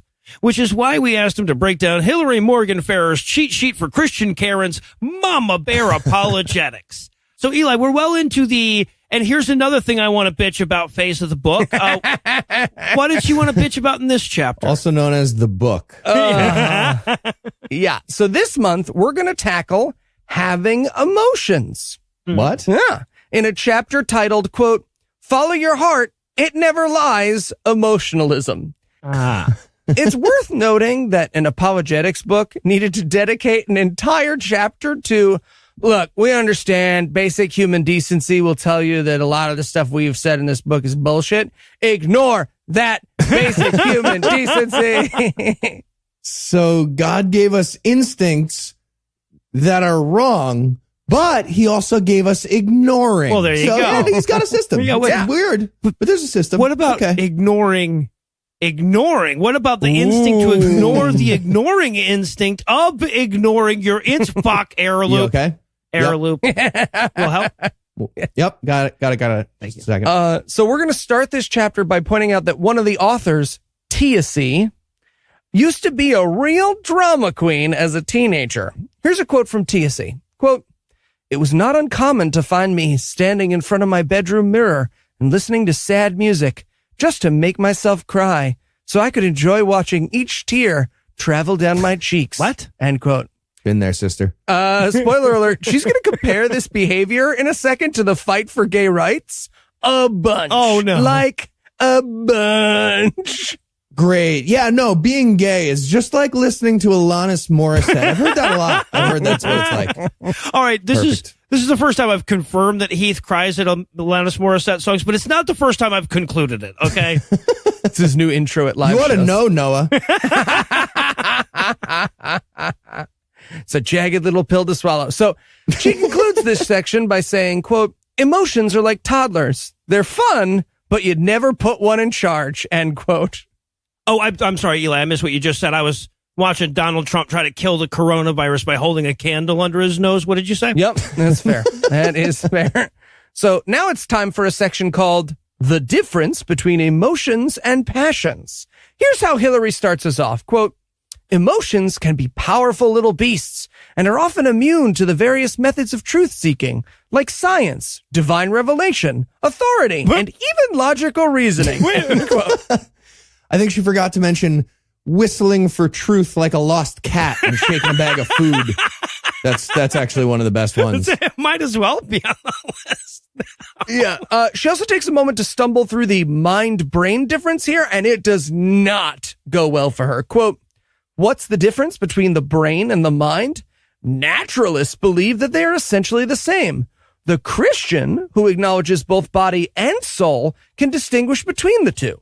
The brain is the physical component of our thoughts, Okay. while the mind is the non-physical part that sends Fuck out you. commands," end quote. Well, yeah, right. But we also have the non-physical to physical USB adapter to convert those shapeless commands. It's hard. It never goes in the way you think. You have it right. It just doesn't go. It's a bitch. This is cool. I've never learned about non-Euclidean neurology. That's a good chapter. Good chapter, Hillary Morgan. Right. But her point about this is that passions are the, quote, chemical, physical part of our feelings over which we have little control, while emotions are a kind of judgment. Emotions can change quickly, regardless of what's going on in the body, end quote. So emotions are what you're allowed to feel while agreeing with the Bible. Exactly. Or as Hillary puts it, quote, "When disciplined by scripture, reason, and reality, emotions are powerful reinforcers. But when I, as a mama bear, see truth compromised," quick reminder, she is just a bear, not a mama bear, just a regular old bear, "I can get very indignant. And this might motivate me to write a book to help other mama bears wade through the lies. Wink." End quote. She wrote the wink. As you can see, I wrote a book. In this book, footnote this book, footnote this book. Error loop is another error. I'll reach back in. I owe you one. However, she does have the world's saddest short story to use as an illustration in this chapter. Quote, "I, Hillary, love chocolate. Occasionally, I'll get a bag of chocolate and go through it slowly. When it's gone, I'll feel sad." Oh, my God. This book doesn't even belong on the fridge in construction paper. This is so bad. It gets so much worse. "Sometimes when I know I've run out of chocolate, I'll check the bag just in case there's one more piece." Oh, have an orgasm, woman. Have a fucking orgasm. "Occasionally, there is exclamation point. What? Oh, the elation of finding that one last M&M, italics, emphasis hers, in the package, other exclamation point." Okay, that's full confirmation. Hillary Morgan Ferrer keeps empty old bags of candy just in case. That explains so much. Wow. "I wager That's how mankind felt after tossing out all the methods available for truth finding. End quote. Oh, so wait. Christianity to Christians is like that sad, broken handful of Dorito lits in the corner of the bag. Oh, that explains so much. Okay. This book is her attempt to slap the back of the Pringles can. Sometimes you just got to let those hard to reach pieces go, Hillary Morgan. Yeah. I mean, I got to admit, I didn't think this book would have a section where I'd feel bad for someone who has yet to make it through a chapter without shitting on trans people. But the image of Hillary just desperately clawing open a bag of M&Ms in hopes of feeling anything resembling joy did it.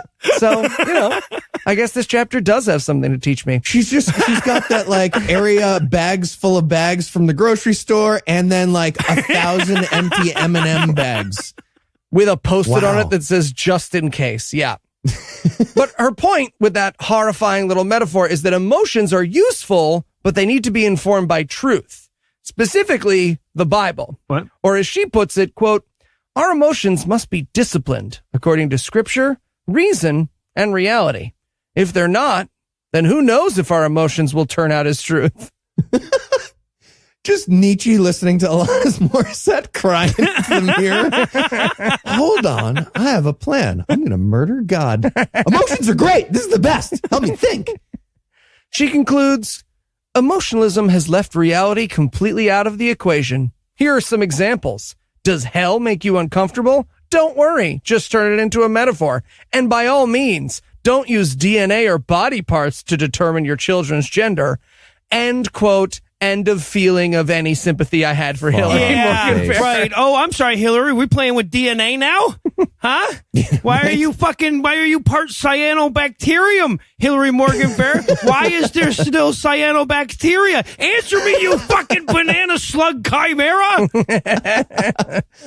Also, can we all stop sexing children like they're fucking chickens?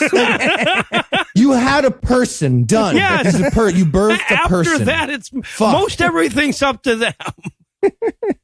So now it's time to roar like a mother. And I'm not sure if you remember this amazing little letter game she's got going here, but we're going to start by recognizing the messages of emotionalism. Message 1, I cannot choose or control my emotions. To which Hillary responds, you can't too control your emotions, you gay sinner doomed to hell. Calmer than you are. Who am I talking to? The books are hard. Books are hard. Yeah, the second myth of emotionalism is that negative emotions are harmful. That's a myth, apparently. And Hillary admits that, sure, feeling bad hurts, but, quote, the belief that negative emotions are harmful has led to two recent phenomena. One, the tremendous emphasis on the importance of self-esteem, not entirely bad. She feels the need to clarify. And two, the removal of competition from many children's activities, end quote. Yeah, that's right. The problem with emotions is that everyone gets a trophy. All right, whatever, broken clock. She got lucky that time. Next up, the third myth of emotionalism, we must change reality to protect emotions. And she just provides us with a bigot list du jour here. She's like, it's like she has Dave Rubin Tourette's. She's like, safe spaces, Canada, free speech, pronoun slavery. She scream cries into a mirror while listening to You Ought to Know. During her chapter about controlling emotions. Right, just to be clear. And speaking of which, now it's time for the packaging of emotionalism. And her first point here is about trigger warnings.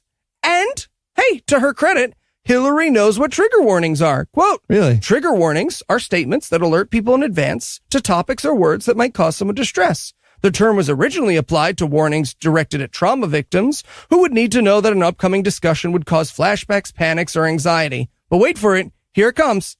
Now the term is used much more loosely to refer to material that might cause any kind of uncomfortable feeling, all because of the assumption that negative feelings are supposedly harmful and must be avoided at all costs. End quote. Yep, you heard her. If a term is ever misused, it's bad. Just wait till she hears about Christianity. But if you thought trigger warnings were bad, just wait till you hear her second package of emotionalism. Follow your heart. That's right. This book has hit Disney levels of villainy. And I'm assuming you have no quote here because it was just 10 pages of Hillary Morgan Farrer typing slur words in all caps about Elsa from Frozen being gay. That is accurate. Yes, Guaranteed. that is true. Next up, the package of emotionalism called I'm Offended. That's right. The lady who wrote a book about how gay people are coming for your kids' brains thinks everyone is too damn sensitive these days. It's almost like the right co-opted the language of counterculture being used against them to trick Generation X into being bigots. But mostly the fear of their hypothetical billionaire money that they will absolutely never have being taxed. That's a big thing they've done. And again, her example here is fantastic. Quote, a few years ago, one of our local banks removed a Christmas tree from its lobby because a customer claimed it was offensive. No, I didn't. All I have to say... Absolutely not. No, never happened. All I have to say is that if you live in the United States and you can't handle the sight of a Christmas tree, then don't leave your house from November to January 1st. Don't risk, friend. Incidentally, this wasn't reported in any newspaper or documented in any way, but I heard about it. So trust me. Yeah, and speaking of not leaving houses, we need a series of giant menorahs all over the American South right now. That's a useful project, I think. Yeah, so now it's time to offer discernment. And just for the record, the #1 apologetics book on Amazon, quick reminder, has a section dedicated to nuh-uh. So Hillary's going to start off by telling us that emotions are great if they lead us to Jesus. They're only bad if they lead us to not Jesus. And you'll know they're bad because of the not Jesus, you see. She also quotes a long passage from an article called I Was an Atheist Until I Read Lord of the Rings. The quote is way too long, but I recommend checking out the article because the guy's point is basically, fuck, I heard a good fantasy story and I was like, you got any of those that I can pretend is true forever? Because I want magical wizards plus legalized hate crimes. You got anything in the back like that? Anything? I'm sorry, you mean other than Tolkien? All right, so now it's time for lie number 1, as opposed to the myths that we just debunked in the last letter. Dumbass fucking boy. Here's the lie. If I feel it, it's true, which is very different than the messages and packaging in the last 2 sections. Padding the word count. You're padding the word count. And again, I just want to note this section for the inevitable part of the book where she's going to tell us that she knows Jesus is real in her heart. Yeah, so right. Right. Calling my shot. Okay, in fairness, Jesus is real in her mind, not her brain. You need the FireWire adapter to understand what that all means. Lie number 2, my feelings are your responsibility. By which she means, I'm not sorry I'm a bigot and you can't make me be sorry. Yep.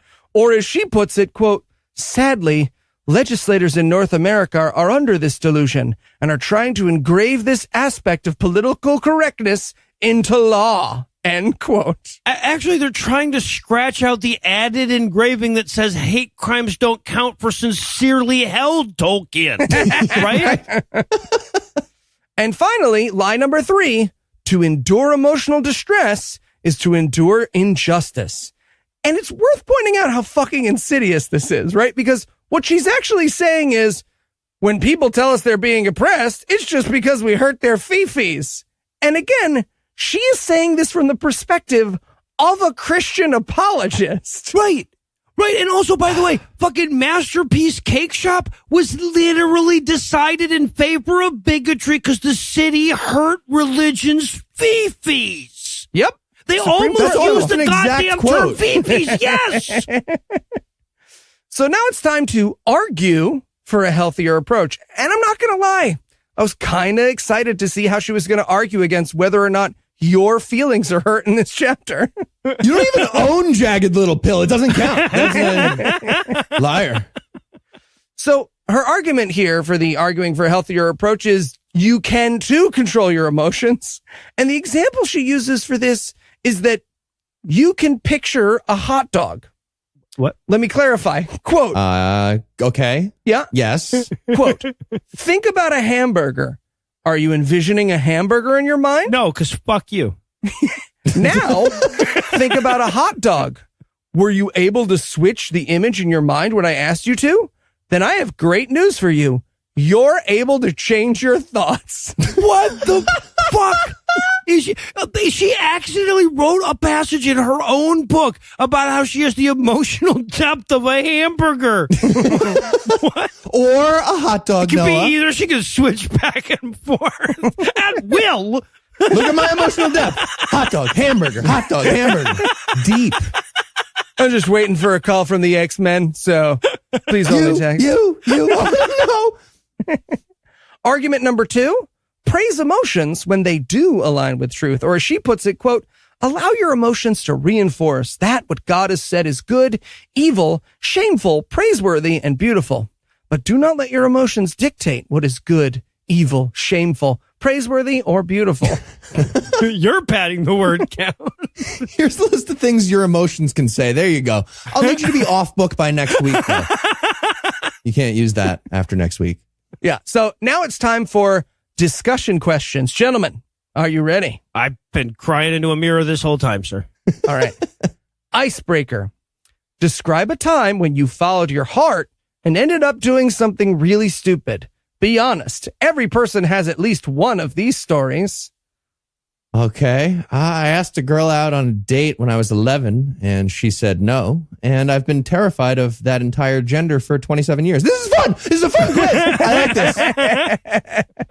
You ought to know. 2, main theme. Emotions can be helpful as long as they are disciplined with scripture, reason, and truth. How is our society confused facts and feelings? Well, they tried to learn about philosophy from a book with the phrase "mama bear" in the title. Yeah, that'll do it. That'll do it. Number 3, self-evaluations. How often do you allow emotions to dictate your decisions? Oh, I have a PC and Android. How might renewing your mind, Romans 12:2, aid in sanctifying your emotions? Okay, well, I read Romans 12:2 because she said so there, and it's missing an Oxford comma, so fuck your face. Is that sanctified enough? Fuck your face. I mean, the first 5 answers I wrote to this question would qualify if I hadn't erased them. Number 4, brainstorm. Why are you a Christian? And skip. But, please go ahead. Tell us what we're skipping, I guess. As you answer, this is the chapter on how emotions are bad. As you answer, don't leave out the Holy Spirit's role in your salvation. Draw a line down the middle of a piece God of paper. damn it! No, I'm fucking. That's my line in the sand. Is what Absolutely I'm drawing. Not. And label one side emotional reasons and the other side factual reasons. She definitely did this without drawing a line one time and got super confused. How many of your reasons fall under the factual category? None. How many under the emotional category? I've no need for drawing a line this time. If your primary reasons for being a Christian are emotional, how might the enemy come in and steal away your foundation? What are some ways that you can integrate factual reasons for belief into the mix? And real quote. Okay, no, that's called apostasy, Hillary Morgan Ferry. You're describing deconversion. That's our thing. And by the way, if you'd like a free copy of The Case for Christ by Lee Strobel, just go ahead and start up a conversation about literally anything with Heath's born-again cousin. We'll send it right to you. Number 5, release the bear. Next time you're faced with a strong, unpleasant emotion, don't let it overtake you. Take that emotion captive. And ask yourself, sorry, I forgot she said take that emotion captive. And ask yourself, what judgment is this emotion making? Is that judgment true? And quote. All right, and while we check to make sure Hillary really meant to end her chapter with a fucking question, we'll close this sucker out for a month, but we'll be back soon with even more God-awful books. There's a question about chattel emotion, just to be clear.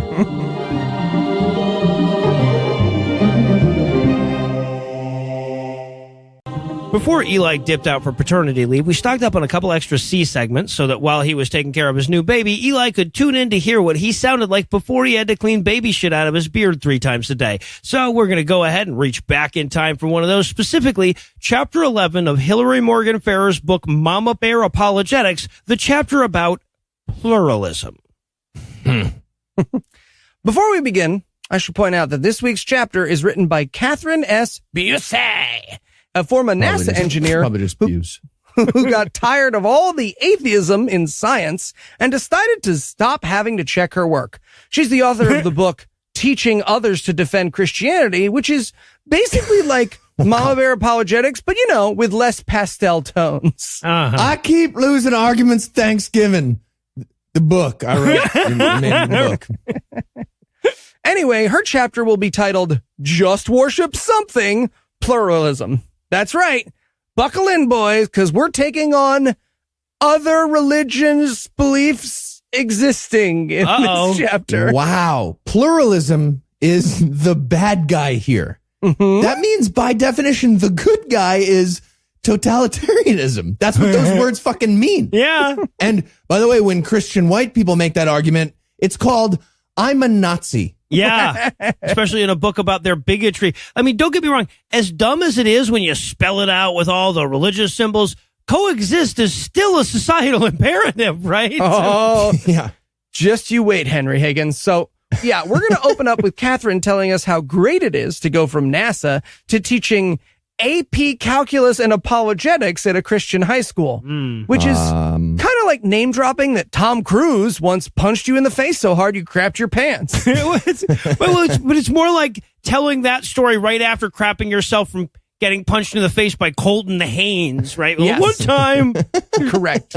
But her point is to set up the clumsy metaphor that letting other people have religious beliefs is like if, as a math teacher, when all the students got a different answer, she gave everyone 100, saying, quote, "It's not just that many people have different religious ideas, but that they make truth claims, even contradicting ones, and assert they are equally valid." That is the problem.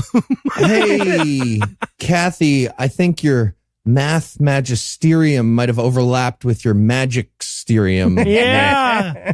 Yeah, no, the Your fucking the jobs metaphor overlap. doesn't work, lady. Religious pluralism would be like if all the kids use different methods to arrive at the same incorrect answer. Right. So now it's time for a brief history of religious pluralism. And spoiler, it is not just, other religions exist. We're going to start with Catherine's very revealing definition of the First Amendment. Quote, "The U.S. government cannot forbid you from practicing whatever religion you want so long as you don't impose in some way on other people." Meaning, you probably wouldn't be allowed to practice a religion that sacrifices young virgins to a volcano god. Probably. Otherwise, you could worship as you please. Okay, well, first of all, Scientology is legal. Yeah, That's right. legal. Also, the fact that biblical genocide doesn't involve volcanoes, not quite as exculpatory as Catherine seems to think here. Yeah, right. No, the problem with sacrificing virgins isn't that they're virgins. No, we only do it with sluts and rocks. These are the mines of Moria, not a volcano. Technically, it's not active. Yeah, so then she bitches for like a paragraph and a half about the good old days of the Pilgrims when everyone was either a Christian or on fire. But today, according to Catherine at least, only 46% of Americans claim to be Christian, and only 10% of Americans say they hold on to a biblical worldview. Fucking Okay, what? it's actually about 75% that identify as Christian. 46 was close, though. I mean, within an order of magnitude. So good job. Well, yeah, no, it's good enough for AP Christian mathematics in high school. Gee, I wonder why she doesn't math for NASA anymore. She likes it better. Everyone loves teaching high school. They say that. Dream job. And in case you're thinking, hey, Kathy, is the point of your last paragraph that having other religions in America is bad? Don't worry. She's way ahead of you. Quote, "Pluralism isn't the problem, though. The fact that there are multiple religions around us simply tells us there's ample opportunity for sharing the Christian faith with others. Oh, yeah, right. No, if this problem didn't exist, we couldn't fix it. Nope. Alive people, that's not the problem. It's just, that's all the more people to convert and murder with a virus. Well, It's there you go. Opportunity. But sadly, not everyone sees it that way. Some people, like us fat motherfuckers, use secularism and separation of church and state to try and ruin everything. Or as Catherine puts it, secularism colored with tolerance. Phrasing. Yeah. Leads to the false dichotomy. You guys ready for a false dichotomy here? Okay. That either one, all religions are equally valid, or two, no religion should be discussed. End quote. Okay, so she's cool with intolerant secularism. Got it. Yeah, Cool. right? Right? There. By the way, lady, there's no reason for an or between those two. Yeah, it's So now it's time to roar like a mother, an acronym so labored and painful to Heath that it almost makes reading this book worthwhile. Might as well be R, comma, O, comma, AR without a fucking Oxford comma. Like a mother. Fuck you. So first up, we're going to recognize the message. Are we, though? No. So here's the very first sentence of this section. Quote, culture says we should be tolerant of people of all religious beliefs. And we mama bears agree, as long as we're using the correct definition of tolerance. Oh. And made up definition of tolerance in 3, 2, 1. Yeah, to say she walks on racist eggshells here is an insult to the clumsy treatment of eggshells. She points out that, blah, blah, blah, you can't kill Jews and Muslims. But when you tell them that they're wrong and that God's going to burn them in hell forever because of those beliefs, do it nicely. Right, yeah. There it is. Tolerance. Noun. Slur words followed by sir or madam. Please.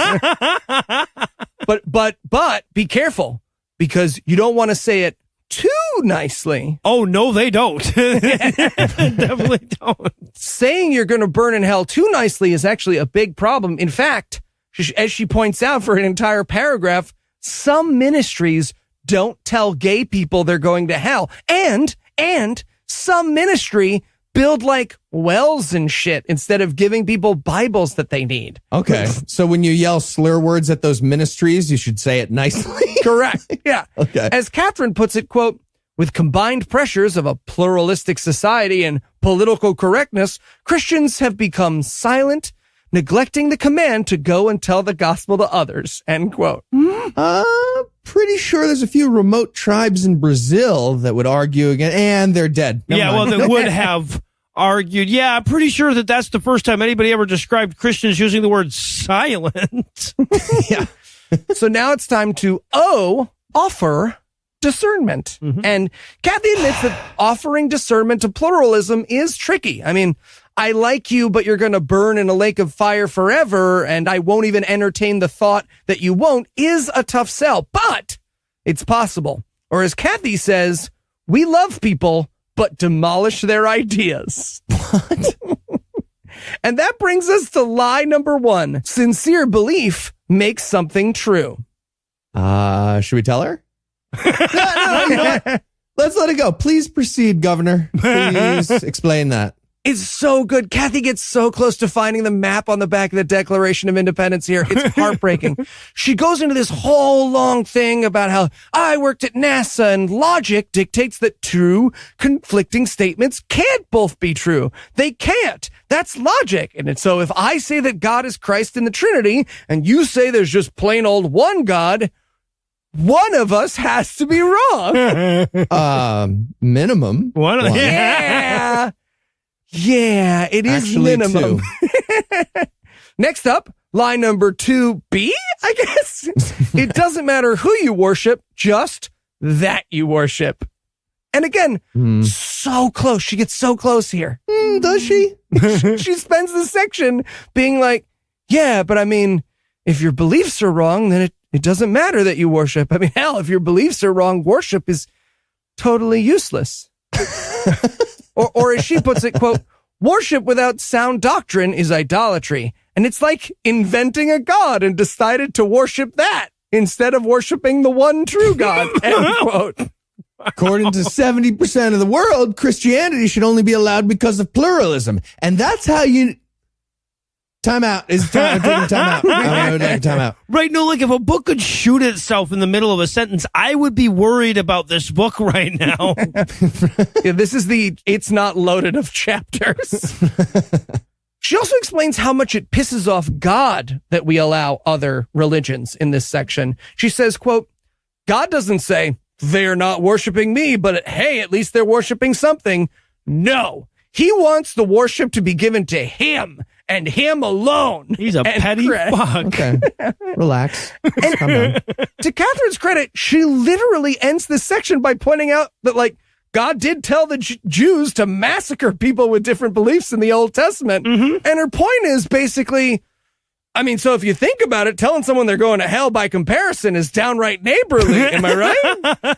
Oh, great. So we're welcome, I guess. Which brings us to line number 3. All paths lead to God. Again, let's take this book's shoelaces before we leave it alone, right? Because now she has to point out that every single person or culture through all of history that ever thought they'd found the path to God was wrong, except her. Yep. And she only dedicates a paragraph to this one, which I can sum up for you. It's a no. She concludes by saying, quote, worship must be done in spirit and in truth. And this means worshiping God alone and having faith in Jesus alone. Just relax it out. Just say It's mutually exclusive. And I only mention this because she ends that sentence with a citation to her own book. Footnote, I bid. Me bid footnote. So you're probably thinking to yourself at this point, okay, Catherine, but if the gospel is true, won't it unite everyone? Well, fuck your face, because that is line number 4. The true gospel unites all people. And her point in this section, it's such a long paragraph, and I really wanted to quote it, but the point in this section is that the gospel is true and perfect, but people suck.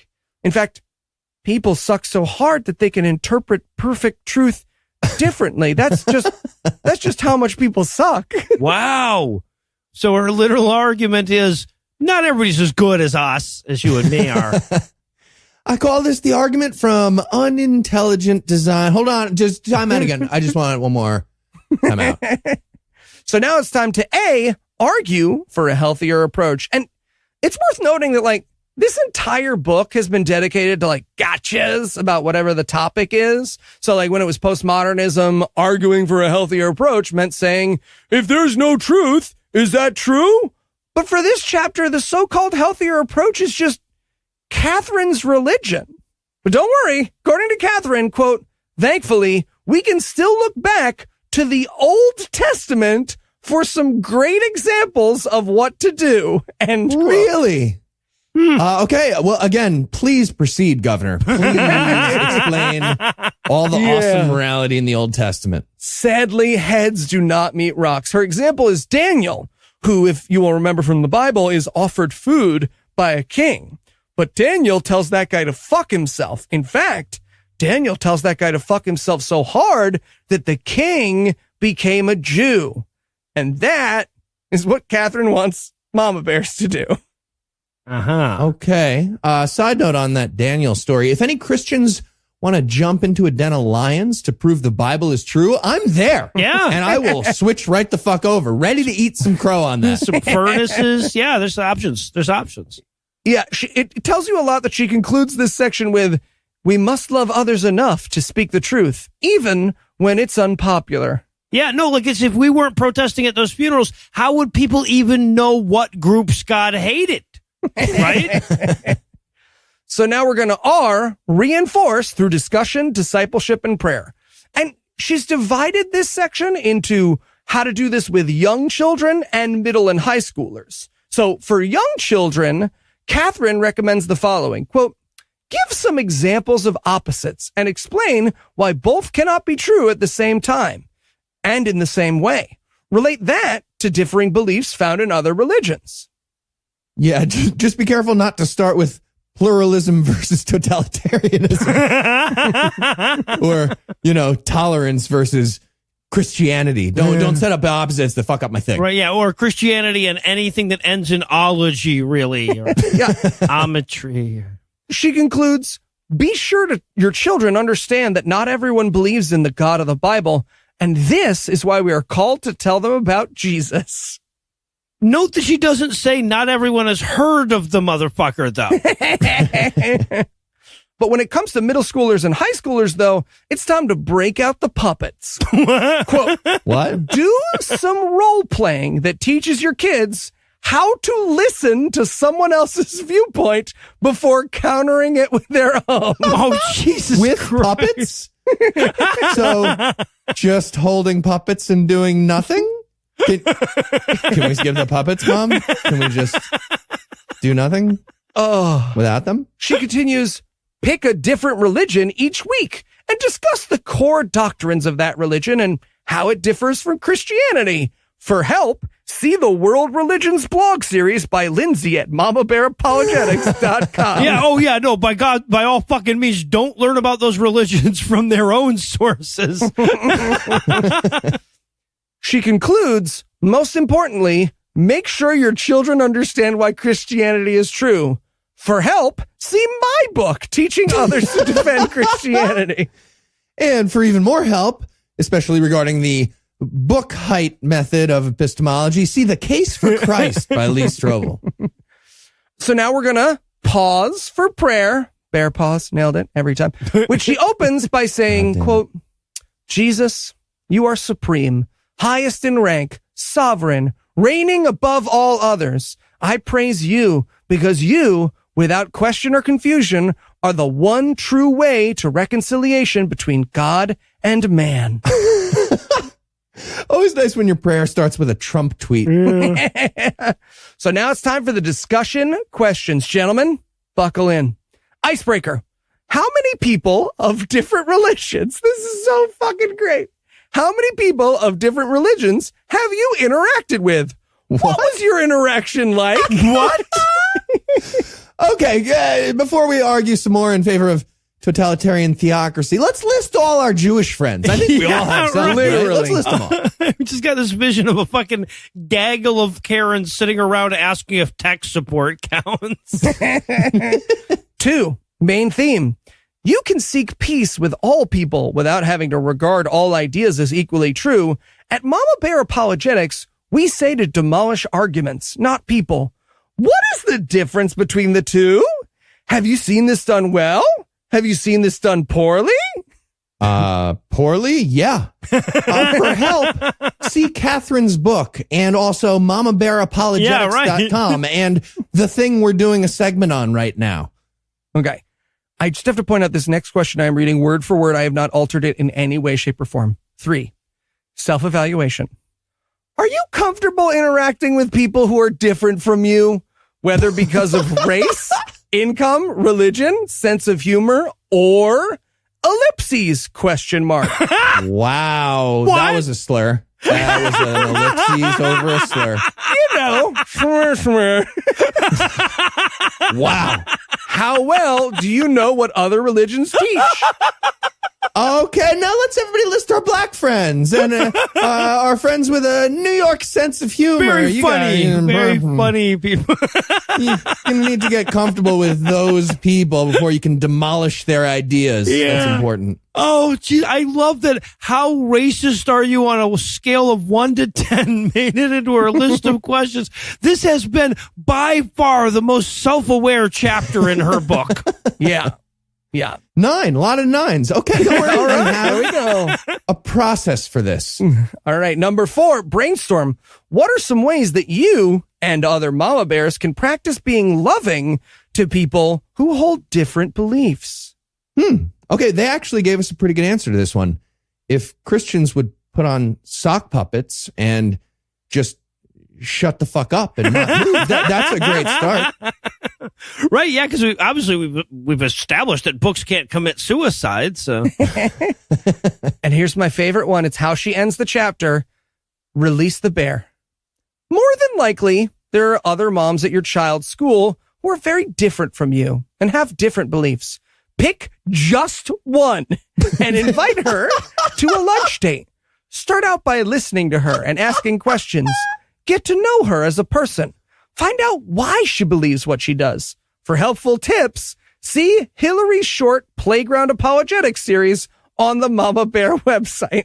Invite a noble savage on a lunch date. End of chapter. If you need help listening to someone and getting to know them, we wrote a blog about it.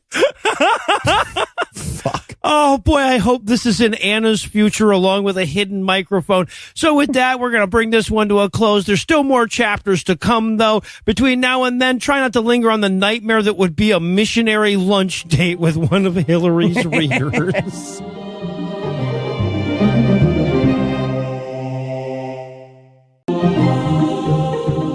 One of the mission statements of our show is to help our audience keep track of what the people who aren't thinking are thinking. And when it comes to not thinking, few people do it as well as Hillary Morgan Farrer, the author of Mama Bear Apologetics. Now, we've been breaking down this sucker for quite a while now. We're almost to the end, but it's time to dive back in once again. So, Eli, what is Hillary going to bitch at us about this month?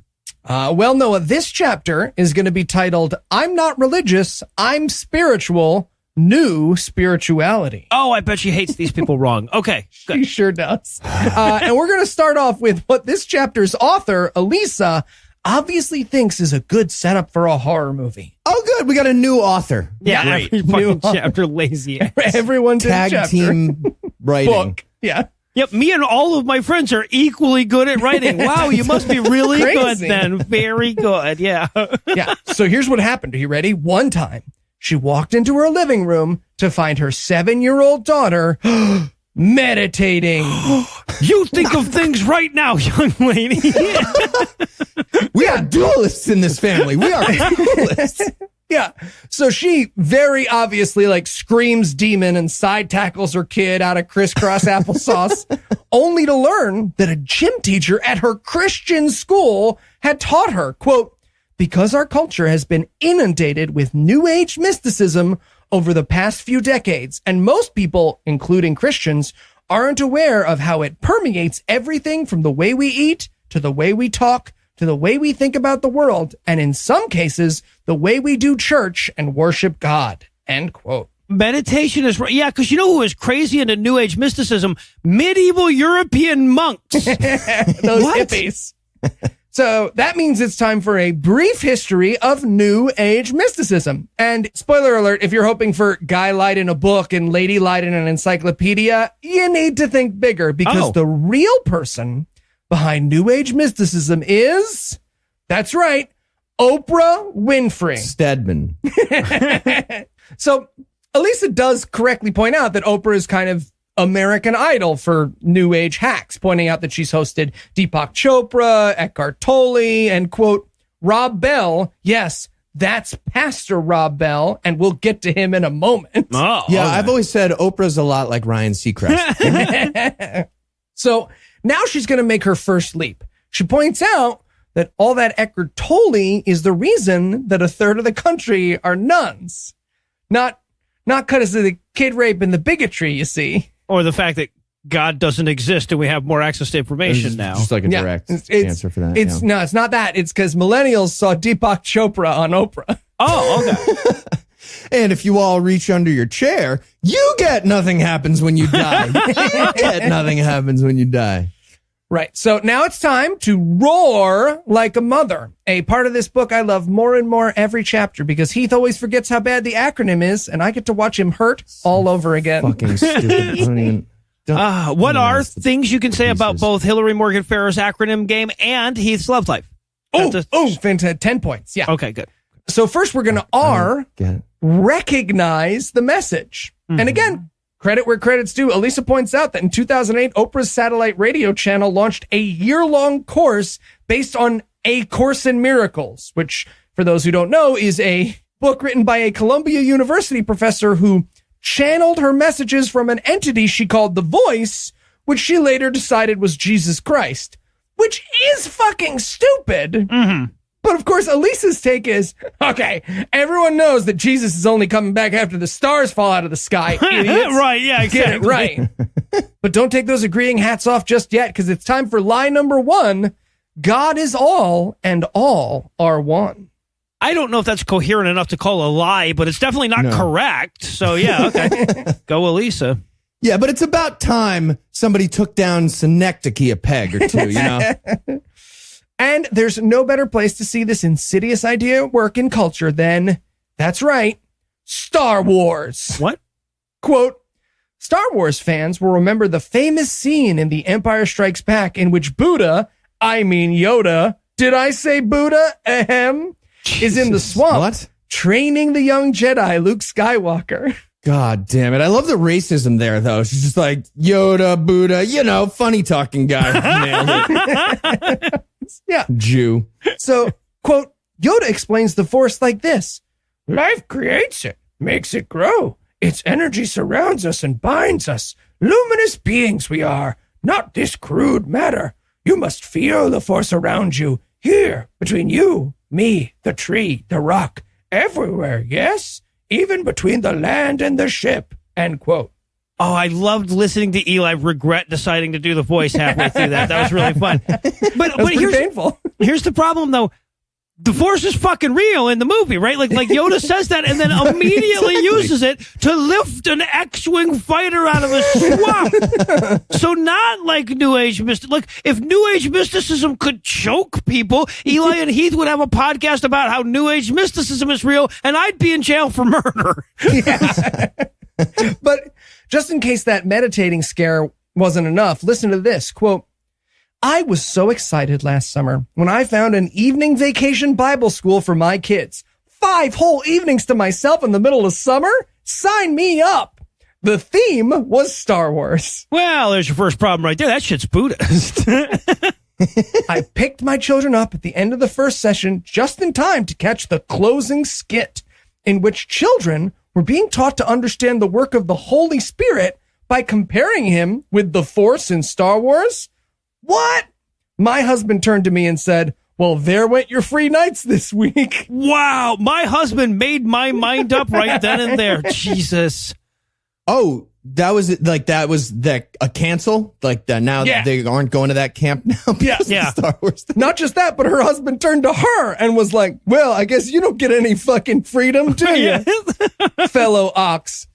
Losing my evenings was a small price to pay for the truth. End quote. Yeah. Just 12 hours later, she's still in a fight with her kids. 5 a.m. Stubs out a cigarette. Yes, the midichlorians are like God's DNA, but the Jews would lose it. God damn it. All right. So now it's time for lie number 2. Congratulations. You are God. And this lie offers some pretty insidious messages like, quote, stop seeing yourself as something negative like a sinner, and, quote, you are awesome just the way you are, end quote. The evil of building self-confidence in children. Got it. We're going to spend some time on that. Yeah, and who sold this lie to kids in 2018 through the medium of Disney, no less? That's right. Stedman. Oprah Winfrey again. Got it. Because, quote, and I love this so much, in the theatrical trailer for A Wrinkle in Time, the message, the only way to defeat the darkness is to become the light, appears on screen in bold letters as powerful music is played. Oh, well, in that case. Case closed. It apparently, the book of that gets banned all the time because it mentions a list of people who fight against evil in the universe that includes Jesus. But it has to be Jesus only. Right, so they want to ban it. Madeline Langle, that fucking atheist bitch. If ever there was one. Line number 3, it's all relative. And look, even this book is sick of that fucking argument at this point, so it just tells you to read the rest of the book. It literally is just like, the rest of the book. But then comes line number 4. Meditation is the answer to all your problems. Mm-hmm.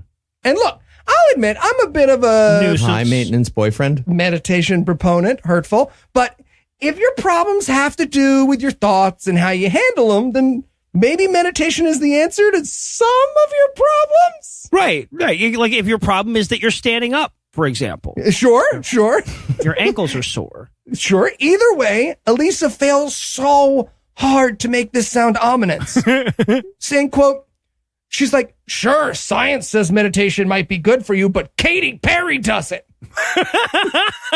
Oh, right. Katy Perry is evil because she dressed kind of like Cleopatra in a music video, and Cleopatra was a Muslim from the 1st century BCE. That's real. That you need a fucking almanac of stupid to even follow this book. I mean, look, meditation's pretty insidious. I mean, listen, who wouldn't be wary of this? Quote, a technique of sitting still, observing the breath, being aware solely of the present moment, and learning to let thoughts pass by without entertaining them. There is no place for mindfulness in Christianity. We are mindless in this family. That's it. Courage over convictions, though, if we've learned anything from this book, it's that there are no thoughts, entertained or otherwise. So, yeah. That's fair. Right. Yeah. So now it's time for her to, we're still in the anagram. God don't damn forget, offer Acronym. discernment. It could be an anagram. It doesn't fucking matter.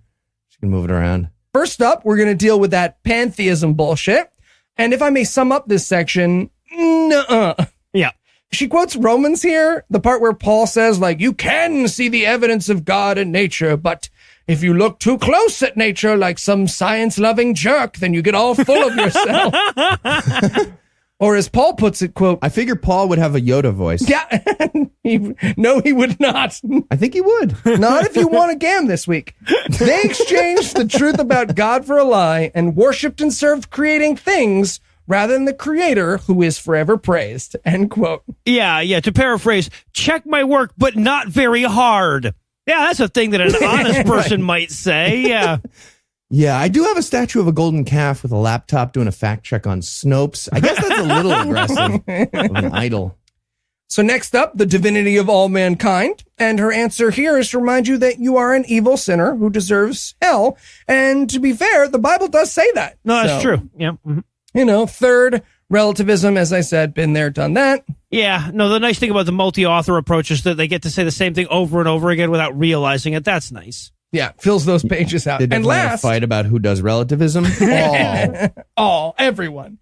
And last but not least, the beast of them all, sitting still and thinking about your breath. Quote, are there some studies that show supposed health benefits, air quotes hers, of meditation? Sure. But we are not just aiming at physical health. Spiritual health is just as important. And most types of meditation being taught are based on blatantly new age and anti-biblical principles, opening your mind to who knows what. Hey, are you thinking about nothing Jewishly? I swear to fucking God. So now it's time to argue for a healthier approach.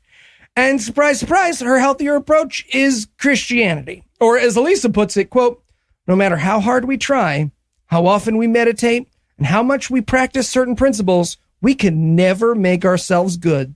Our hearts are desperately sick, and only the blood of Jesus can make them clean and whole. End quote. God, again, paraphrasing, you can't sit still your way into happiness. That's silly. Now let me tell you about putting your hands together and wishing your way into happiness. Yeah, God's kind of like a T-Rex. He only hears based on motion, so... Gotta move your hands. So now we're going to reinforce through discussion, discipleship, and prayer. Yep. And this might literally be my favorite part of the book so far, because this section is how to unhippie your kids, except because it's in kids shows and stuff, it's just shitting on Mr. Rogers. Right, yeah. Quote, when they hear a phrase like follow your heart, ask the impractical questions like, what if someone's heart is telling them to do something bad? And what does the Bible say about our hearts? What if your heart's telling you to do something bad? Justify it with a book about apologetics, I think. Yeah. Those are impractical questions. Yeah. Here's another one. Quote, if a commercial on TV communicates you are enough, you might say, hey, can you go pick up that car with your bare hands? No? You mean you aren't enough? Your kid might roll their eyes, but these kinds of questions will train them to think critically as they engage with their culture. End quote. Jesus, her advice is literally, don't let anyone tell your kids they're good enough. Wow. Just fucking wow. And last but not least, it's time for discussion questions. Gentlemen, does saying, "Are you ready?" here do a weird call and response beat that kind of throws off the comedic timing of this section? Very awkward. Very awkward. Fuck yeah, it does. Question number 1, icebreaker. Did you or anyone you know ever play with a Ouija board, tarot cards, or read their horoscope? Why do you think these things are so attractive to people, including kids? Is magic with no pedophile?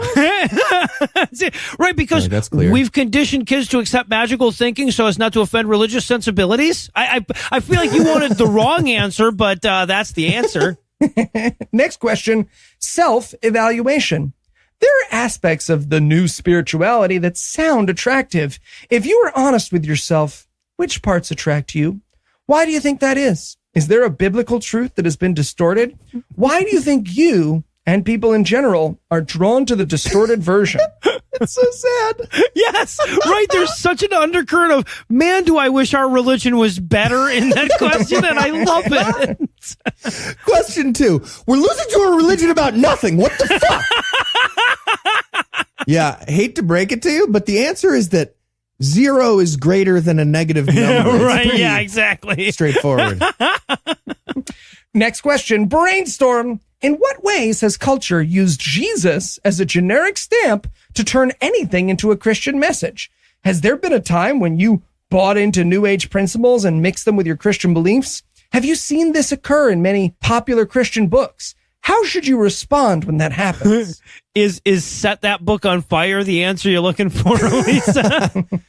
Attack trans people in a series of tweets. Oh, good one. Good answer, yeah. Number 4, release the bear. One of the problems with the new spirituality is that it tries to add to the Bible crystals, meditation, chanting, etc. Emphasize to your kids that if we needed crystals or whatever, God would have told us. Yeah, and stop taking penicillin and wearing masks, Jew. Dumb assholes. Yeah. All right, so while we plan out ways to stoke the battle between crystal healing woo moms and Christian apologist moms for the benefit of all, we're going to close this book for a month. We're fast approaching the exciting conclusion, but there's still an awful lot to say. In fact, I have it on good authority that the next chapter is about communism. Yeah, so with that to look forward to next month, we're going to wrap this edition of God Awful Books.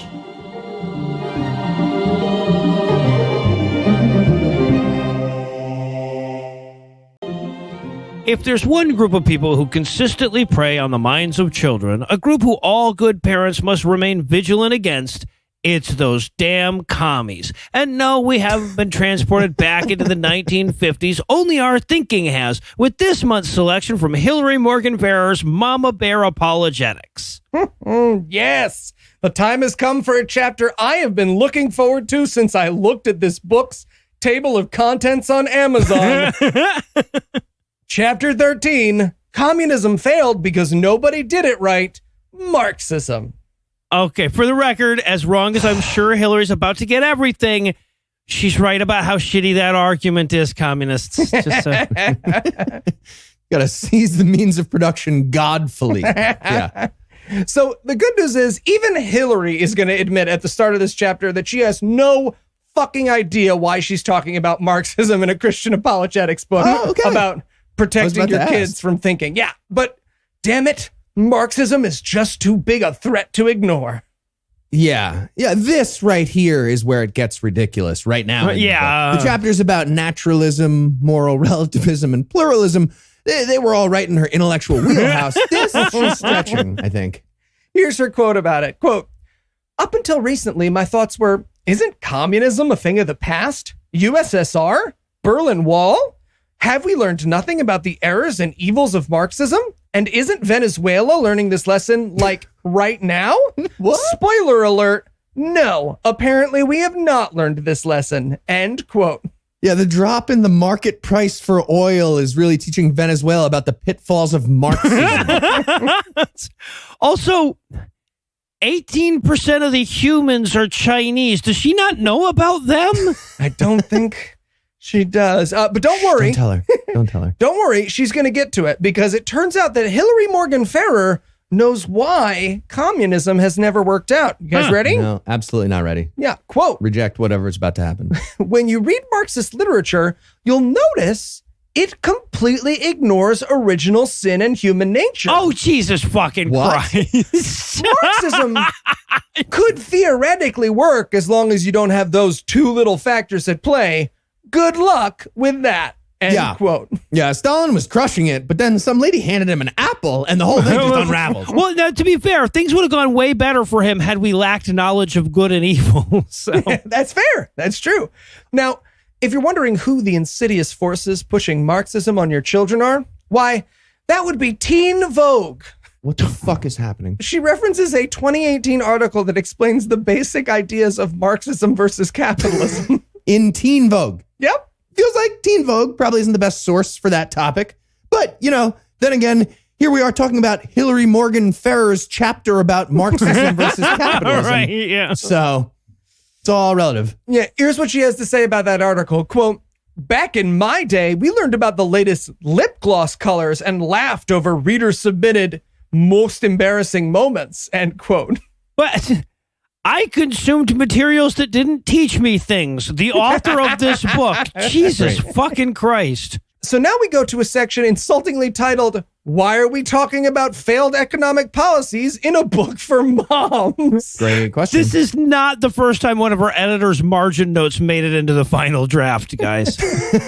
Yeah, but she's going to lose a big chunk of her audience right up at the front of this section when she says, quote, I want to say right now that the Bible is not pro-capitalism and America is not God's chosen nation. Record needle scratches. Dude, read the room. Right? It's like us opening up a section of our show about how bald and a goatee is a really bad look. I don't know, just saying to our audience. It's a great look. Great look. You look fantastic. So yeah, she Sweaty explains, hugs are a really bad idea. Mwah. So she explains that her problem is that Marxism is a religion. She spends like 2 paragraphs on this, so I guess it's horning in on her territory.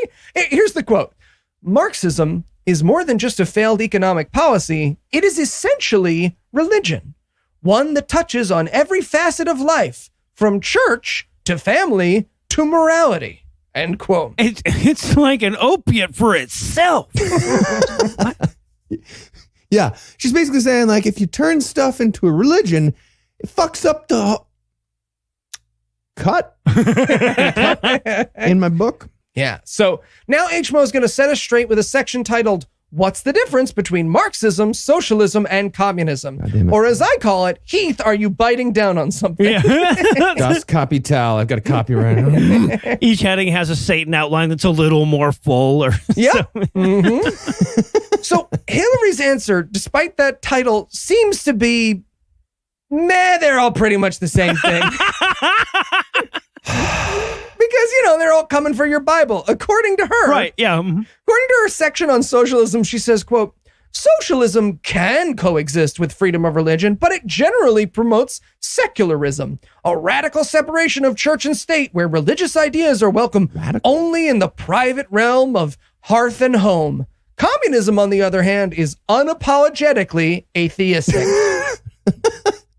From each according to his ability, to each God is dead. Sorry, not sorry. Yeah, I think I remember that from the book. She also goes on this great little communism rant here at the end of this section when she's explaining it. She says, quote, the people would collectively own all manufacturing, all commodities, and there would be no more classes of people, meaning that everyone would be perfectly equal. Sounds great, doesn't it? Unless you're like me and you remember how well this worked with high school group projects. I was the one who cared the most, so I ended up doing all the work. The idea of equality is great until you remember that it doesn't guarantee equality of motivation. But I digress. End of real quote. I digress. In my book, that's a group project. Well, right, yeah, right. I feel like she took the name of the mommy blogger who said she'd write the communism chapter out of that sentence at the last minute. It's like, Sharon. Which brings us to a section called, So What Do the Marxists Think They Are Doing? Sneaking out of the house to go make out with Brad, apparently. Yeah, close. She explains that the Marxists are so dedicated to their ideas, so single-minded, that the end always justifies the means, no matter what evil they need to do. to get rid of evil class systems. And that's why they must be stopped no matter what. Right. But in Christianity, the beginning justifies the Yes, it end. is. Actually. She even points out that maybe all the child labor of the 1700s wasn't awesome. Here's the quote. Quote, to play devil's advocate, Throw the book. Marx made some legitimate points in the Communist Manifesto about the abuses that occurred to workers during the Industrial Revolution, like how industrialization commoditized children for cheap labor. Unfortunately, despite improved working standards and government regulations Throw the book. that have significantly reduced workplace abuse, modern Marxists, socialists, and communists still portray all capitalism as evil and usually personified as the man. Yeah, capitalism doesn't get enough credit for all the regulations on capitalism. That was them, too. And Christianity doesn't get enough credit either. For Right? that, by the way. And honestly, neither does the man while we're at it. I mean, But don't worry, she's going to defend capitalism in a way that is so... It convinces me I wrote this book as a prank against Heath. Here's the quote. But let's ask ourselves, is building a business bad? Say a person starts a business and eventually becomes successful enough to hire workers. These workers do not own the business. Rather, they work for the owner. Oh, work for them. Got it. Yeah. Sorry, I got lost for a second. Yeah. Whose goal is not merely to create and sell at cost, but to create and sell for a profit. oh, fuck, that's why they call them workers. I get it Yeah. now. Profit. Yeah. To make money. Yeah. When that happens, the workers have job stability and the owner can expand the business and hire more workers. This is capitalism 101, end quote. Yeah, you nailed it. You nailed it. Yeah. Startups are known for great job stability. Good point on that. Maybe go ahead and enroll in Capitalism 102, though, if you get a chance, Hillary. That's when you learn to outsource those jobs to a country with child labor, use that extra money to hire lobbyists, and convince a bunch of pro-life idiots to vote for deregulation and tax cuts for rich people. Just that's what might happen in 102. Why does so many self-appointed commentators on economics brag about how remedial their knowledge is, right?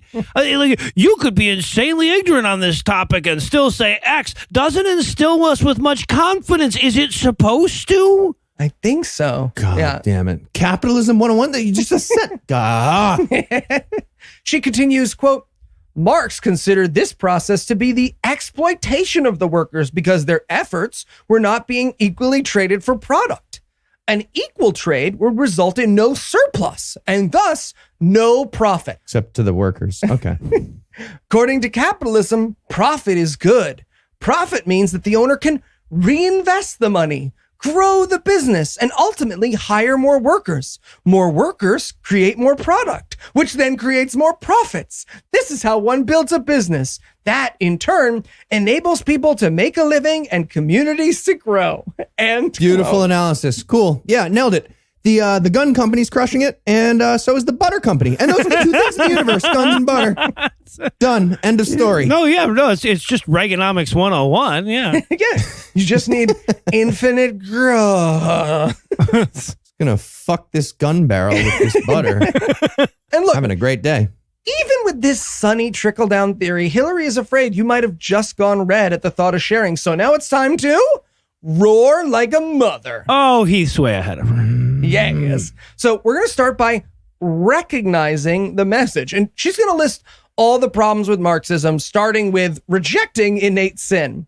And her point here is that Marxism blames everything on capitalism. They say that capitalism is the cause of all evil in the world, which is, as she says, very silly to think. Right, no, that's ridiculous, because the real cause, as we know, was that fruit whore.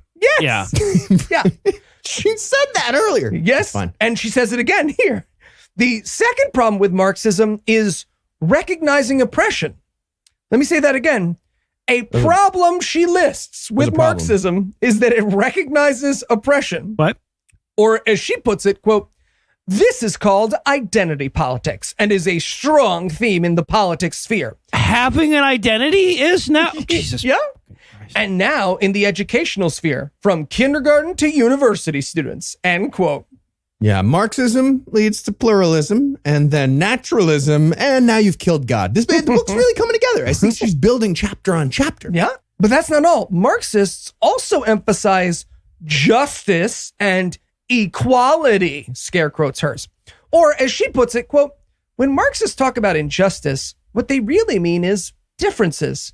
Have you ever noticed how futuristic movies often portray people as all wearing identical jumpsuits? Disillusion of differences supposedly equals dissolution of inequality. What? Yeah, Marx and Engels were mostly focused on everyone being a gym teacher. Yeah. With that closet full of jumpsuits. Well, they were big into shiny onesies with a giant V across the front of them as well, too. So now it's time to offer discernment. And she's going to start by pointing out that Marxism is now put forward under the guise of social justice, who she actually calls SJWs in the book. Really? Really? Yeah. The aforementioned SJWs, quote, rightly identify areas in which we as a nation need to change, but they don't understand that the solutions they offer are grounded in Marxism. In their zeal for justice, they may not realize they are being used to further an unbiblical agenda, end quote. Mm-hmm. Yeah, it's just like Jesus said. Rich people can't get into heaven unless, of course, they're providing liquidity in a frictionless market. But like most of them aren't going to. Well, because you need liquidity, obviously. But to be fair, HMO doesn't want us thinking that SJWs have nothing to say. There is still racism, and she admits that, quote, I have friends of color who have told me stories that make me furious. They are not race baiters, and they haven't bought into identity politics. What? Jesus fucking Christ. She wrote that, and she looked back over, she thought, you know what? My readers are going to go, I bet those N-words are making it up. I need to clear that up right away. Fucking wow. I have friends who are Jews, and they are not liars. They have very small amounts of gold. Name one of them. Jaime Rosenberg. Jaime Rosenberg? Jew. Dave Yarmulkes. She even admits that it might be hard to be a poor person in this country. Quote, when children do not feel safe in their homes, they often cannot mature emotionally and psychologically. Where I differ is that I don't think all these problems will go away by throwing money at them. End quote. If it's not money, I wonder how she thinks being poor goes away. That's a weird one. I mean, I guess it's got to be guns or butter. But, those are both tricky. Those are the two things remaining. So now we're going to argue for a healthier approach. And her argument, shocking, I know, is going to be, sure, we might have different amounts of money, but we're all the same under God. Yeah. Yeah, genocide and stuff are bad, but we're all children of God, so stop asking for your lives to matter. Or as she says it, quote, if we make every tiny thing into an example of oppression, then the word loses its meaning and people become indifferent, end quote. Yeah. Or you could just read this book and be indifferent from the start. So, great. Did she fix it? Yeah. Is it fixed now in her head? So now we're going to reinforce through discussion, discipleship, and prayer. And 3 of these are fantastic. So here's how to reinforce this with your kids. For young children, 1, play the Image of God game. This game helps children understand that we are all made in the image of God and reminds them of our shared humanity as opposed to focusing on differences. Anytime you encounter someone different from you, skin color, hair color, age, body shape, disease, mental state. This is going to go so badly. Ask your kids, apparently out loud, is that person made in the image of God? Instill our collective identity as image bearers of God, no matter what our differences. Great.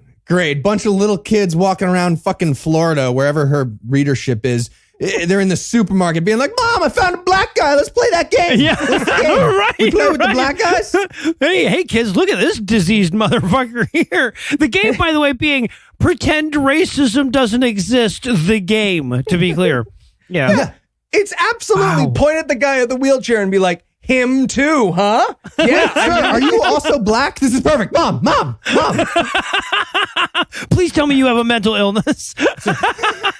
Dude, if you're gay, I'm about to get 5 fucking points and I will lose my mind.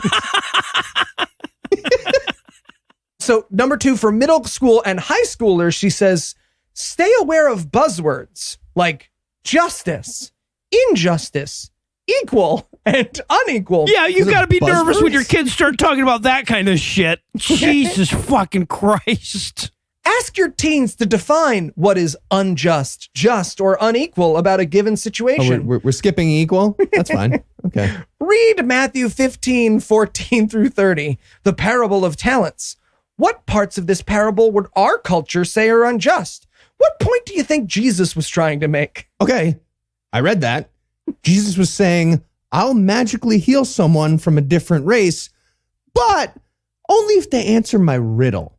Like, was she throwing out a bluff with that Bible verse? You think I wasn't going to fucking read it? And number 3, ask your children. I love this one because it's so fucking evil. Ask your children if disagreeing with someone means you hate them. Recall examples of times when you and your spouse or family have disagreed but still loved each other. Reinforce that disagreement doesn't equal hate. I've never felt more sorry for her. Her advice here seems to be, but think of all the nice things daddy buys mommy afterwards, though. God. And so now it's time for the discussion questions. Gentlemen, are you ready? Pass. Number 1, icebreaker.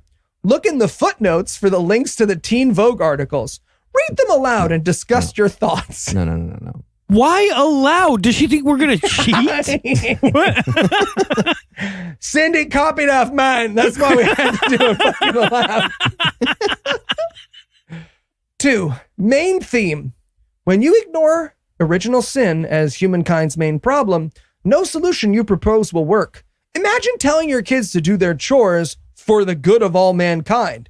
How effective do you think this would be? How do you think they would respond if you took away any rewards or allowances for performing their chores? What does that tell us about human motivation? Is this motive wrong? Why or why not? What do the following passages tell us about motives? See Corinthians 9-24, Corinthians 3:8, Matthew 5:10-12. Okay.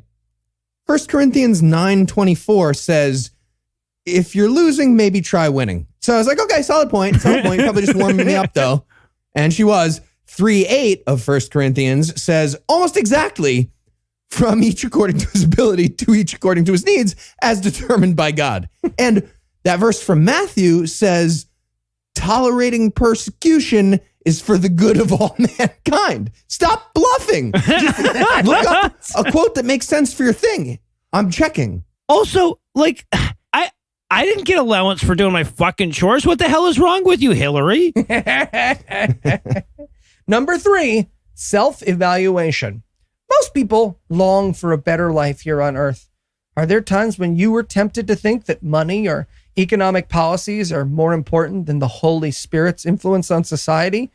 Why do you think we are inclined to pursue other solutions before going to Jesus? Because people read 1 Corinthians 3:8 and they're communists now? Because if we were all as dumb as you, we wouldn't have made it to the point where we could do language yet. Oh, all right. Number 4, brainstorm. Read Acts 2:44-47 and 4:32-25. 32 through 25? I don't think that's right. You have to read it backwards. It's like Tenet. You have to go right to left, bottom to top. Yeah. How might a Marxist interpret the Bible as advocating for communism? Do you think it does? Yeah, those verses say, be communist, God loves communism. Almost exactly. That's what those say. Read Matthew 25:14-30, the parable of talents. How could this parable be seen as advocating for capitalism? Do you think it does? Okay, that's the same one from 4. It's about making a poor Canaanite answer a riddle to get health care for her sick child. So, I mean, American capitalism, yeah, I guess it does advocate for that. What can we learn by applying both principles advocated in Scripture? Nihilism? Cancel? Nothing? Number 5, release the bear. Over dinner or during a long car trip, talk to your kids about what they think would happen if school had no grades or all the grades were averaged and distributed equally among students. What? Do they think students would work harder or less hard? Why? Read James 1:27 and discuss it. Orphans and widows were people who had no protection or power in the Bible times. Ask your kids who God has put in their path to serve. What is the difference between asking individuals to serve versus asking the government to serve on a nation's behalf? Which one puts more responsibility on the individual? Is this a good or a bad thing? Well, I guess that sure depends on whether or not you need help, huh? Oh, motherfucker. Oh, and by the way, also, before you invite your kids to have that discussion, make sure that car trip is going to take you way the fuck out of Wi-Fi range so that they can't Google "do kids learn better without grades?" You fucking idiot. Why didn't you at least look that up? We know the answer to that. Jesus fucking Christ. And speaking of suboptimal learning strategies that people stick with despite mountains of evidence showing them counterproductive, we're going to read more of this dumbass book. So we're going to be back in a month with even more God-awful books. Next chapter's about feminism. Oh, no. Yeah.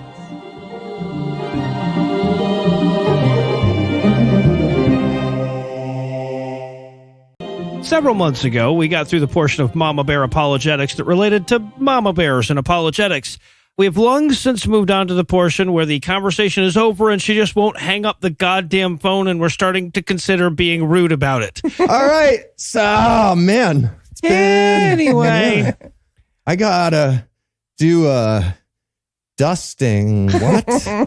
And, of course, the latest one other thing that pissed her off brings us to this week's chapter on feminism. And to discuss that one, we're excited to welcome in my lovely wife, Lucinda. Lucinda, welcome back.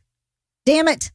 I thought I was going to make it a whole year without having to read one of these fucking books, you guys. Yeah, sorry about that.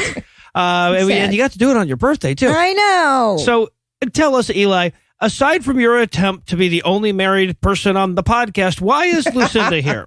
Well, Noah, as you teased, that would be because this chapter is called The Future is Female. That's right. This week, we're taking on feminism. About time. And by we, I mean 3 of this book's contributors. Three? Yep. It took them 3 authors to write this chapter. Wow. I mean, more efficient than Shakespeare, but still, like 3. All right. It's like they were trying to prove women weren't up to the job. Yeah. Yeah. Yes, it is.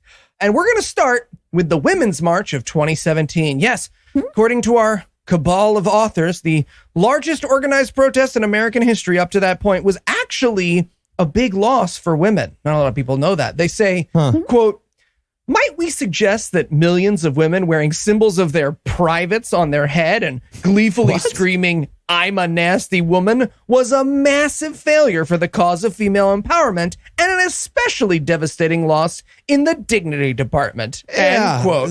Those hats really gave away the secret about vagina color. And as we all know, that's where women keep their dignity. So that's a big loss.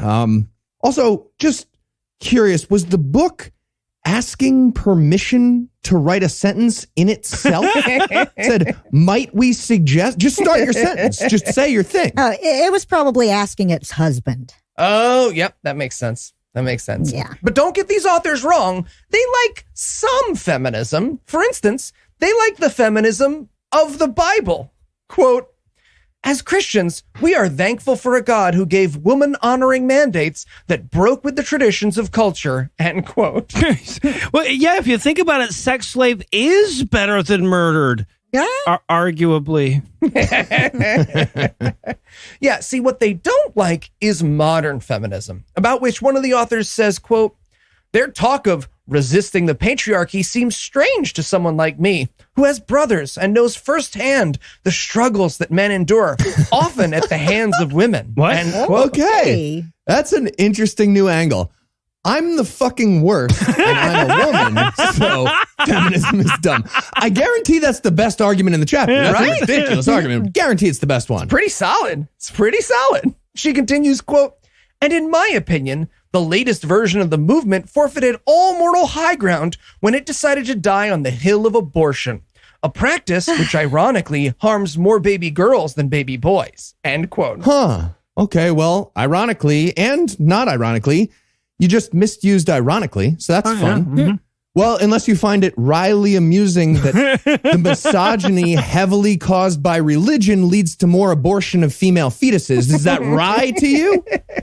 It's a real wine sipper. Yeah. So they spend, 2.5 pages bitching about how pro-life protesters were uninvited from the Women's March. And then they spend another page saying that they didn't want to go to it anyway. And so now it's time for a brief history of feminism.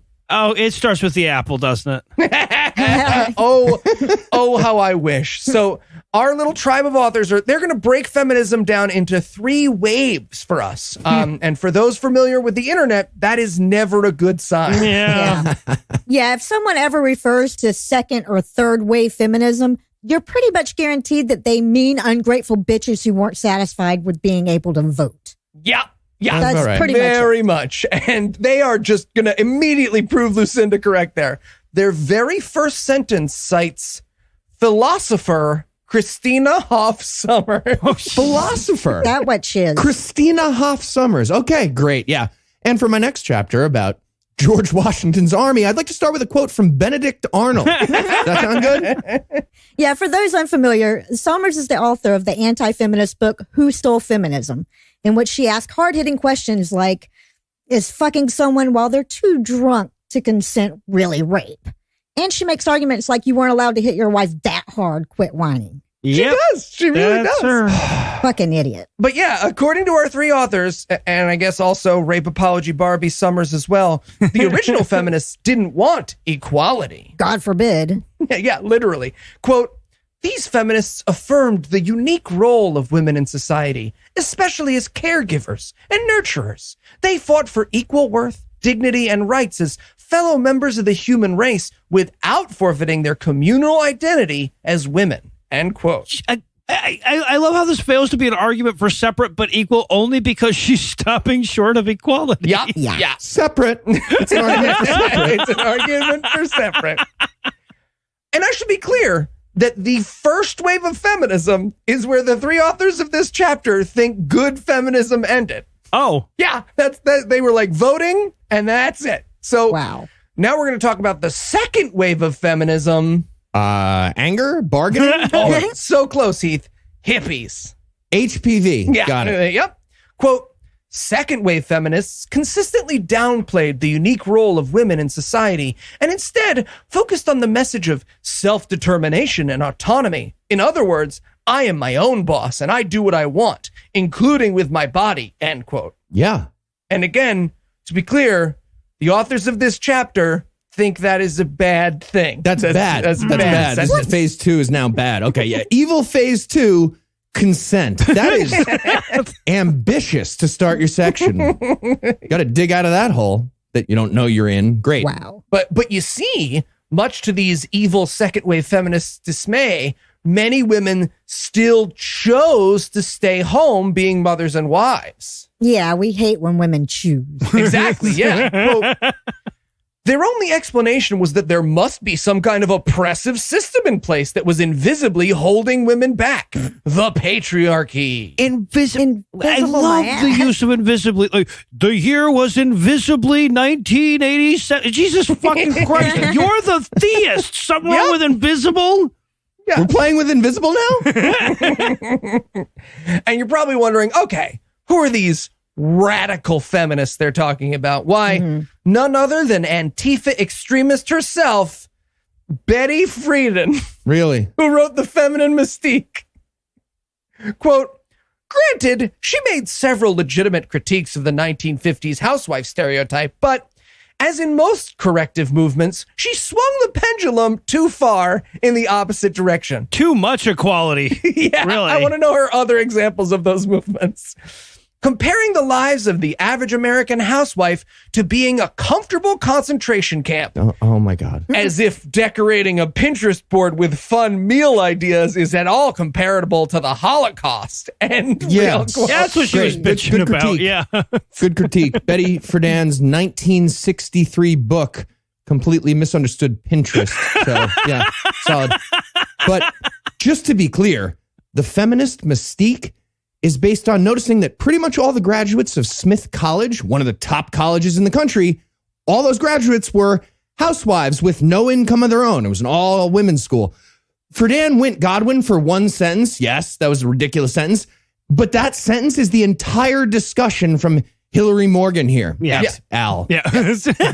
And now it's time for third wave feminism, or as she titles it, This Means War. Oh, shit. And what's great about this section about third wave feminism is that they used up all their feminism has gone too far stuff on the 1960s. So their criticism of feminist third wave is just, it's the second wave, but louder. and communist, which again is very bad. Oh. It's bad. And communist. Okay, so just to review, the history of feminism, according to this book, is voting, which was good, and then consent, which was bad, and then Marxist consent. Also bad. Even worse. It gets so bad that they conclude this section on the third wave of feminism with, I shit you not, a link to Christina Hoff Summers' YouTube channel. Oh, yeah. Links Gross. to YouTube channels for when your readers aren't really readers. I think you'll find this TikTok answers any questions you might have about the history of feminism. Right. So now it's time to remind Heath that you don't need a license to drive an anagram. So we're going to roar like a mother. Starting with R, recognize the message. So get ready because we're going to deal with the evil messages of feminism, starting with girl power. Jesus, what's next? Is she going to go after the myth that you're deserving of love? Spoilers. Spoilers. And their argument against girl power is that it's reverse sexism. Of course it is. Quote, you never see the term boy power on anything. Oh, God damn it. No, that's true. We just call it power. So. Exactly. Fuck that. That's called toxic masculinity, and they make pills for that these days. Really? What? What? Estrogen? What is she talking about? Okay, she explains that in the footnote. What she means by pills for that is that boys are diagnosed with ADD more often. Oh, is that the one she meant? How is that relevant? Yeah, the underdiagnosing of female psychological problems sure is a problem for men. Yep. Yeah, it's Yeah. it's really Yeah. hard for us. Bums us right out. We have it rough, Lucinda. Rough. So hard. I'm glad you're So here to hard. sympathize. All right, evil feminist message number 2, stop the war on women. To which, again, their counter argument is, well, there's technically only a war on women if you count reproductive rights, and we don't. So there. Oh, we just don't. Cool. Ah. Hey guys, listen, don't complain. We're about to get another woman on the Supreme Court. So, well, she's waging a war against female reproductive rights. But that doesn't count. I said that doesn't count. That doesn't count. Otherwise, besides that, she's a feminist. With a literal handmaid. Okay, message 3. What's message 3? Let's keep typing. All right, yeah. So message number 3, men are superfluous. True story. Yeah. I mean, you ever watch lesbian porn? They look so happy. So happy. Yeah, they're having a blast. And I want to point out, they get specific here. Their problem isn't with the idea that the world doesn't need men. It's that women don't need men, But- right? They're making the affirmative claim that women need men. All women. So much. All right, so now it's time to offer discernment. And they're going to start out by admitting that, yeah, I guess it's not great to be a woman. You think? Well, with the child brides and the murder and the rape and stuff. And yes, they are grateful for feminism because that's why they can write this book and vote and shit. But, and this is seriously their but, patriarchy, according to the dictionary, is when you are owned by your father, and that's not a bad thing. What? Isn't it? Quote, the patriarchal structure was intended to be protective, not oppressive. Oh, okay. It's a safety issue. Like women used to be safer for all of history Must have until been. right now. Must have been, or that would be a nonsense Good point. Yeah. statement. Plus, the other option was worrying our pretty little heads off, and that doesn't sound pleasant at all. Fuck that. Yeah, so now it's time for the lies of contemporary feminism. Lie number 1. Our seemingly democratic society is really about men controlling women. Let me guess. Their counter argument is, nah. Yep, just nuh-uh. But also, they point out that one time, a bunch of men told them what feminism was on Twitter. men. How crazy is that? So, next lie, the right to complete autonomy trumps even the right to life. So, pretty self-explanatory. Yeah, right. No, clearly she's saying that if my kidneys fail, I am morally justified harvesting one of hers as long as it doesn't kill her. Check. Yeah, exactly. Check. Moral equivalent. The lie after that, feminism freed women. And while they admit that this is partially true, again, voting, writing the book, but counterpoint, women are whores now. What? Yep, quote, as sexual promiscuity became the norm, many men stopped feeling pressured to commit and instead lived lives of extended adolescence, playing video games and getting all the guilt-free, consequence-free sex they could ever want. How is this better for women? End quote. Also the guilt-free sex and the video games? I don't get the question. That sounds great for everybody. Yeah, what? I'm supposed to beat all the boss fights on Luigi's Mansion myself? Fuck you, lady. Got shit to do. Sons of bitches. And the final lie of feminism, anger is power. Huh? Because so many feminists they know are mad at them. So Wonder why. dedicated. Fantastic. So now it's time to argue for a healthier approach than feminism. We're Yep. going to argue Yes, for a healthier exactly. approach. Right. So first, we need to recognize that there is no one-size-fits-all version of feminism. Now, let me guess here. She is not talking about intersectionality with Black Lives Matters and trans rights. No. Funny feeling you're going to be right about that one, Lucinda. No, she's going more for you can be pro-life and still call yourself a feminist. Yeah, There figure. it is. You're legally? Yes, it's not a protected term. Yeah. Alrighty then. Number 2, she wants us to have compassion for angry feminists, but not their ideas. Quote, usually these women are scared, hurt, and bear emotional wounds buried deep within. It might be easy for us to mock them, but that doesn't set a good example for our kids. Demolish the ideas while loving the person. End quote. God, what does it say about your readership when you feel the need to constantly remind them to exhibit basic humanity? Right? Yep. Also, if the only reason to do that is the example for your kids, that's fucking ridiculous. Right? And that means Hillary's not going to do it. Yeah, right, exactly. Also, Hillary Morgan Farrer, you have my 100% permission to mock feminism. I would love to. I love having property. Yeah, you fucking got her, Hale Dog. Fucking got her. Look at my bank account. That's you. You sound like that. All 4 of my girls got together to write this one.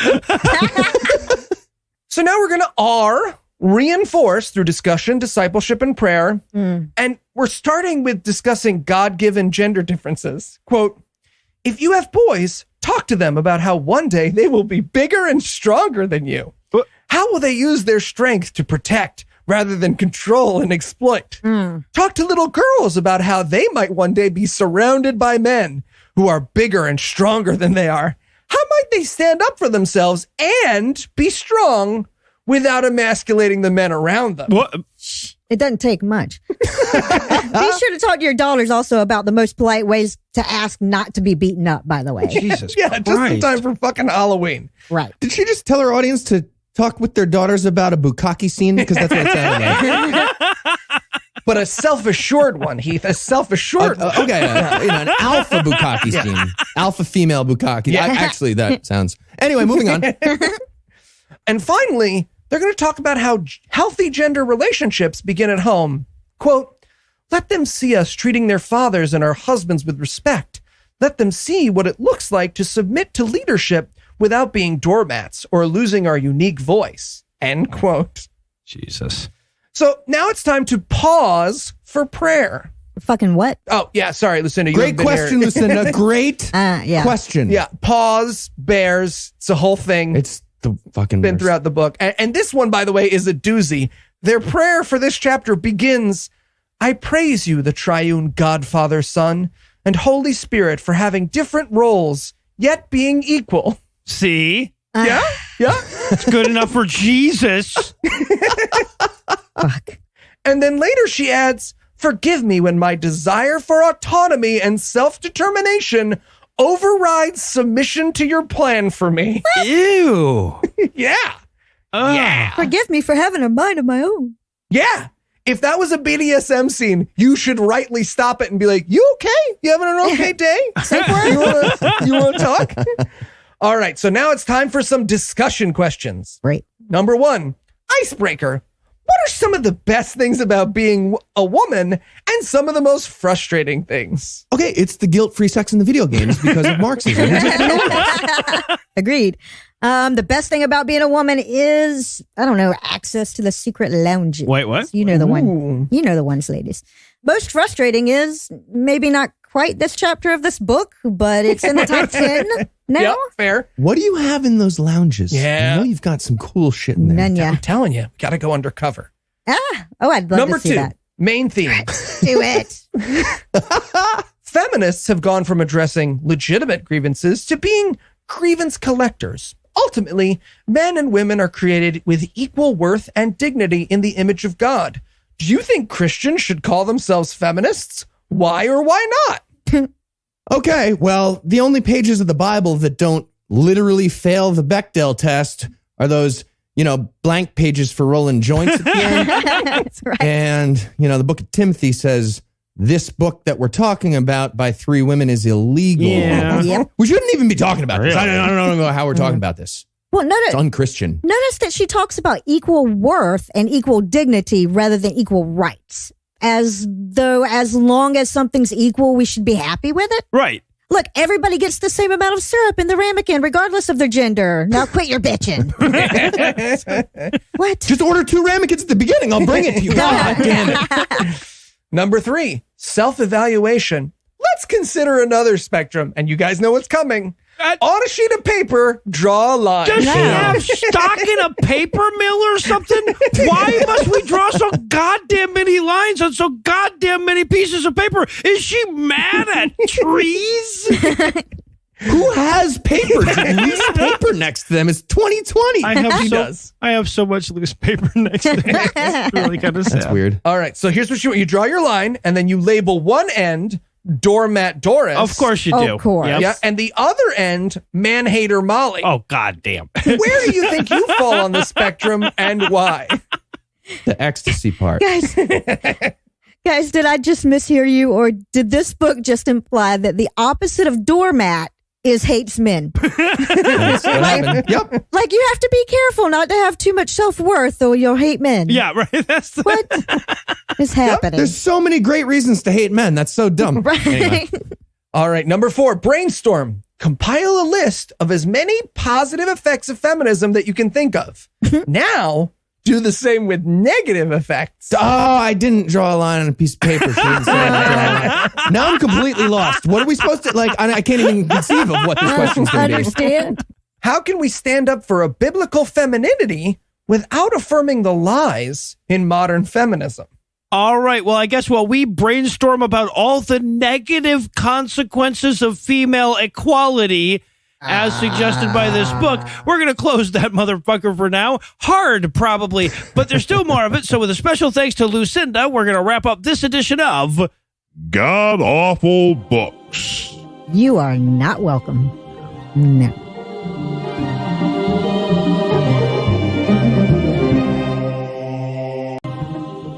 All good things must come to an end. Oh, it's so sad. And we're super hoping that turns out to be true of bad things too right now, Refreshing. obviously. Refresh. Yeah.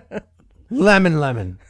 And well, there's one bad thing whose terminus is still up in the air, more or less. We can at least say for certain that we've reached the end of Mama Bear Apologetics, that book by Hillary Morgan Ferrer et al. That we've been breaking down for the last 31 years. So yeah, it was bound to end eventually, even though there were times when I'd have sworn otherwise. So Eli, where does it all end? Well, Noah, this week we're going to tackle what I would say is the final boss of the entire book.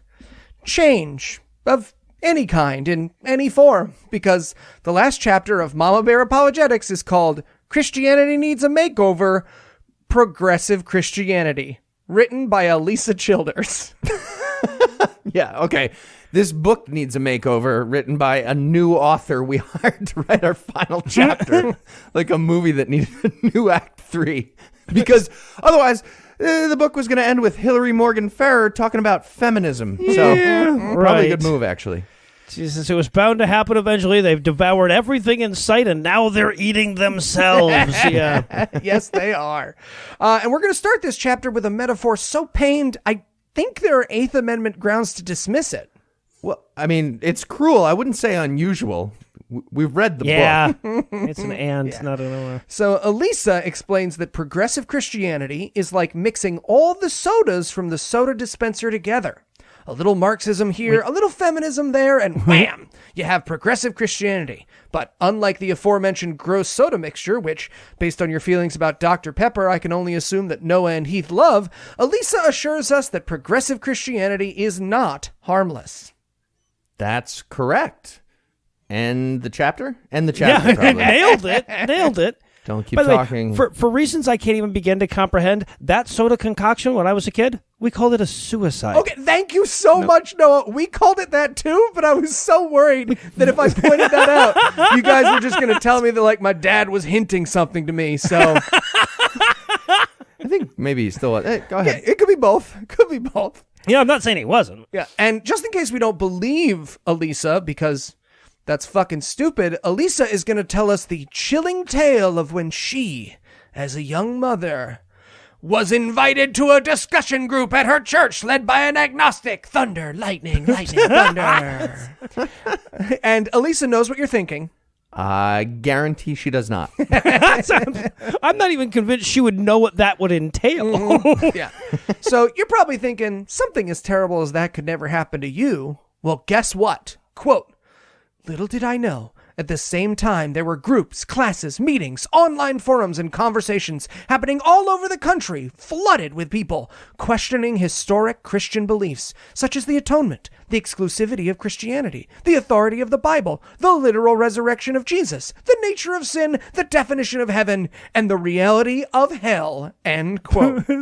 Boy, isn't that just Christianity in a nutshell for you, though? Like, I learned that there were thousands and thousands of interpretations, all of them with the same amount of biblical justification. So I set about correcting all but one of them. Yeah, she concludes, like, with a fucking flashlight under her chin. As far as I know, I am the only soul in that class who came out with his or her faith intact. The rest went on battery. I got to switch it. Yeah, okay. She's slapping it against her hand. The rest went on to identify, along with the church itself, as a progressive Christian community. Thunder, lightning, cat scream. Dun, dun, dun. So everyone was still Christian, just progressive now, which means Elisa saying, I kept my faith intact, literally meant, I'm very proud to say, I kept my bigotry intact. That's what that means. Yeah, those are the parts she's talking about them changing. So with the scary story section out of the way, it's time to roar like a mother for the last time, which I'm not going to lie, this made me a little sad because this is the last time I get to torture Heath with this terrible anagram. Actually, you know what? Acronym. I'm excited. Let's recognize this fucking message. They centrifuged Christianity, and the evangelical sine qua non is bigotry. Please proceed. Tell us about that, Elisa. Absolutely. So, yeah, Elisa's going to point out what I actually think is a valid criticism of progressive Christianity, at least from a theological perspective. So, if you dilute your religion down to saying nothing is certain, there are no hard and fast rules, according to Elisa, at that point, you can't also say your religion is based on the perfect word of the omnipotent, omniscient creator of the universe. Now, what does that tell I should you? caveat that her solution is that the Bible is the perfect word of the God and we should act like it. While our solution is for your woke friends to stop pretending that Jesus managed to slip Black Lives Matter into the Sermon on the Mount. When everyone was kneeling for Jesus during that sermon, it was a Kaepernick thing, actually. No. Stop it. You're also a problem. Right. But Elisa also fails to acknowledge that this, like, choose your own religion, fucking keep your thumb on the page version also goes the other way. Right, which is why trans and gay rights can suddenly become central to so many people's concept of religious freedom, even while they're on their third divorce. Right. No, it's like if instead of spinning the couch to the left and coming in the other way, you just like watch TV in the front yard from now on. So, after pointing out that progressive Christianity has no core beliefs, Elisa is going to tell us the 5 core beliefs to progressive Christianity. I'm gonna list them. Cool. First up, a rejection of the exclusivity of Christianity, that Jesus is the only way to God. To which her response is, predictably, nuh-uh. And she doesn't really give any evidence for this. She just dedicates a paragraph to shitting on Rob Bell again for describing God in terms of energy and force. And in summation of the book that I did not write, all dogs go to hell. Great. Just like those Marxist fetuses that get aborted in every single human being before 2,000 years ago. Great. That's right. And most of the ones since. Exactly. Yeah, vast majority of other ones. Yeah. Mm-hmm. The second core belief of progressive Christianity, a rejection of the atoning blood sacrifice of Jesus on the cross. And again, she just shits on Rob Bell some more. I'm starting to think that he took her lunch money or something. And and if you're thinking of this namby-bamby, what if we weren't a human sacrifice cult stops at Rob Bell, she also tells us that, quote, in a blog post about how to talk to your kids about Easter, a progressive Christian children's pastor wrote that telling kids Jesus died for their sins could be psychologically damaging. End quote. All right, now drink this blood or you'll be tortured in a lake of fire with those Marxist fucking fetuses. And your dog. You're a child. And I'm a grown-up. Yeah, that's what she's hoping for. So the third belief of progressive Christianity is a lowered view of Scripture.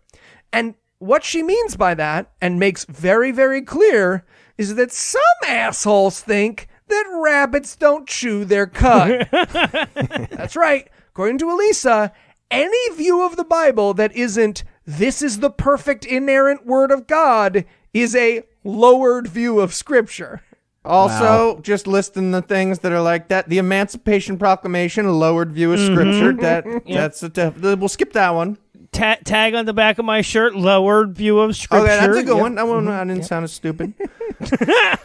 So the fourth belief of progressive Christianity is a redefining of words, parentheses, linguistic theft, and parentheses. Quote, for example, when I told my agnostic pastor that I was uncomfortable with where some of our class discussions were heading, she sounds fun, he encouraged me to ask him any question I had. He promised to answer honestly and said that no inquiry was off limits.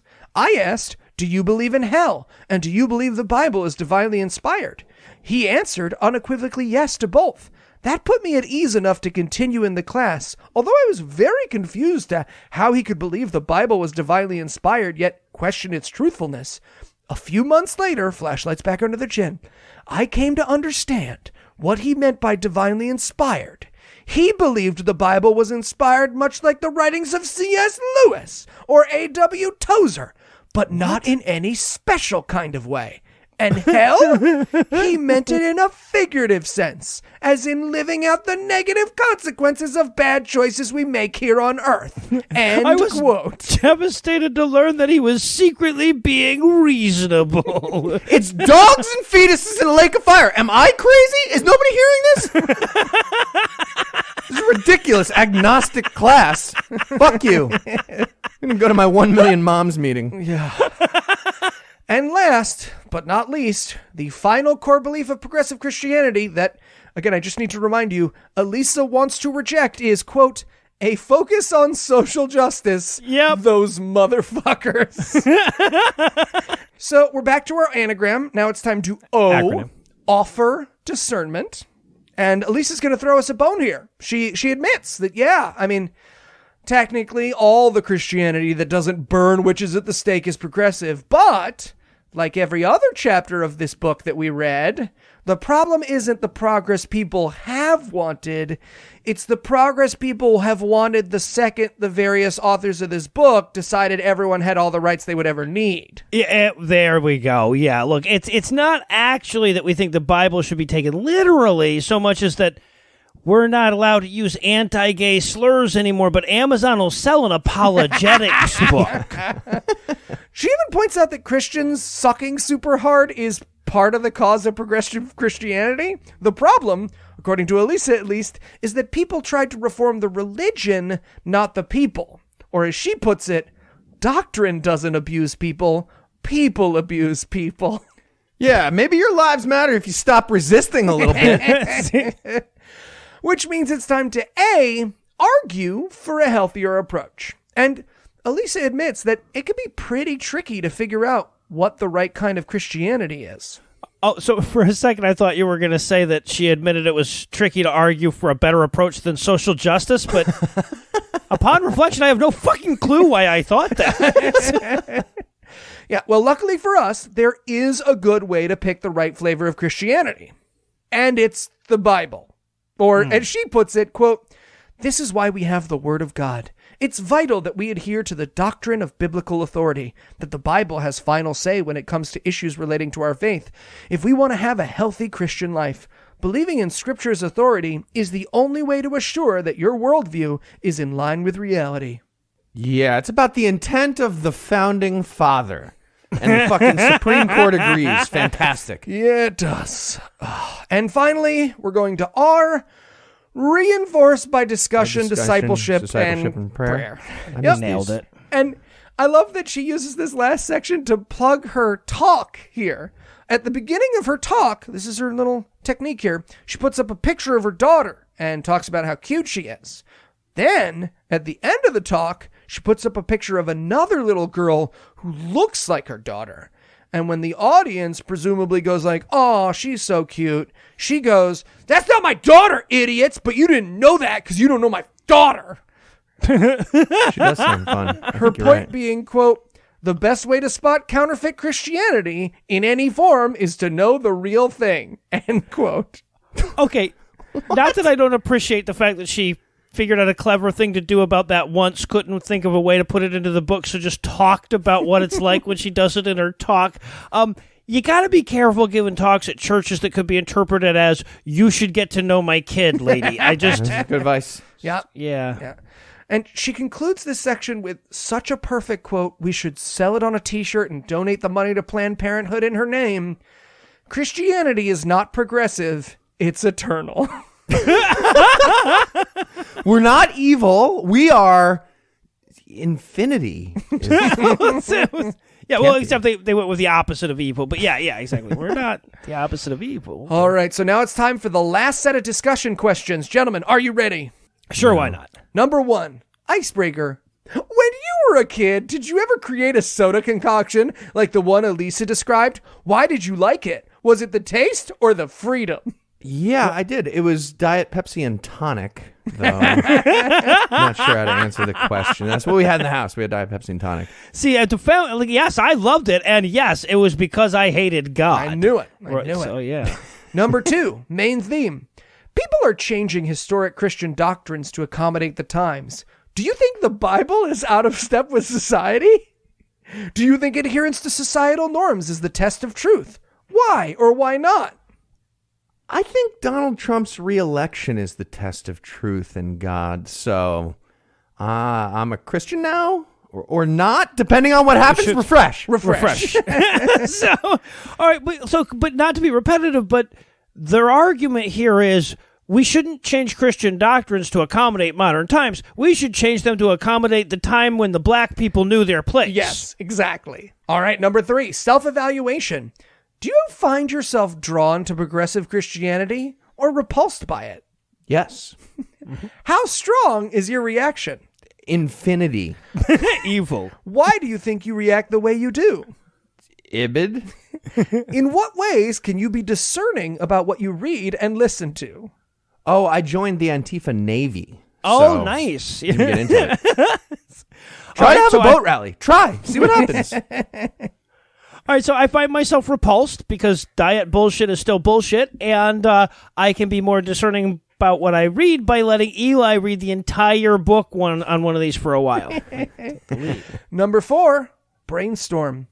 Where have you seen these ideas in books, conferences, or devotionals? Hold on. Should I put a line on a piece of paper? And No, not yet. Sad. I brought a piece of paper. I had a lined piece of paper ready to fucking go. Crumple it. Great, asshole. Why do you think the message of progressive Christianity is so attractive? Oh, that was a hoax at the Democratic National Convention. We tricked you. So, Can you think of specific examples of progressive Christian thinking that you've read or heard? I heard about an apologetics book where women teach. So. And finally, release the bear. If you find yourself conversing with a person or your kids who've been influenced by progressive Christian thinking, ask him or her, how did you come to your conclusions?